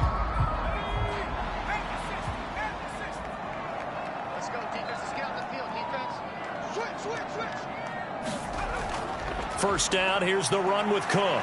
And he'll manage to pick up about 4. It's second down.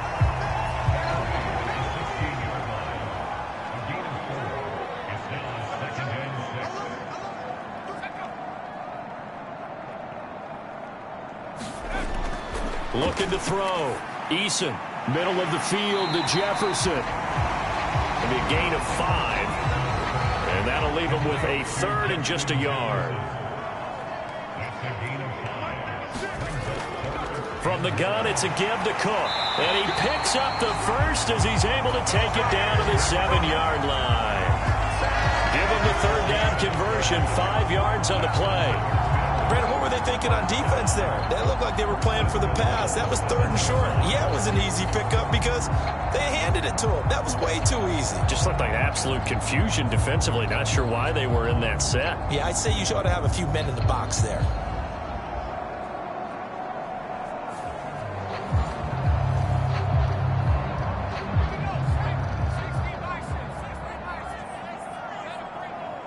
Two minutes to play, first half. It's 14-0. Here's 1st and goal, and gosh, points here. A chance maybe to put this thing away before halftime. Back to throw. Eason, he's got it. And he'll be brought down right on the edge of the goal line at about the 1-yard line. That's good for a gain of 6, 2nd and goal. And I like the idea here. Get the ball in his hands, even if it's in the passing game. 3 catches a week ago, and he does a nice job here to pick up yardage. 2nd and goal from the 1. Now it's Eason on the option. And he'll take it into the end zone for a Buffalo touchdown. Jacob Eason keeping it himself from a yard out. And the Bills have moved out in front by 3 touchdowns. Boy, so if you are scoring at home, Charles, and God bless you if you are, but that's now 3 drives and 3 touchdowns. So in a baseball game, wouldn't that wreak havoc on your scorecard? Yes. I mean, with all the action that's happening now, how they got here, whatever cliche you want to bring into it, they're locked into a groove, they're clicking on all cylinders. Bottom line, they're piling up the points.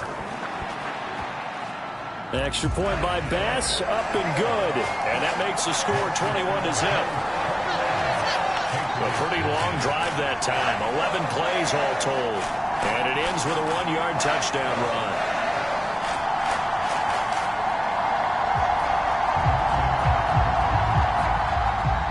After the touchdown, Bass to kick it away.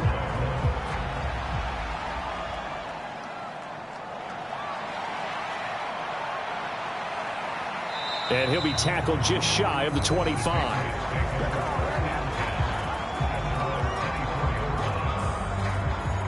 New England trying to get a place on offense. Well, CD, you kind of feel like they're in a bit of a danger zone right here because now you're down 3 scores, and I know we're in the first half, but the way this offense hasn't been able to generate anything, you feel like they probably need to get something going on this drive, right?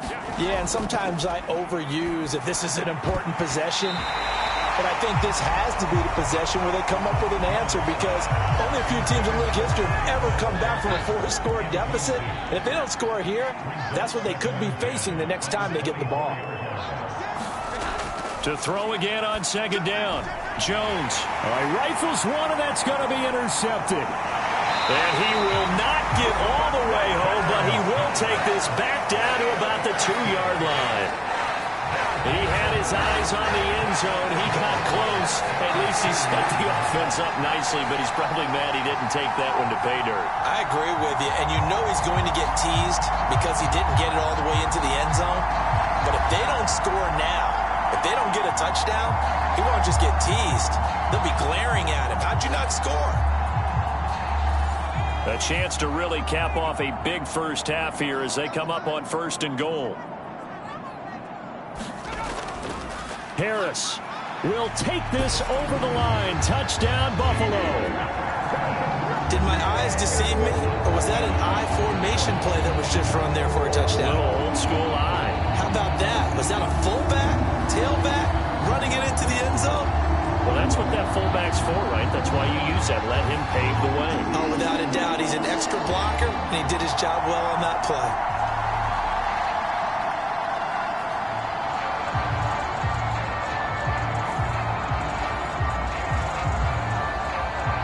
Here's Bass now for the extra point.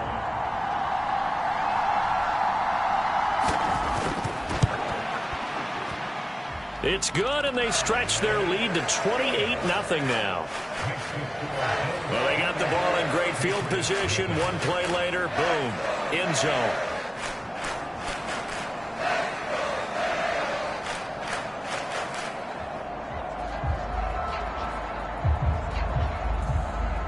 After the touchdown, Bass to kick it away.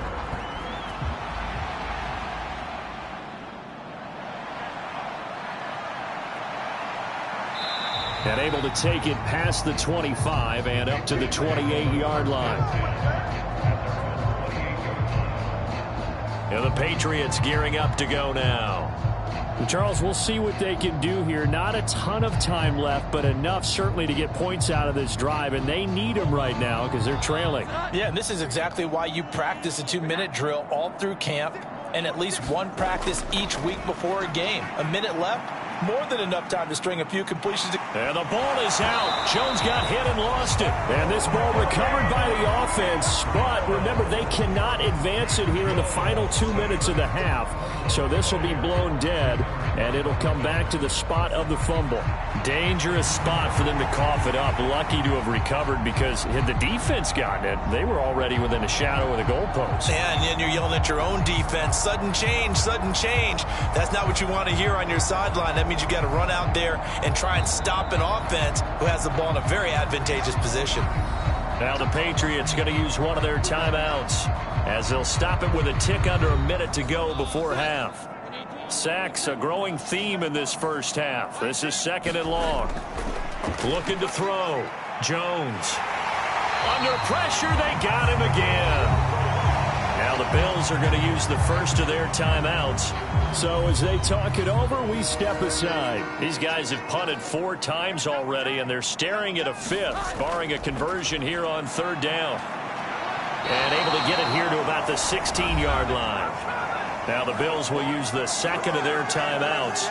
So that means they're down to 1 remaining here as we head toward halftime. Here's Jake Bailey now.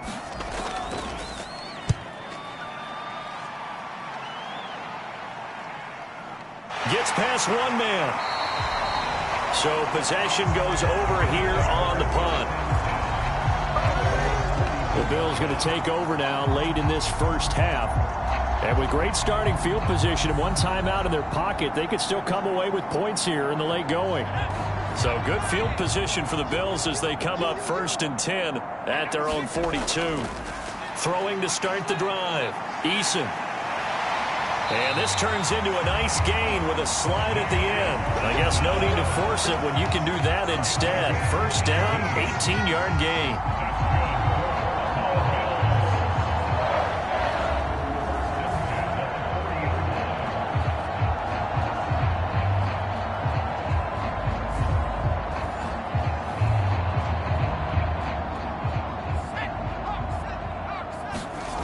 Operating from the gun. Eason over the middle, complete. It's Cook. And he's going to have a 1st down here as they're also into field goal range at the 28. And with just 1 second remaining in the first half, they'll call the timeout. Let's just call it what it is. This has been a flat-out struggle for this defense all game long. They've really had a hard time slowing them down. And while I'm not big on speeches and guys jumping up and down, they might need their team leader on defense to get in their face right now, light a fire under these guys. They've got to start playing better assignment football and start getting guys on the ground. So we are at halftime here on Christmas Eve. As we'll send you down to Orlando, and we check in with Jonathan Coachman for our EA Sports Halftime Report. Coach. All right, Brandon, thanks very much. Welcome in everyone to this Christmas Eve edition of the EA Sports Halftime Report. So let's get to it. We begin here in the Sunshine State. The New York Giants heading south to take on Jacksonville. And that one just before halftime with the Jaguars out on top. A couple of touchdown strikes there from Justin Fields. Next, we'll stay right here in the Sunshine State. Head down to Tampa, check on the Bucs. And for the moment, they trail the visiting Saints in that one. Marvin Mims, a touchdown reception. Lastly, let's get to the Windy City. See what's happening with the Bears at home at Soldier Field. As you can see the score there in the 2nd quarter. Justin Herbert, 4 touchdown passes.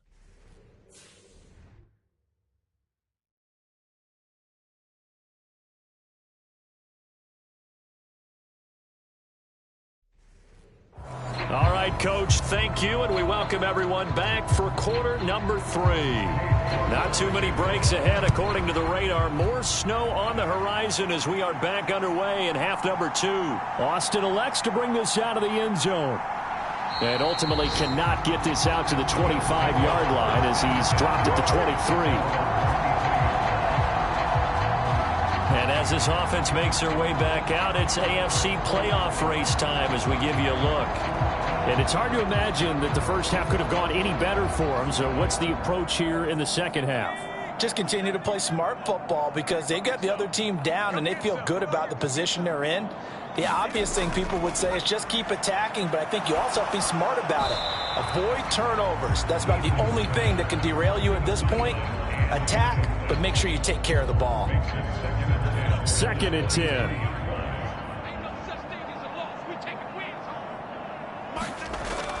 Operating from the gun. Eason. That's brought in by Davis over the middle. 9 yards, and that leaves him just short, so it'll be 3rd and less than a yard. Cook up the gut. And he's going to have a Bills 1st down as the tackle made at about the 38. I know the game's changed. A lot of people would say it's evolved. Look, I'm a little bit Neanderthal, okay? I love this. No exotic formations, no misdirection. Just line up and run the darn ball, pick up the first down. I love it. Yeah, 3rd and short, that's what you're supposed to do. Like you said, old school, smash mouth football.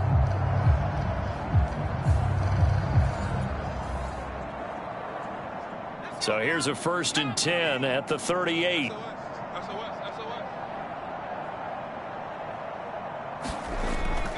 Again, it's Cook. Knifes his way forward here, but just 3 yards on the play. 2nd down. Yeah, I don't know if it's exactly a win-win, but if you're on offense, you'll take that kind of a run, all right? It was kind of stacked up, found a little bit of yardage, and frankly, they're pretty close to staying on schedule on offense. The playbook is still open for the coordinator.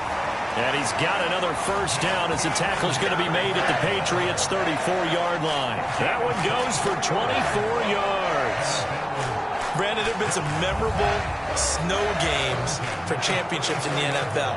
1948, Philadelphia Eagles, Chicago Cardinals. Well, the most famous one in my lifetime, I think, is got to be 01, right? Raiders, Patriots, to send the Patriots to the Super Bowl. You had to go to the Tuck roll, didn't you? Yeah. Yeah, I think that's one people remember. But I also know this. In Miami, the infamous one, the snowplow game. In New England, when they went out there and the Patriots had a guy come out and clear a spot on the field for their field goal kicker to kick the game winner. Is that 82? That was 82, and the Dolphins fans will never forget it. Well, we're not seeing one of those famous games here, but it's fun to be in the snow nonetheless. The Bills passing game, getting them down the field. They've got another 1st down. The partner is still in the 3rd quarter, but they've got this one well in hand and still airing it out with gusto and picking up some nice gains. And even in lopsided games like this, you don't really see starters get lifted or the foot come off the gas before the 4th quarter. No one wants to leave any doubt when they're playing well. They just want to continue the process. It's a pickup of 4, and it'll bring up 2nd down. But if you're going to have a relay race, you're probably going to pick your backs and receivers to run it, but don't underestimate the conditioning of the offensive line. They're out there just dictating things, staying on the field, and keeping a long drive going. And it's caught. And they corral him just a couple yards shy of the end zone.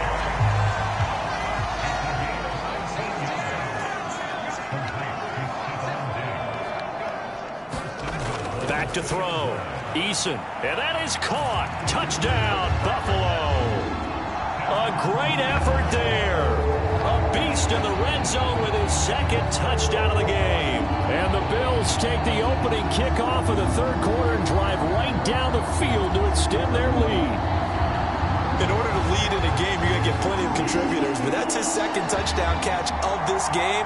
He's one of the key guys in this one. And you better believe he'll be looking for the hat trick here as this one continues to go.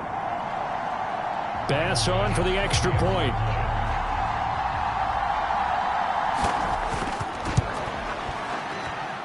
And he's been a busy man, 5 for 5 now as he knocks another one through to extend the lead. A 10-play drive that time, and it culminates in a Bills touchdown. After the touchdown, Bass to kick it away.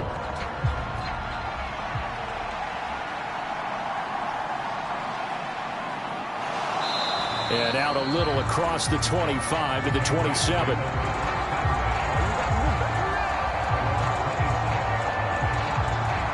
So here are the Patriots now. They get ready for their first possession of half number 2.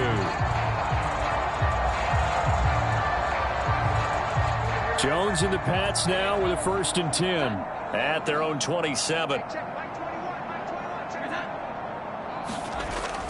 It's Stevenson with a run to begin the drive. He'll get a yard, that's all, as they get him down at the 28.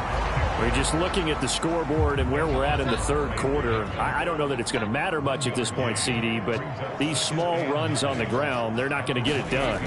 No, they're not. And right now, the guys stopping the run have been superior in this ball game, giving them no openings, no seams, and now they've got this game well in hand. Give him a gain of 5 on the completion, and that'll bring us to a 3rd and 4. Looking to throw. Jones. That is caught. And they'll get it up just short of the 45 at the 44. That his first catch so far. They've held him under wraps, but he's got a 1st down there. Well, a lot of times when you get a manageable 3rd down situation like this, You have to think about your tight end, and he comes through for him, picking up the first down.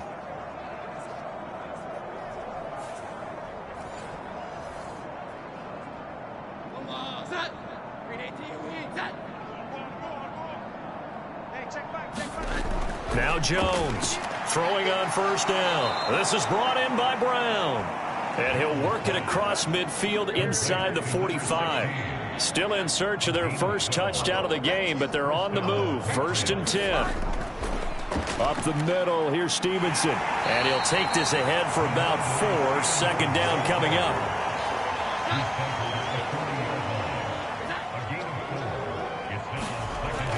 They'll run the toss here with Stevenson. And he'll get inside the 40 to maybe the 38-yard line.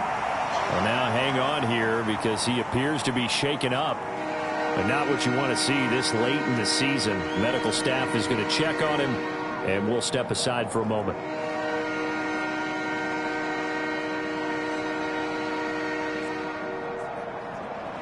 Here's the 7th play of this drive. This is 3rd and 4. Back to throw. Jones able to find the open man. That's complete. And he's got a first down as the tackle made at the Bills' 29-yard line. Give him 10 yards there as this offense is on a roll. This drive continues to plunge forward. But look what we have here, a sustained drive, and that was certainly AWOL in the first half. They really struggled to try and move the football. But right now, they certainly seem to have the formula working. Let's see if they can keep it up.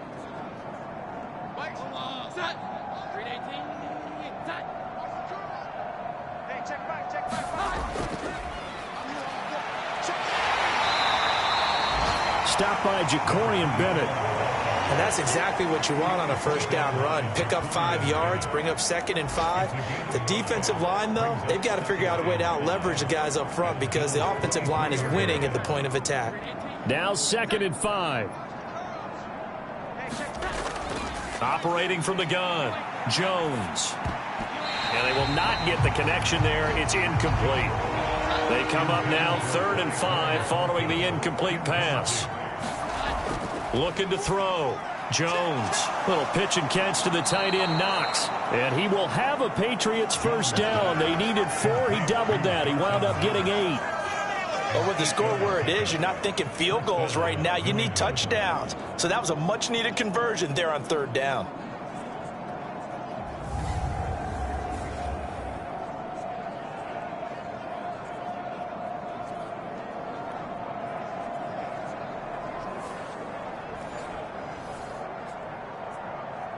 So the ball down to the 16 here for 1st and 10. Back to throw. Jones. Throw fighting Thornton over the middle. Touchdown!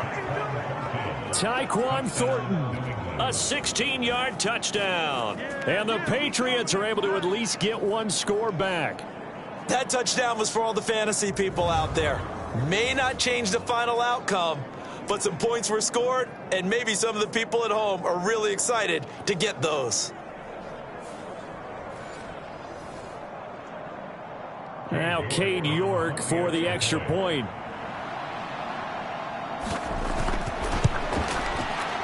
So they get 1 score back, but still a long ways to go here in this 3rd quarter. So that one a long 11-play drive.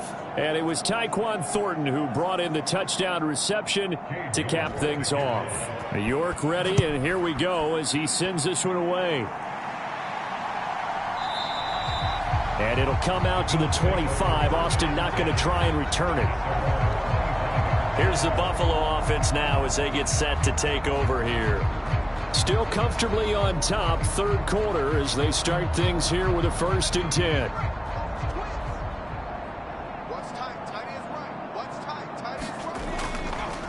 They start the drive with Cook. A little juke. And they work this well upfield across the 45. 88 yards for him on the ground now as he has been terrific here this afternoon. Thought they were going to have him down a lot earlier, but he was able to shed that tackle. Shows the value of the weight room, doesn't it? Shows the value of the attitude when you run the football. Don't go down easily. Break a few tackles. Gain some additional yardage.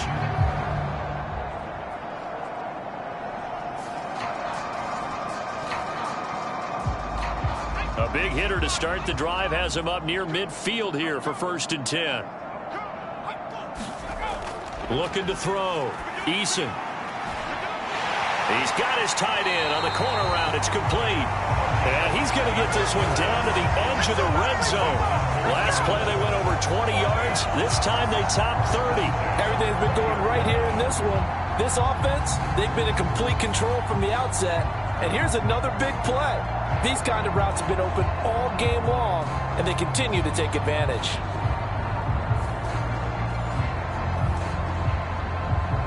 So a big play as it gets them all the way down to the 20 now for 1st and 10. Back to throw. Eason firing quickly here, and that's complete. Even with that broken tackle, he'll be brought down short of the 15. 2nd and 6.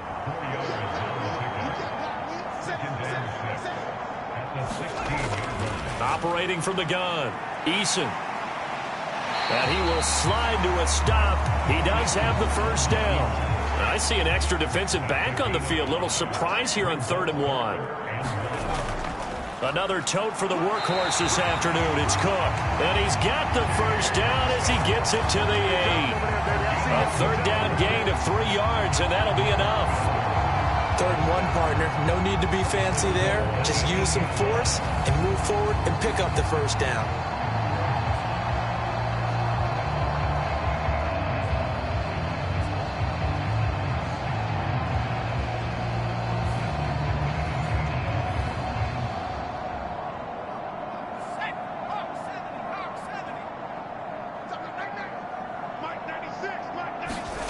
Operating from the gun. Eason. Shakes off the sack. And he is into the end zone for a Buffalo touchdown. Jacob Eason, an 8-yard touchdown run. And the Bills have got it on cruise control. This is a great decision right here. Out of the pocket to his left, and he knows if he waits too long, the defense is going to be all over it. So he makes a decision to go and wins the race to the pylon.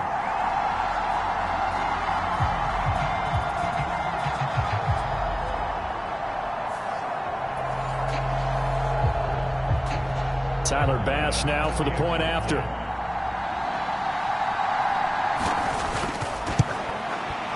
And the lead grows even larger here in the 3rd quarter. So that drive, 6 plays, 75 yards. And the capper that put it in the end zone, a run of 8 yards.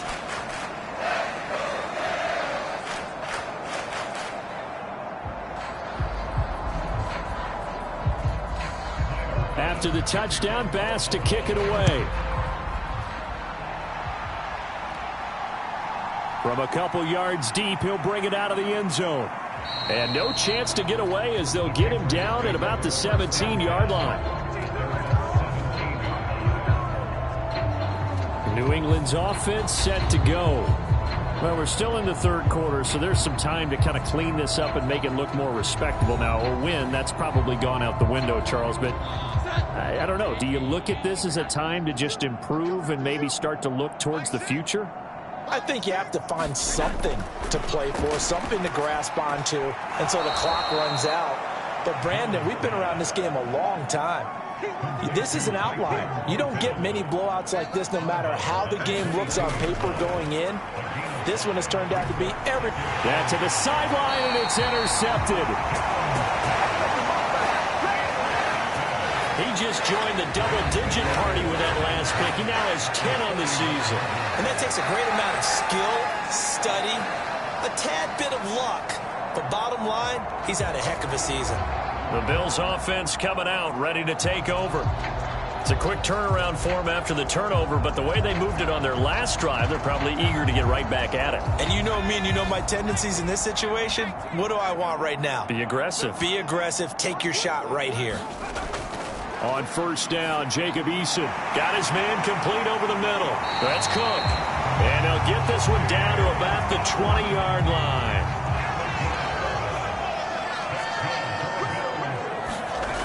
Throwing on 1st down, Eason. And that's going to be incomplete. Too tough to hold on to that one. It's 2nd down.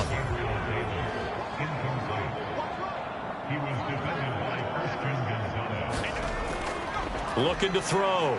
Eason. That'll be complete to Cook. And the Bills are going to be set up with a 1st and goal here as the tackle made at the 9. 1 quarter remains here in Week 16. You're watching the NFL on EA Sports. Back now in Buffalo. And this is a blowout so far as we get set for the 4th quarter. A very one-sided affair. They'll run with Cook. A solid move on the run, but ultimately stopped short of the goal line. Down at the 2. 98 yards rushing for him now in the ball game. That's good hard running right there on 1st and goal. That gets him down to the 2 and puts a lot more pressure on that defense. Good yardage on 1st down. Now can they punch it in on 2nd and goal? They'll try and run with Harris. And this is not going to do it as he stopped at the 2-yard line. Now, they'd really like to make the short field pay off. We'll see if they can, but this is 3rd and goal. Cook is in. Touchdown, Bills.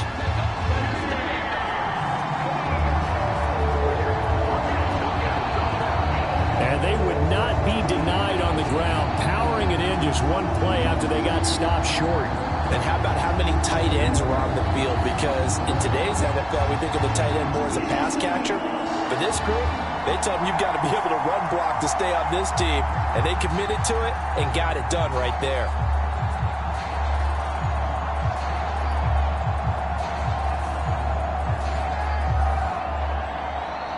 Here's Bass now for the extra point.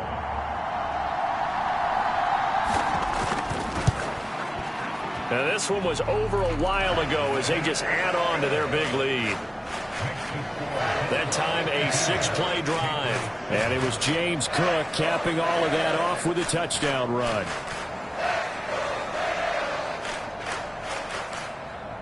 After the touchdown, Bass to kick it away. Taken at the goal line. And he'll get it up past the 20 to about the 22.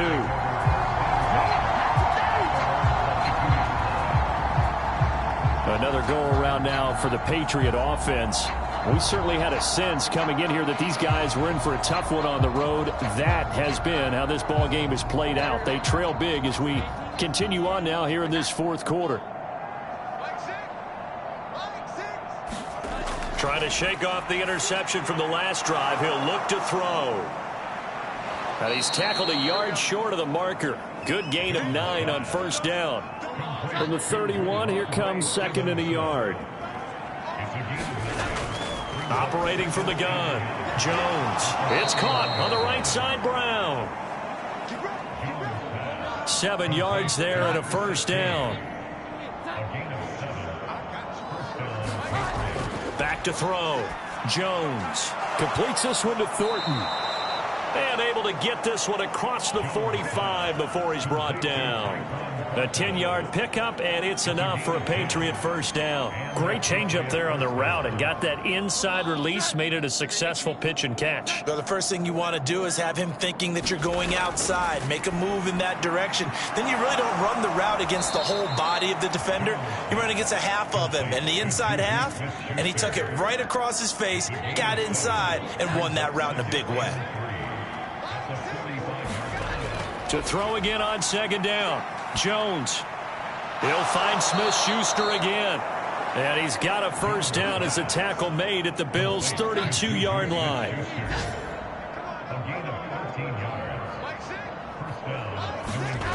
They'll look to throw again. He'll get this into the hands of Stevenson. And only able to get 2 here. Stopped at the 30. Ball on the 30 now. Here's a 2nd and 8.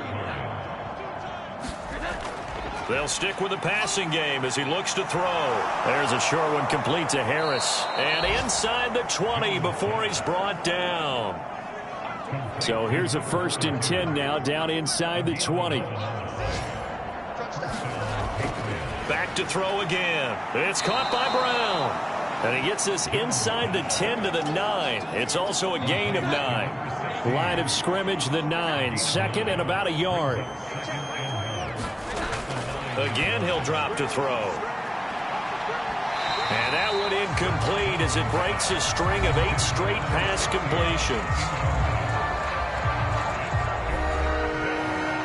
This offense so far on third down, they've converted 3 times in 8 chances. They need just a yard here. It's 3rd and 1. He's got his target. That's complete. And the Patriots are going to have 1st and goal as they try to finish off this drive with 6 points. And that's understanding where the markers are, because it's not just running to them. Because on the catch, you can actually be pushed back before the 1st down. It's getting past it and allowing that opportunity to drift back towards the 1st down line and still having picked it up. Really well run.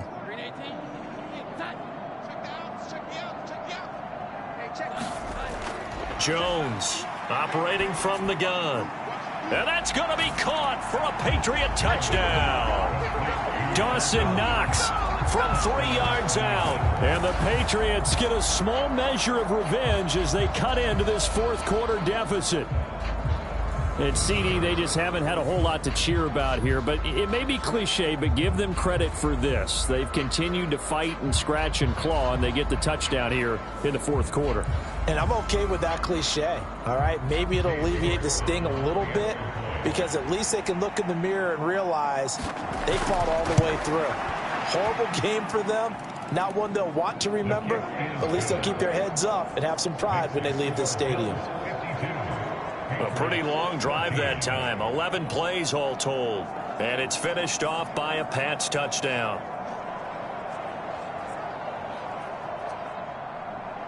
York ready, and here we go as he sends this one away.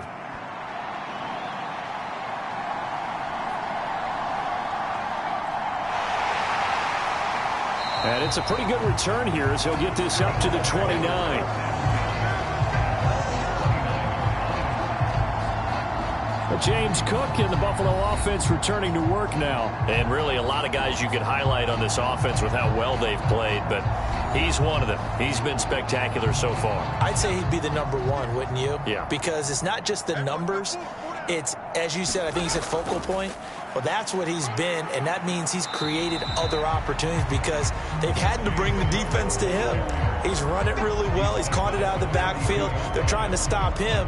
That means there are chances for the rest of the guys to do damage themselves. That's it. That's what you want. Straight ahead positive gain. Just keep that clock ticking. Now 2nd and 8 at the 32-yard line. Let's go, defense. Here's Cook again. And takes this one across the 35 to the 36, a gain of about 4. 3rd and 3. Operating from the gun, Eason. And he will not be able to hang on through the contact. It's incomplete. The coverage strong, and now it's 4th down. Well, up big here in the 4th quarter, up really big. That pass and incompletion, I don't think they needed the completion, but, Charles, this is an offense right now that they're just having fun. They're clicking on all cylinders. Yeah, you're right. They didn't need a completion. They certainly don't need any more points, but they're not going to turn them down. They're going to continue to run what they have in their playbook, and they still want to run it efficiently. The Bills send the punter out. Always a good sign when your first punt comes in the 4th quarter. Fair catch called for and made right at the 25-yard line. Just 34 yards on the punt there, no return. And the Patriots take over. New England trying to get a place on offense. It's now appearing that this losing streak is going to continue. You know, the coaching staff was confident that this was going to be the game to stem the tide, but that just has not been the case. Here's Jones on 1st and 10. Checking this down to Stevenson. So nothing doing there. And that's going to bring up 2nd down.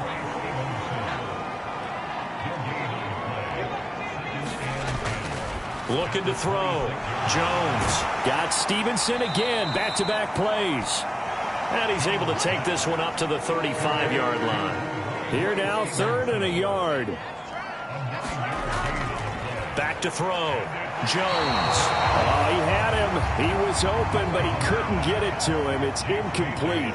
The Patriots send out their punter as they're forced to kick for the 6th time today. This is brought in at the 21. Call that a 41-yard punt, 6 yards on the return. And now out come the Bills. And they look to finish strong in this fourth quarter, and this is a unit that certainly has turned things around from a week ago. Just a much more productive all-around ball game.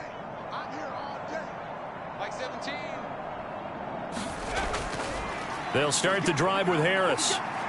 And he'll get this up just shy of the 30. Well, sometimes as a running back, you've got to be able to improvise when the hole's not where you expect it to be. But in this case, there wasn't any improvisation that he could do that was going to work. Kind of like if you're trying to be a comedian on open mic night at the Improv and you run into a tough crowd. Dashing through the snow. Inside the 20. And he will get into the end zone. It's another touchdown. This thing is ugly. He's been having a great game, and that one right there, his best run so far, and it ends with 6 points. And not only that, in his mind, what is he thinking? Can I get to 200 yards as well? Because he knows he's closing in on it. He may not know the exact number, but the best runners have a feel of what the yardage is that they're compiling, and he knows that he's getting close to that 200-yard mark now. Extra point by Bass, up and good. And this one was over a while ago as they just add on to that big lead. After the touchdown, Bass to kick it away.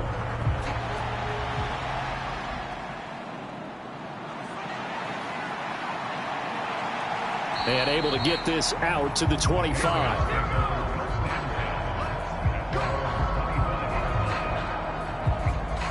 New England's offense set to go. But we said it at halftime that they would need a nearly... The second half has pretty much been a carbon copy of the first. Yeah, that early lead was almost insurmountable the way their opponent was playing. And, partner, they do have some good news, though. This one is getting close to being over, and they can try and hit the reset button starting tomorrow. So from the 36 now, 1st and 10. Looking to throw. Jones over the middle to Brown.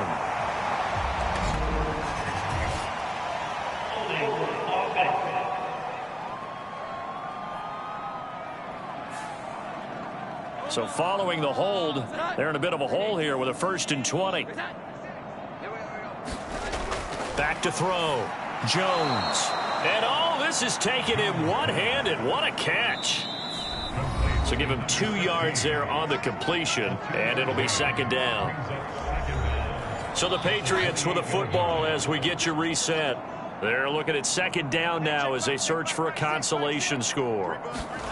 Throwing on 2nd and long. Jones got his man. It's Thornton. And they'll wind up getting this to the 37. Gain of 9.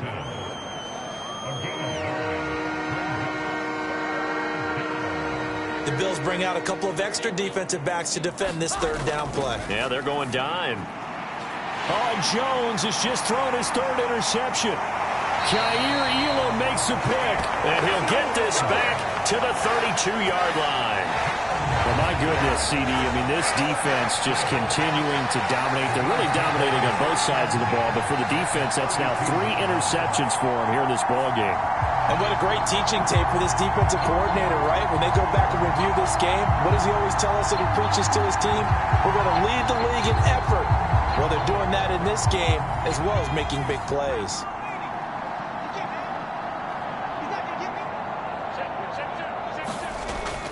They'll try the middle with Cook.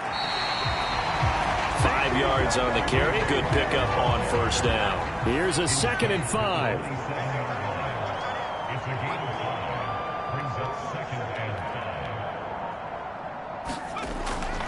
Up the middle, it's Cook. Down he goes at the 23, a pickup of 4. So they just need 1 yard here to pick up the 1st down.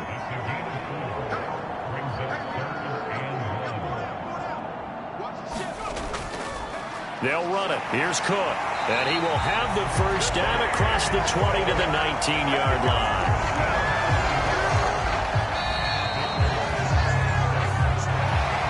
Well, fans Fans usually love to see scoring, and there was no shortage of it today. What a dominant showing from an offense that was truly playing at an elite level in this contest. Partner, this game was over a long time ago, and you noticed they did not want to slow down anything. Absolutely a dream scenario for everyone on that offense, and they took advantage of every second. Guaranteed popcorn for everyone in their film session. So for Buffalo, it's an important win for their playoff hopes as they hit the 10-win mark now at 10-5. And they'll get to stay home again next week. Meanwhile, for New England, it's another loss as they now fall to 4-11. And they'll try to rebound next week as they head to Glendale to take on the Cardinals. And for Charles Davis and our entire crew, I'm Brandon Gaudin. You've been watching the NFL on EA Sports.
Today, from M&T Bank Stadium in Baltimore, Maryland,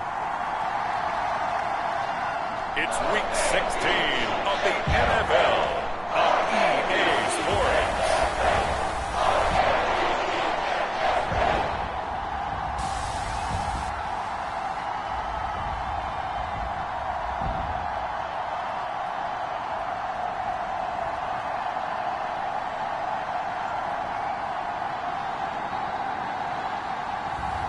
It's the Baltimore Ravens taking on the Houston Texans.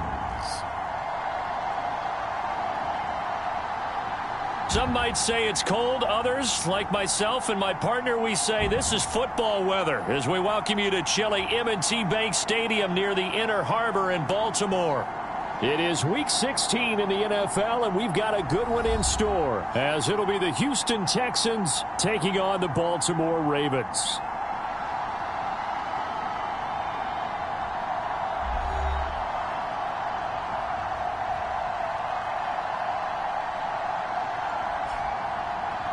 Alongside Charles Davis, I'm Brandon Gaudin. And, Charles, you look at this Raven team as they get ready here. They come in playing some decent football, 5-3 in their last 8 games.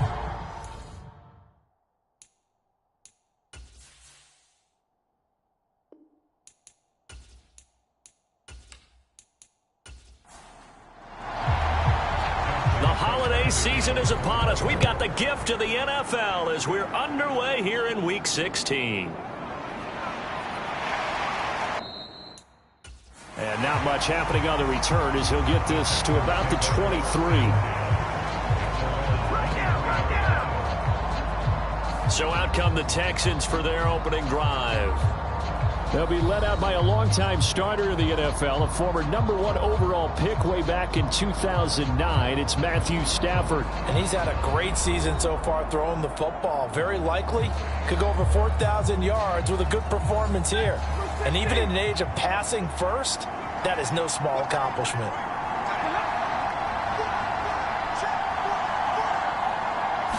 Stafford going to throw from the outset. That one caught by Tyreek Hill.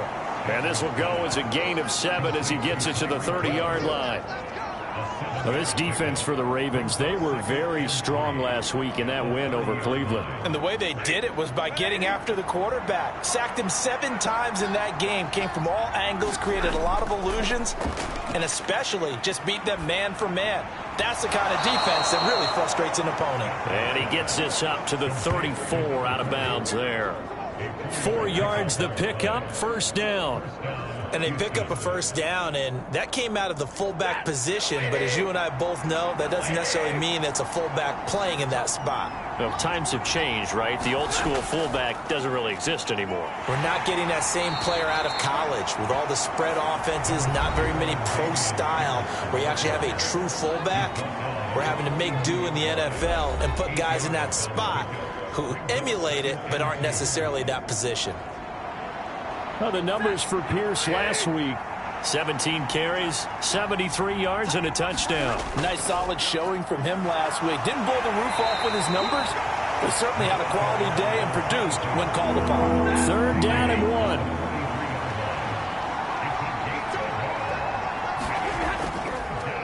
From the gun, he'll hand this off. He is going nowhere as he is enveloped behind the line. No gain on the play there. A nice job defensively. And it likely forces a punt situation on 4th. Yes, it's the first half, but we'll see if that stuff there on 3rd and 1 comes back to haunt him. I hope you don't mind, but it's not going to stop me from putting a check mark next to this play. Let's look back as this game progresses and see if this is one of the key plays in the game, even though it occurred early.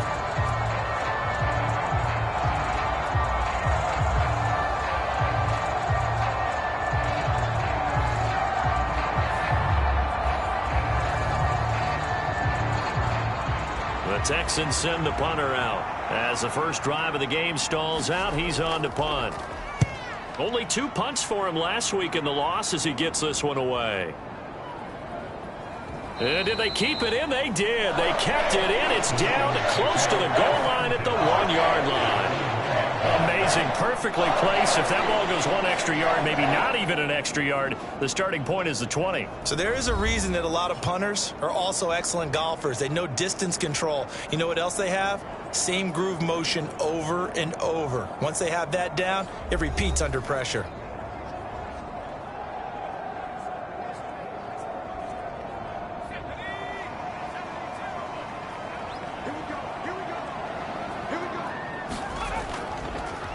They'll start on the ground with Dobbins. And nothing much materializing there on the first down run. He'll get a couple, and that's it. This is 2nd and 8. Another run here with Dobbins. Well, that gives them a little room, but not much. A gain of 2 to the 5. They'd like to avoid punting from their own end zone so they could use something here on 3rd down. They'll run up the gut with Dobbins. And able to get it across the 10 to the 15. Trying to escape the shadow of their goalpost. That helped. 10 yards. First down. The Ravens have 8 and 6 now on the year. And they come in feeling pretty good after back-to-back victories, CD. And if we look back to last week, it was all about their defense. Let's face it, anytime you hold an NFL team to single digits in this era of high-flying offenses, that's saying something.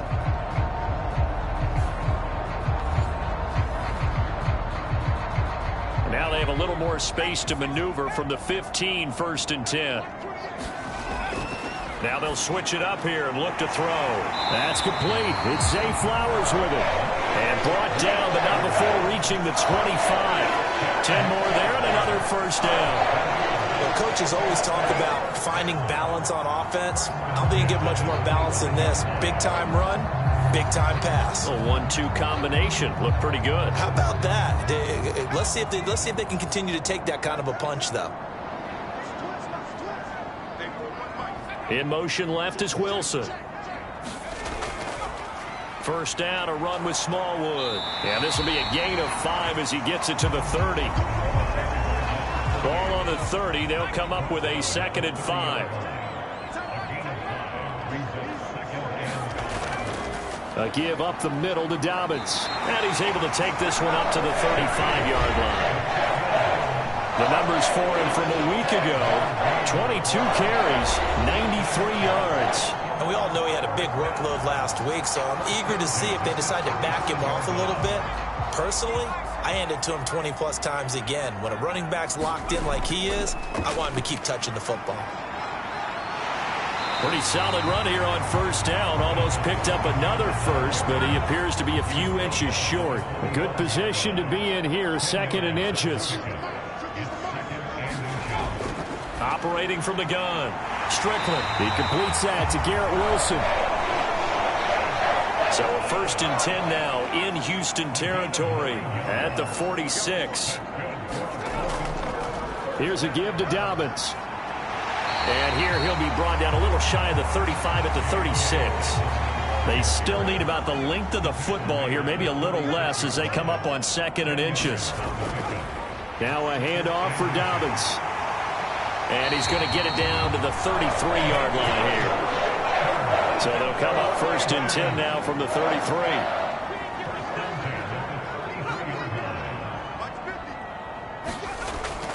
Looking to throw. Strickland. Oh, it's intercepted. A drive killer there. And the Texans are going to get this back to their own 34-yard line. We know that the rookie's going to go to a top target like that often. That time, though, maybe a little telegraphed. And that's not unusual because you do tend to lock in on one of your better players.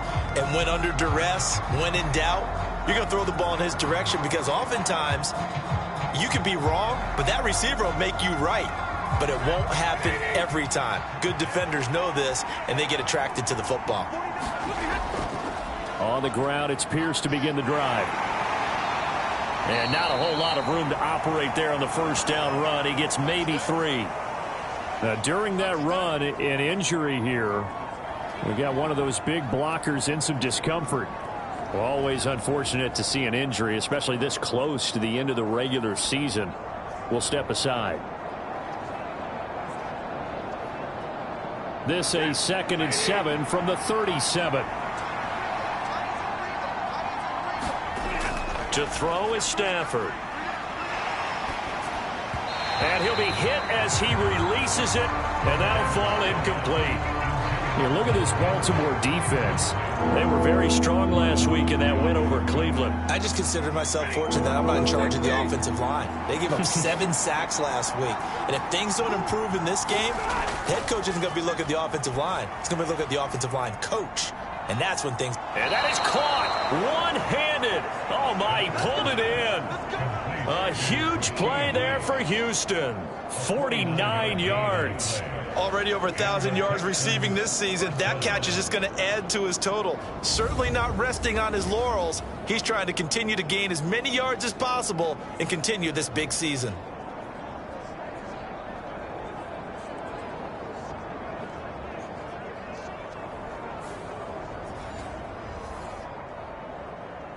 So how about this for field position after the big play? Inside the 15 now as they come up on 1st and 10. Now they set up the screen. That's complete. And he's going to be taken down, but there's a penalty flag in the backfield. Is this a hold, or did they rough the quarterback?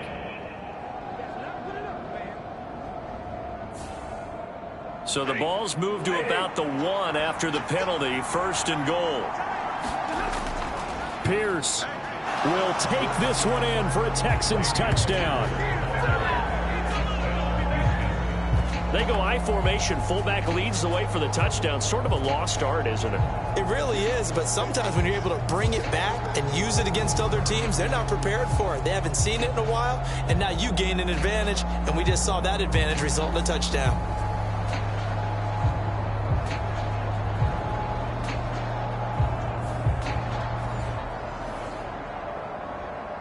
Now the try here for the point after.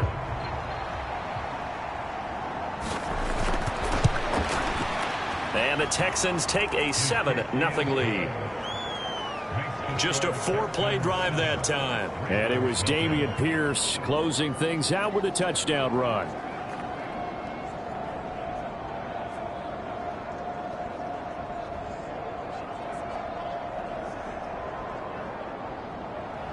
The kickoff team on the field now as they will send this one away. Devin Duvernay now returning from the end zone. And he'll be stopped right around where he would have been had he gone down to a knee, maybe a yard shy of there at the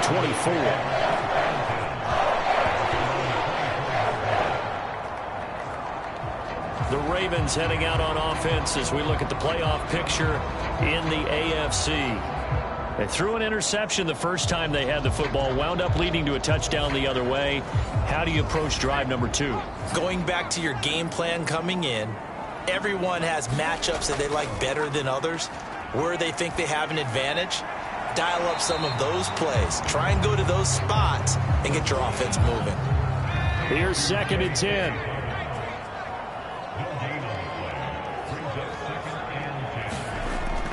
Back to throw. Strickland. That's caught. It's Flowers.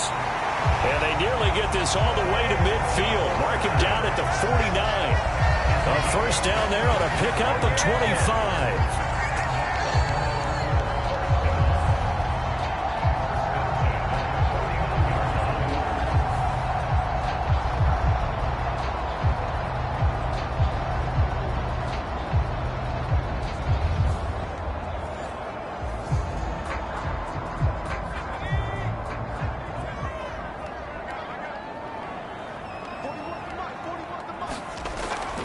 The gun. They'll look to throw. Caught by Wilson. And this will be stopped at the 44. That one good for 7 yards. Now 2nd and 3.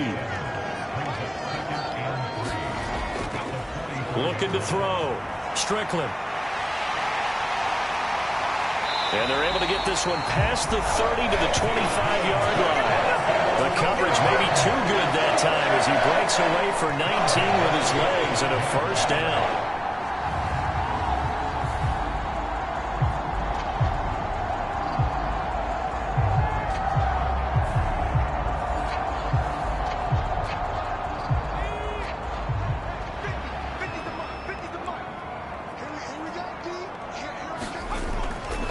Off the play fake. Strickland. Pass on the crossing route is complete. This is Andrews. And they've got it inside the 10 at the 8. 17 more yards on that one as they keep the drive rolling. Good job there of getting his tight end involved because he lines up on the right side of the formation, just works his way across the field. I really like how they were in sync on that one. He spotted the open gap in the zone, and his quarterback found him, and they get a first down. 2 big plays in succession. Not sure this D knows what hit him, but now they got to get ready. It's 1st and goal. They'll run with Dobbins. Able to power through, and he's going to pull his way down to about the 1-yard line. 49 yards rushing for him now to this point. That's a great run right there on first down. Didn't quite get into the end zone, but now you've set yourself up for at least 2, maybe 3 more shots from close range. Dobbins. Touchdown, Baltimore.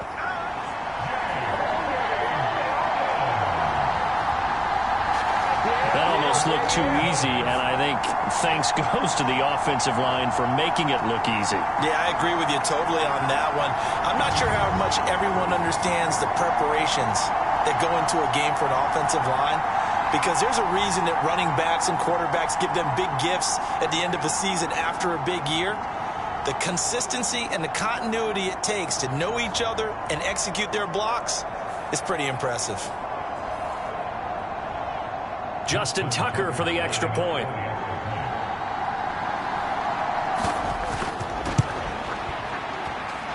It's up and good. So these teams match touchdowns here in the first quarter, and we're tied 7-7.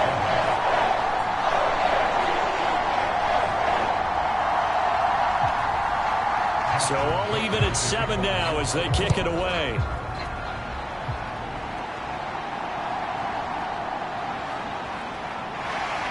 And he's going to be taken down on what will be the final play of this first quarter. These 2 teams all tied after 1.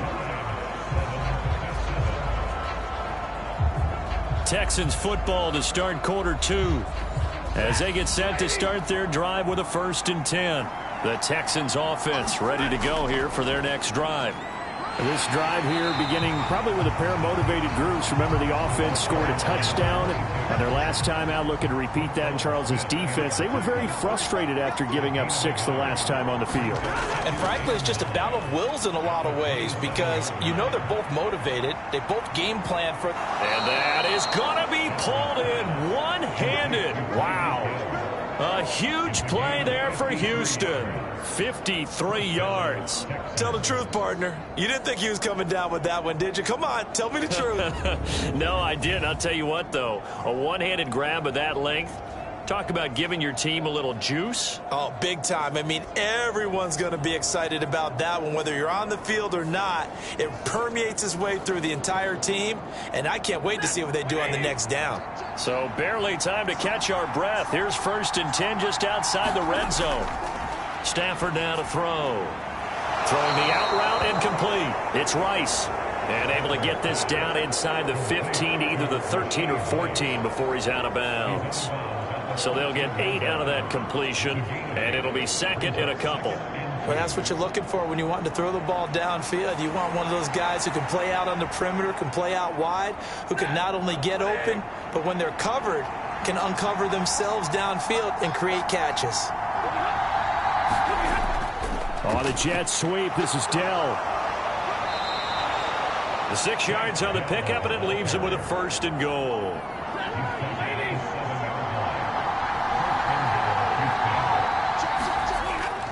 They'll run here with Pierce. And this is going to result in losing yardage. They're driven back to the 8-yard line. That's going to go as a loss of a yard, and it'll be 2nd down. Defensively, we always know that he is tough and run support, and I think the way that he gets there is he understands what an offense is going to do before the ball's even snapped. A great job of scouting prior to the game, then reading, reacting, and taking the right path to the ball carrier. It's 2nd and goal, back to the 8-yard line now. Back to throw, Stafford. Quick hitter here, it's complete. And they'll get this from the 8 to the 5, pickup of 3.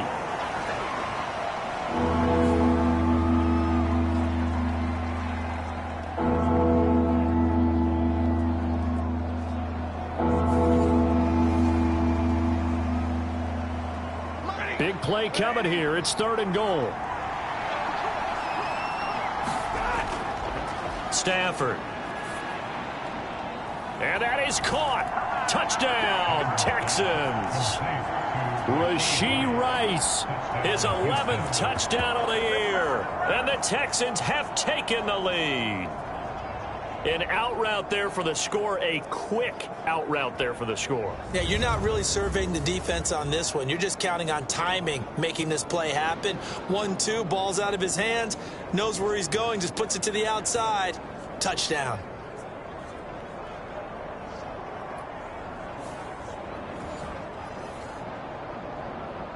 Extra point attempt to come here.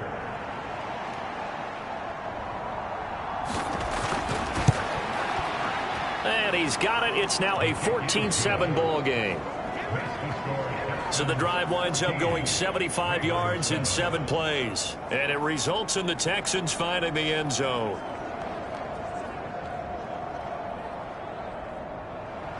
The kickoff unit is out on the field, and they will send this one away.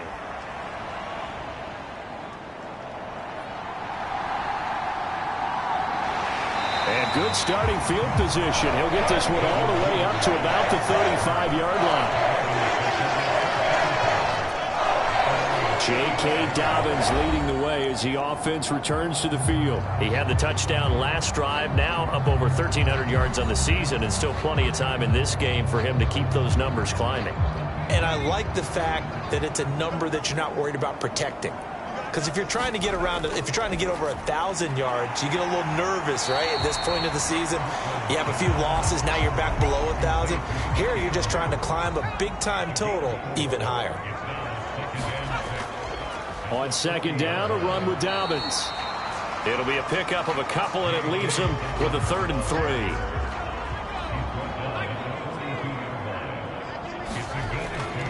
Back to throw.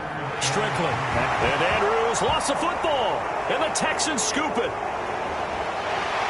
And the return this time will go out to the 42-yard line. Always costly to cough up that football. These defenders, they become so adept, though, at jarring it free. Yeah, it's amazing that there aren't more fumbles caused, because now, if you're an offensive player, you go through ball security drills every single day. It's really not out of line to think you should take the ball to bed with you and just hold on to it. But the bottom line is, no matter how much you try to protect it, these guys are pretty good at finding ways to knock it out. In motion right, that's Dell. Now they show jet sweep, but instead a run up the middle here. This will be stopped about 2 yards shy of the marker. 8-yard gain, 2nd and 2. And they'll go right back to Pierce. And he'll work it inside the 30 to the 29-yard line.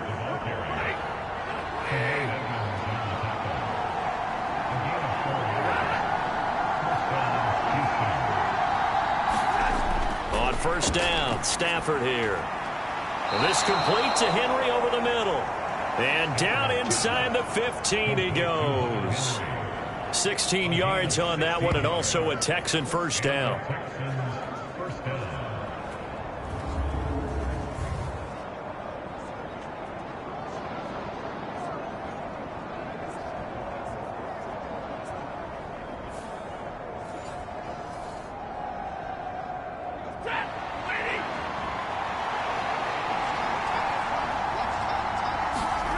Stafford.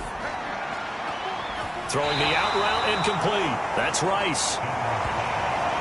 2 yards on the pickup there, and it's 2nd down.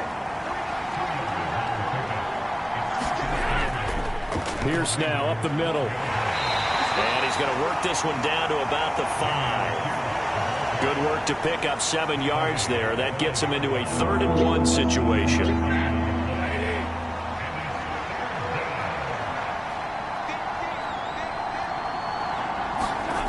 Now Stafford. Looking end zone, but it's incomplete. And no move to get the offense off the field. They'll stay put on 4th and 1. They'll try and run for it. And he's in for the score. Touchdown, Texans. Dameon Pierce his 11th rushing touchdown on the year. And the Texans' decision to go for it pays off with 6 points. So they only needed a couple of feet there on 4th down, but they got more than that and then some as he takes this into the end zone. And I love your description right there, right? 4th and short. They got that. No problem. Let's go ahead and get the rest of it. Finish it off in the end zone. Touchdown. Everyone goes away happy on that one. Extra point attempt here still to come.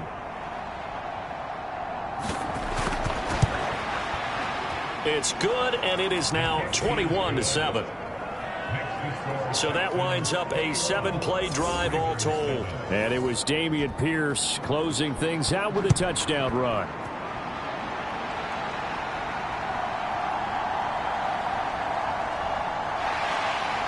And a decent return out to the 27-yard line.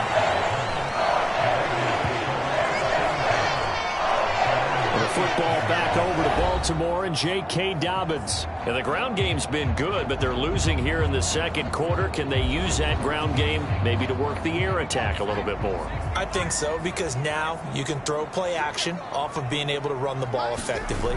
And oftentimes you might want to just swing your back out of the backfield, get the ball in his hands in open space, and just don't get totally away from running it, because some of these runs now, they may pop bigger as the game goes along. Yeah, they've been good with the run so far. That one a broken play, but it ends up being a good play. The scramble goes for 20.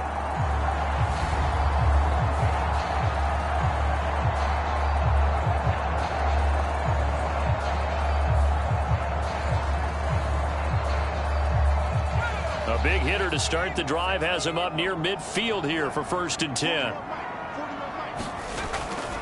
They'll run here with Dobbins. And he maneuvers up the middle for 3. And it's 2nd down.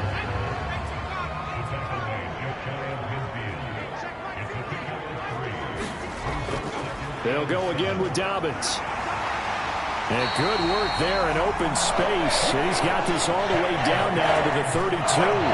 73 yards rushing for him as he has been tough to stop here this first half. Partner, there are strong running plays, and then there are plays where you simply outclass the defense, and we saw the latter there. They ran straight up the heart of that front for an excellent gain and 1st down. Simply put, you've got to put up more of a fight defending the middle. Otherwise, this is going to be a long game. So a 1st and 10 now in Houston territory at the 32-yard line. Looking to throw. Strickland. Yeah, this will leave him a yard short. Nice pickup of 9 yards on 1st down. From the 23, here's 2nd and a yard. A give. Dobbins trying the right side. And he will be brought down at about the 6-yard line. 18 yards that time to push him up 1st and goal. The yardage numbers for him just keep piling up for his career. He's now toppled, Charles, the 11,000-yard mark. And just think about that. For most NFL running backs in their career, it feels like if they get to 1,000 yards, they've had a nice little run. He's over 11,000 yards, probably beyond his wildest dreams. 1st and goal, and they got to be thinking a chance to get right back into this football game. They'll run with Smallwood. Call it a full 3 yards in the wrong direction there. Brings up 2nd down.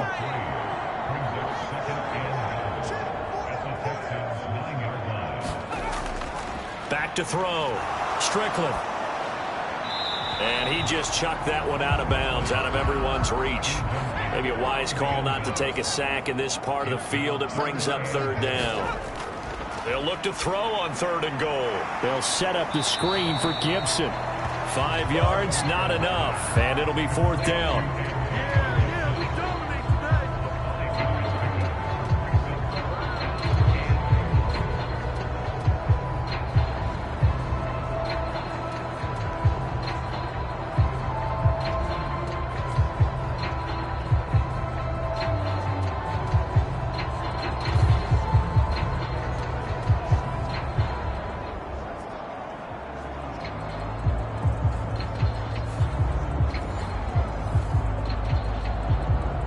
And we've hit the 2-minute mark in this first half of action. So on 4th down, here's the Ravens Pro Bowl kicker Justin Tucker out onto the field. From the right hash here, should be an easy one. And the 38-year-old vet able to split the uprights, and that will get the disadvantage now back down to 11. So a long drive gets them down inside the 5, but ultimately they settle for just the field goal. And I have to think that if maybe they were a yard closer, that would have made their decision tougher, and I think they likely would have gone for it. But in this situation, they just decided to take the 3, and I think it was a smart move. Offense back out there along with Dameon Pierce. Good returns on the last drive. He hit the end zone for the second time. Good returns in this first half, really. Yeah, good returns for his team. Really good returns for the guy. And you know where I'm going. Darn right. Those fantasy guys who have him on their team, they're rejoicing right now, and they have a high expectation that what they've seen already will continue. You talk about fantasy a lot, but you don't. Why don't you just play? You don't. I'm not good enough to play a fantasy game. I enjoy watching you do it. You're an expert. I mean, you were a champ last year. Keep it up. 5th place. Okay. Well, that's a champ in my book. On 1st and 10, Stafford. And that one drops down, incomplete. Good coverage there. Forced the ball free, and it's 2nd down. Now Stafford.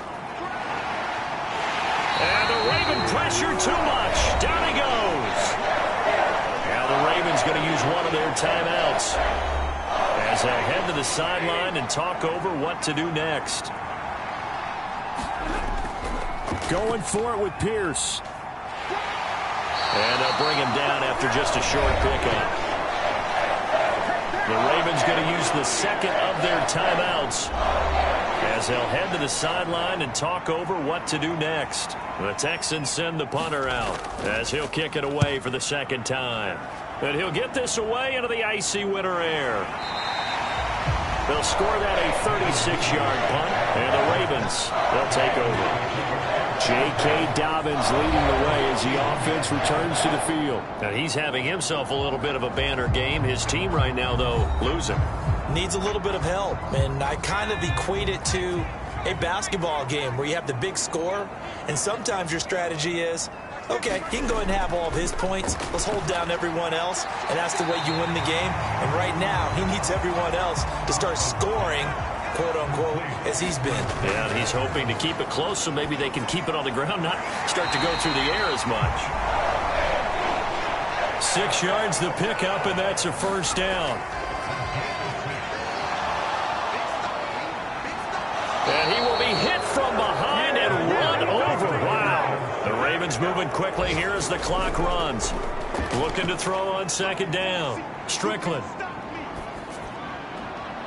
That one into the hands of Flowers. And this offense going to elect to burn a timeout with 5 seconds remaining in quarter number 2. Now with 5 seconds left, not really enough time to run another play and then stop it. So on comes the field goal unit. He hit his first. Now this one from 48 yards away. Tucker's kick is good. And that'll make this an 8-point game.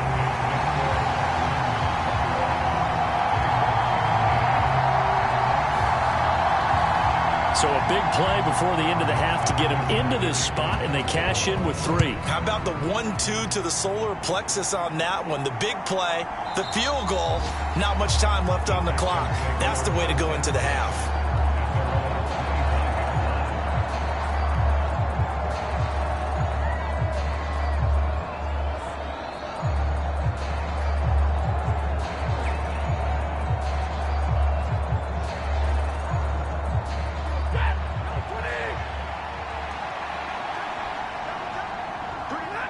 The final second ticks by, and that's going to do it for the first half of play. So we've reached halftime here. Let's throw in a broadcaster cliche, shall we? Both teams looking for a gift on Christmas Eve. As we'll send you down the coast now to Orlando, that's where we find Jonathan Coachman, ready with our EA Sports Halftime Report. Coach. All right, Brandon, thanks very much. Welcome in everyone to this Christmas Eve edition of the EA Sports Halftime Report. So let's get to it. We'll begin up in the Still City, Acrisure Stadium in Pittsburgh. And this one already a 2-touchdown game as they've just gone to halftime. The Falcons trying to hold on and claim victory. From there, we head down to the Sunshine State to check on the Jaguars at home in Jacksonville. And they were winners in that one over the visiting New York Giants. Justin Fields, 4 touchdown passes in the victory. Finally, let's get out to Southern Nevada and see what's happening with the Raiders at home in Las Vegas. And for the moment, they trail the visiting Browns in that one. The Browns trying to finish that one off and claim victory. We saw Dameon Pierce put together a strong performance in that first half. He chipped in a couple of touchdown runs as he was running with determination right from the word go. Okay, Coach, appreciate it. A 1-touchdown game here as we get set to resume play in the second half. Duvernay now going to bring it out. And ultimately cannot get this out to the 25-yard line as he's dropped at the 23. Out come the Ravens now. They'll go on offense first here in this third quarter.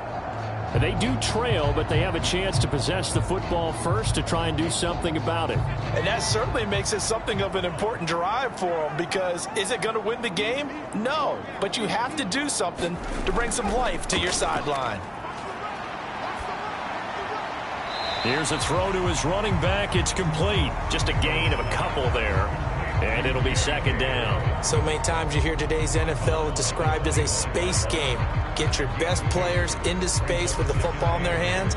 That's why sometimes you just swing it out to your runner, get him out in the flat, and let him have a chance to make people miss an open field. From the 25, here's a 2nd and 8. Looking to throw. Strickland. A short one there, caught by Likely. And he'll be upended at the 28-yard line. Just a 3-yard gain there. 3rd and 5.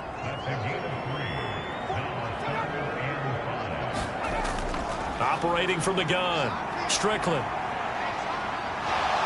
And he's going to go down. The Texans come at him and able to bring him to the ground. Christian Harris racking up sack number 12 for him on the year.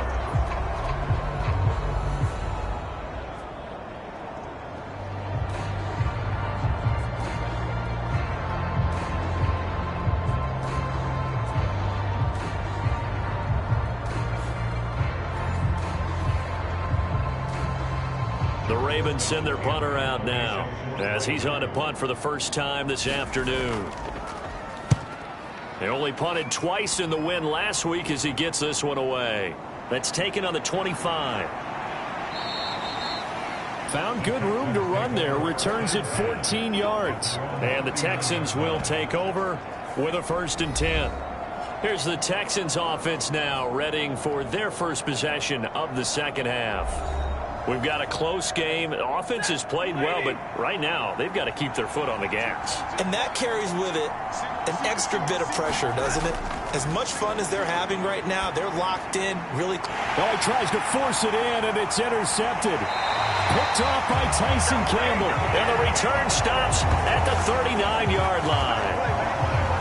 Well, look, we're watching a quarterback here that's obviously been around for a long time. That's a throw he wishes he had back. He certainly does, but as you well know, this is a guy that's used to taking a few chances, used to fitting it into tight windows.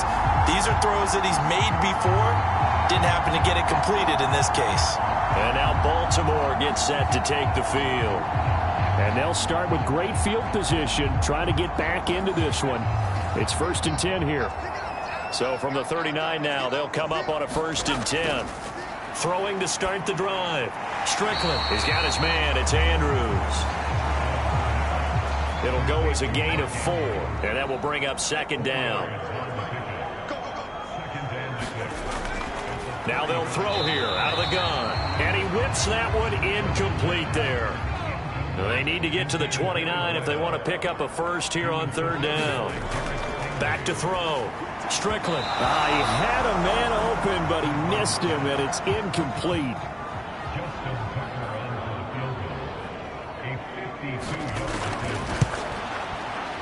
Tucker's kick is good, and that'll get the lead down to 5.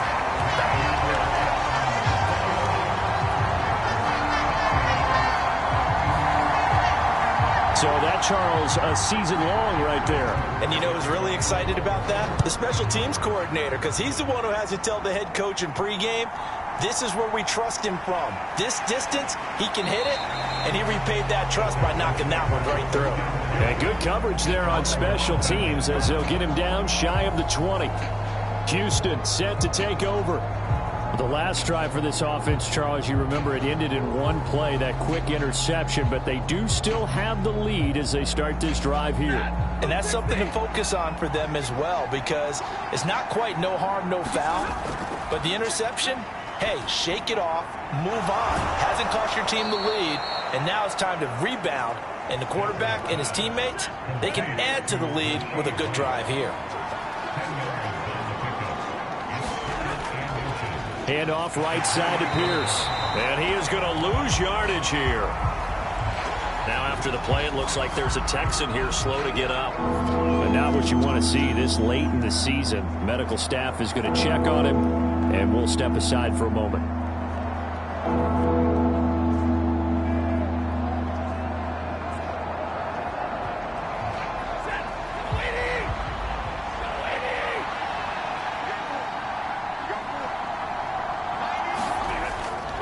Pierce will try to pick it up.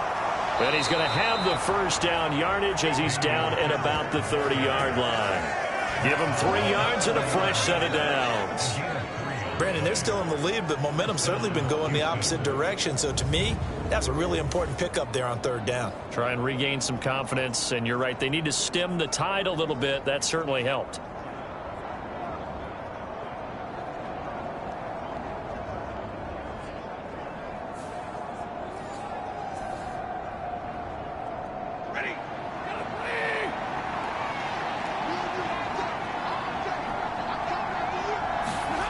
Stafford on first down. And he goes down. The Ravens able to get to him. Roquan Smith collapses the pocket and drops him for a loss of 3. And that was just absolute perfect man coverage. Nowhere for them to go with the football. Led to a sack. And that's really difficult to do in today's NFL with all these gazelles running around that you're trying to cover in the secondary.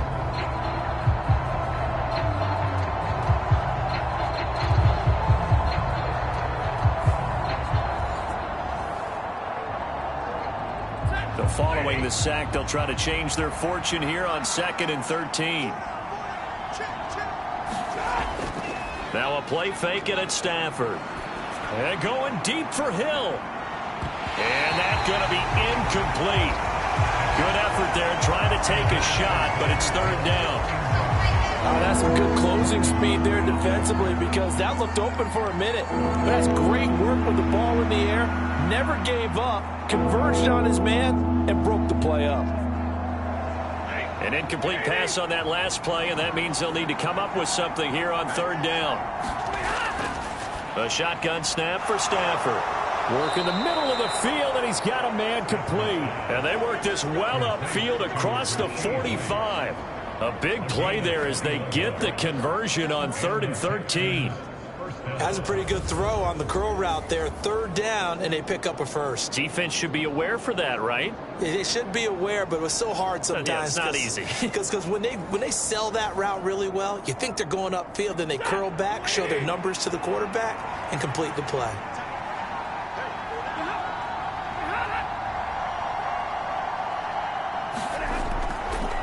From the gun, they'll try to run it.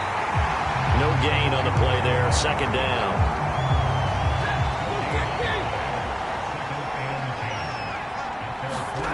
Here's Stafford.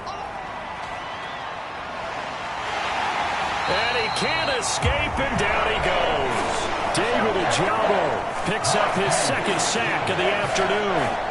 And they visited the end zone frequently in this one, and obviously they wanted another one. But give credit to the defense there. They may not make the comeback, but pride showed. Good sack on that play.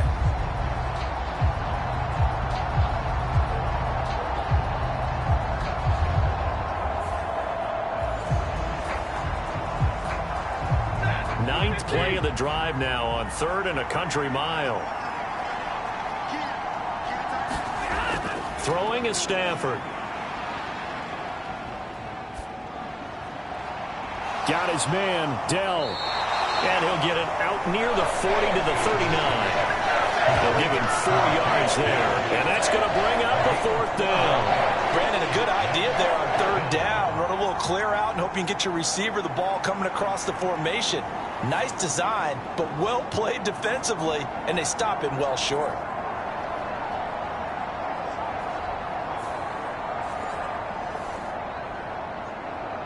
The Texans send the punter out as he's on to kick it away. He's averaging just under 50 yards a punt as he gets this away.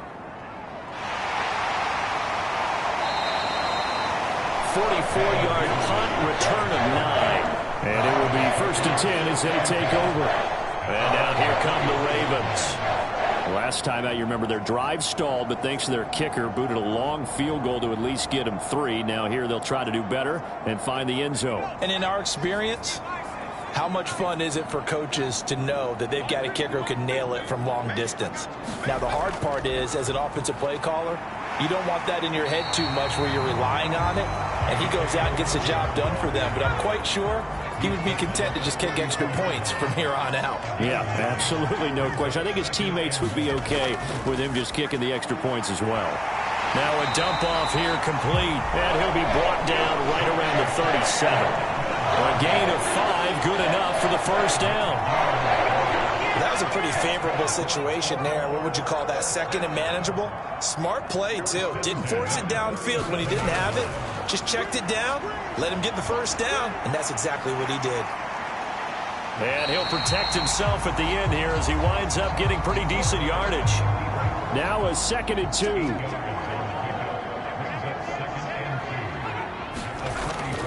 They'll run up the gut with Dobbins. And some solid footwork there as he'll take this down to about the 38. A big one there for the Ravens. It goes for 18. He continues to be effective running the football, a big reason that they have the lead. And I love one of the quotes that I read about him where he said of himself, "I love it when a team just hops on my back and I just carry them along."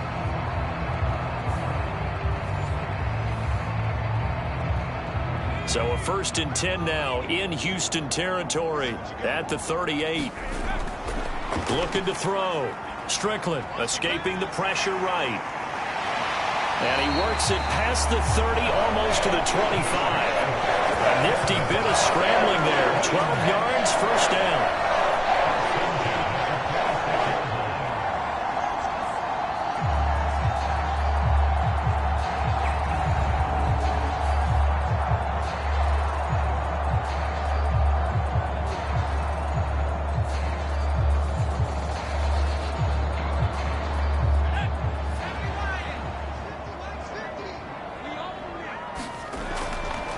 To throw.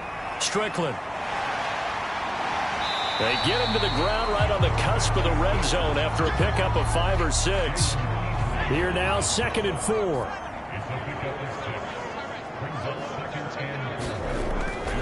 A give up the middle to Dobbins. And he'll get him inside the 15 down to the 14-yard line. Here's a 1st and 10 at the 14-yard line. Another run here with Dobbins. And for one of the few times here today, this run's not going to go anywhere. 3rd quarter of a tight football game as we come up on a 2nd and 10. Looking to throw. Strickland throwing into traffic there, and that's complete. A gain of 8 there on the play. And now it's 3rd and 3.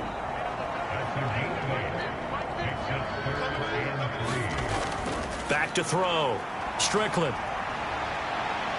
And he's going to have to eat this one as down he goes. And that'll bring up 4th down on the big sack with a loss of 5.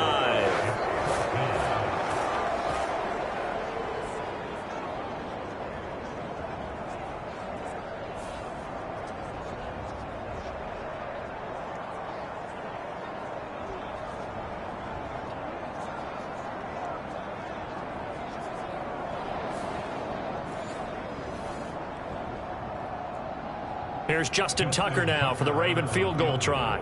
From the right hash, and this one just a chippy. Tucker's kick is good. And that will cut the lead down to just 2.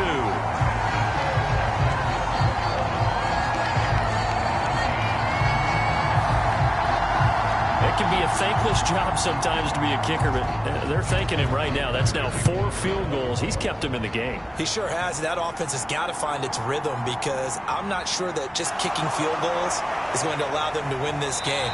And able to get this across the 20, but not much further as he's dropped it to 23-yard line. The Texans offense set to regain possession. No points last time out. They were forced to punt, if you remember, but no time to dwell on that. They've still got the lead here and a chance to add to that here. 1st and 10 as this new drive starts. On 1st down, it's Stafford. Throw over the middle is taken in by Dell. And they'll get him down after a pickup of 8, 2nd and 2. And as they come to the line, they will not be able to get off another play as time has run out on this 3rd quarter. This is the National Football League on EA Sports. 2nd and a couple.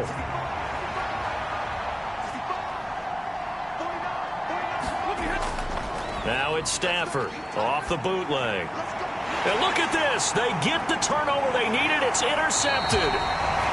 Picked up by Marcus Williams. And he'll return it to the 24-yard line. A seismic shift in momentum here in the 4th quarter. That's the break that the defense needed. And you know as well as I do, people are going to question the play call in that situation. Sometimes you have to question the execution, not necessarily the call. And in this case, those defenders found a way to give their team a chance.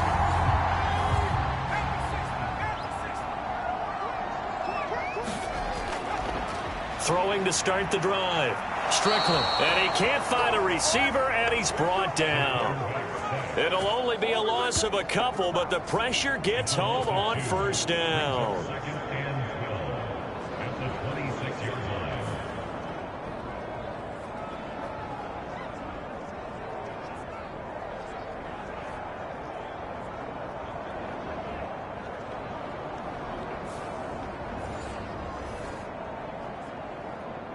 Now following the sack, they'll come up here on a 2nd down and 12. From the shotgun, he'll look to throw. That's complete. It's Rashad Bateman. And he'll go down right on the edge of the red zone following a pickup of about 7 or 8. The Ravens on 3rd down. They've had their troubles, just 1 for 6. This will be 3rd and 6. Here's a give to Dobbins. Shedding defenders at the 15. And he'll have the 1st down, getting this one to the 14-yard line.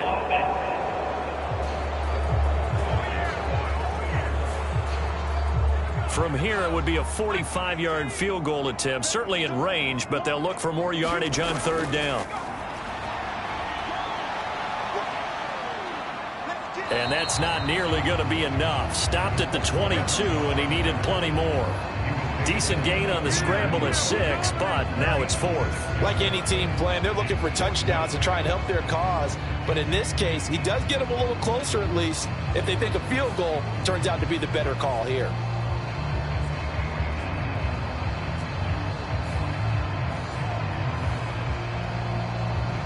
So here comes Justin Tucker in a big spot.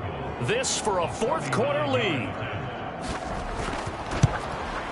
Tucker's kick is good. And they have taken the lead here in the 4th quarter.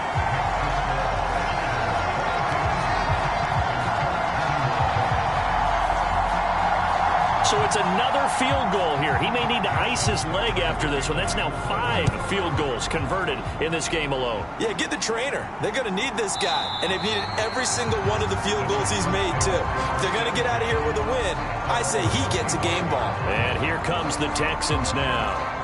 And they really need to forget about their last time out, the turnover that led to a field goal. So now they try to regroup, trailing in the... Obviously, they'd love a touchdown. With Pierce. And not much to speak of. Call it a 1-yard gain up to the 26. The last play got just a yard. Here's 2nd and 9 from the 26. From the gun, here's Stafford. Now he'll dump it underneath to his running back, complete. And that's good for a gain of 6. And this will wind up being a 3rd and 3.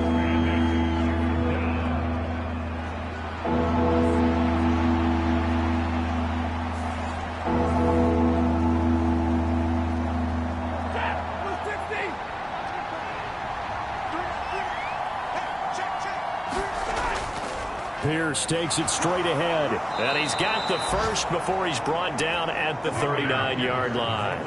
48 yards rushing for him now with a couple of touchdown runs to boot. Well, that was a unit that understood exactly where the first down marker was, handed it to their guy who could run it, created some space, and he got there.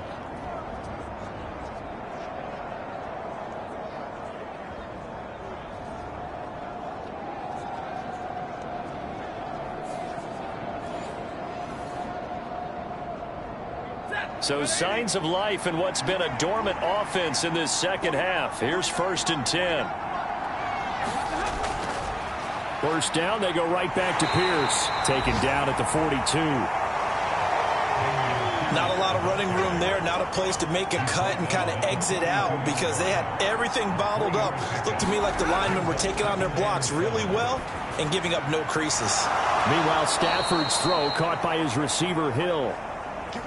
And he's going to be taken down with the first down at the Ravens' 45-yard line. Now it's Stafford. He's going to flip that out to the flat. It's complete. Now a pause, and there's an injured Raven in need of some assistance.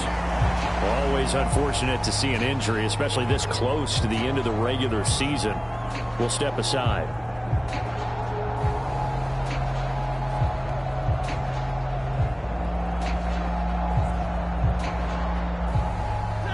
Second and 10.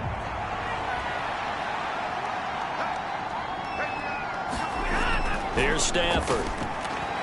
A quick throw there is incomplete. A field goal from this spot likely out of the question. They've got to get closer here on 3rd down. Throwing again is Stafford. It's a short one here, complete to the tight end. And he's going to come up a few yards short of the first. They get him to the ground at the 37. So 8 yards on the completion there, and it'll be 4th down. And that's why defensive coaches preach swarming to the football. It's usually going to take more than one guy to get that big man down. And it did right there. Multiple broken tackles, but they eventually get him down. So on 4th down, out trots the kicker in a big spot here. This for a 4th quarter lead.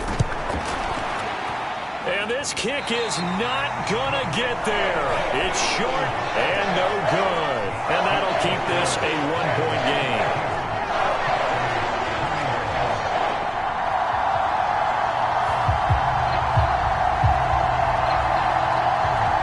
Baltimore about ready to go on offense. They certainly caught a big break with that missed field goal. Instead of trailing, they hold on to that slim lead, and now we'll see how they play this critical 4th quarter possession. The Raven offense set at the line for this next drive.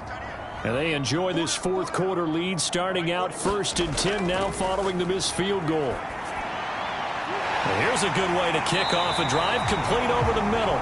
And he's able to get this one down to the 40-yard line. 16 yards right off the bat for a first down. Well, it may seem a little unorthodox to some people. Got the lead, 4th quarter, yet he's still firing away. I think he believes that's the best way to go ahead and win the game. Yeah, a lot of coaches say, let's just run the football, be conservative. He's sticking to his game plan. No, that is his game, and that's what they're going to ride.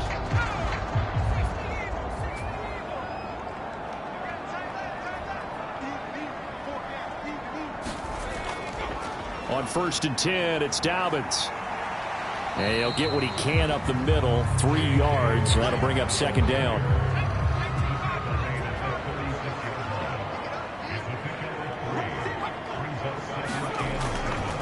Now a handoff for Dobbins. And he'll be taken down at the 33, a pickup of about 4.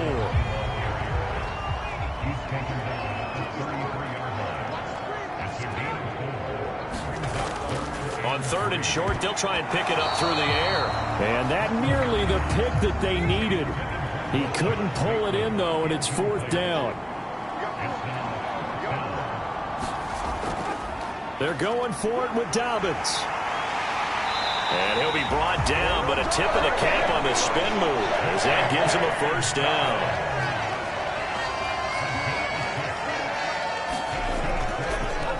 Here's Dobbins. And he sneaks his way forward only for a couple here. 2nd down.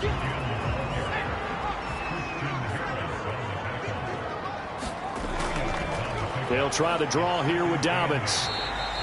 Now third down is looming. A pickup of 2 on first down and just 1 yard there.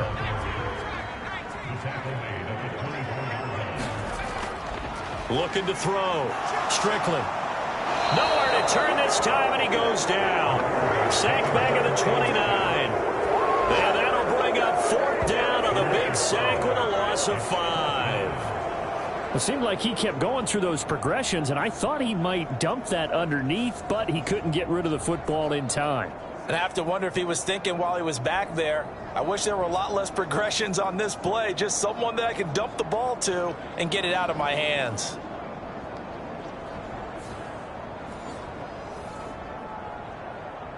So now one of the biggest kicks of the night is forthcoming. This to get the lead up to 4. Tucker's kick is good, and that'll move their lead up to 4 now.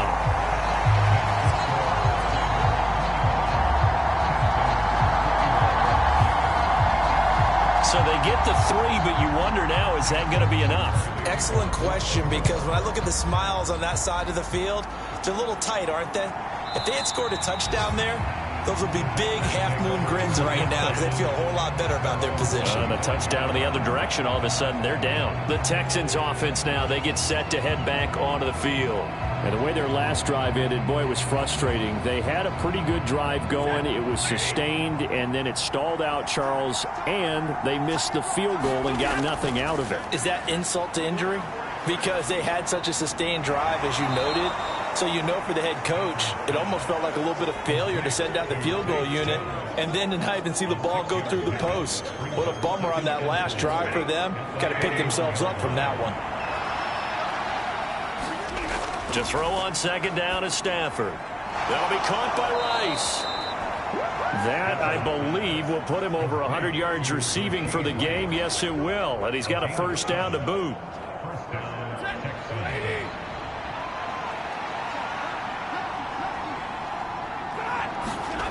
Out of the gun, Stafford. Looking middle, and that's complete. And they bring him to the ground just shy of midfield. Fourth quarter, down to the final 2 minutes, and we've got a one-score game. So it's Texans football as we welcome you back. Plenty of time. All 3 timeouts still remain. Here's 1st and 10 now. Stafford's throw complete there to Rice. And he's able to take it across midfield before going out of bounds. Here comes second down at 5. Stafford. Now he'll dump it underneath to his running back, complete. The noise is getting deafening. Here's third down and 3. Pass to the sideline and pulled in. And he is going to get out of bounds with the first down. So that's going to double their pleasure for sure. They get the first and save a timeout. Give him now 1,062 catches in his career. And I'm looking at the list here. That ties him with Andre Johnson. And I wonder if he ever wrote Andre Johnson's name down and that number and said, that's where I'm trying to go. That's what I'm trying to get to. If so, congratulate yourself. You are there. That means you rank amongst the best that have ever done it. Now Stafford. And he can't get a throw off. He's taken down. What a huge play at this point in the game. Now it's Stafford. And that's incomplete. There have been quite a few plays they might look back on and say, we really have hurt ourselves, and that was another example. And this is late game execution. Everything on the line, so it all has to come together properly. The throw is made. Where's the catch? Got to catch in that spot. Oh, and that's going to sabotage their comeback plans. It is intercepted. Picked off by Tyson Campbell.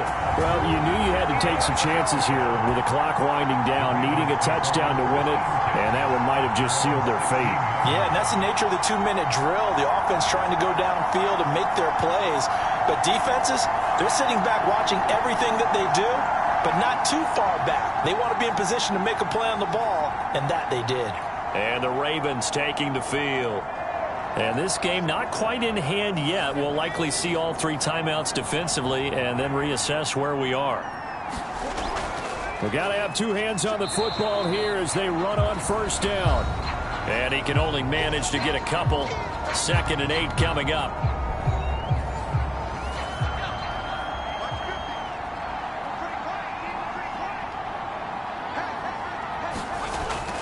He's going to get it again. Just looking to get forward and protect the ball. Now the Texans will use one of their 2 remaining timeouts as they get it with under a minute to go now in the football game.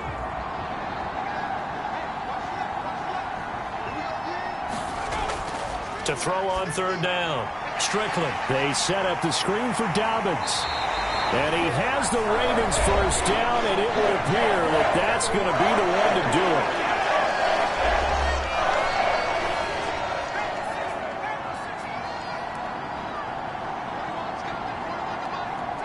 And they'll indeed take a knee.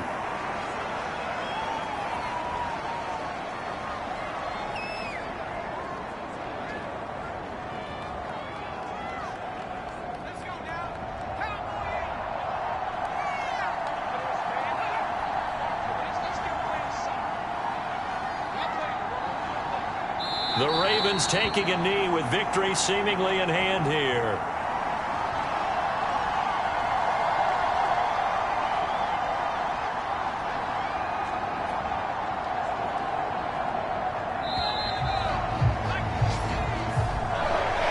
Well, that second half, Charles, a little bit different from the first. Not only did we have the lead change after intermission, but they were able to pitch the shutout in the second half and get an impressive victory.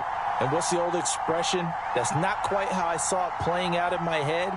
You know they didn't expect this at all. As you mentioned, went into the half with the lead. Losing the game is one thing. Getting shut out in the second half, that's a surprise. So for the Ravens, it's a critical win for them as it gets them to 9-6 on the year. And they will hit the road next week for a date with the Cleveland Browns. Meanwhile, for Houston, they're guaranteed now a sub-500 season as they fall to 6-9. And they'll get a chance to redeem themselves at home next week. Thanks for tuning in, everybody. Alongside Charles Davis, we thank our entire crew. I'm Brandon Gaudin. This is the NFL on EA Sports.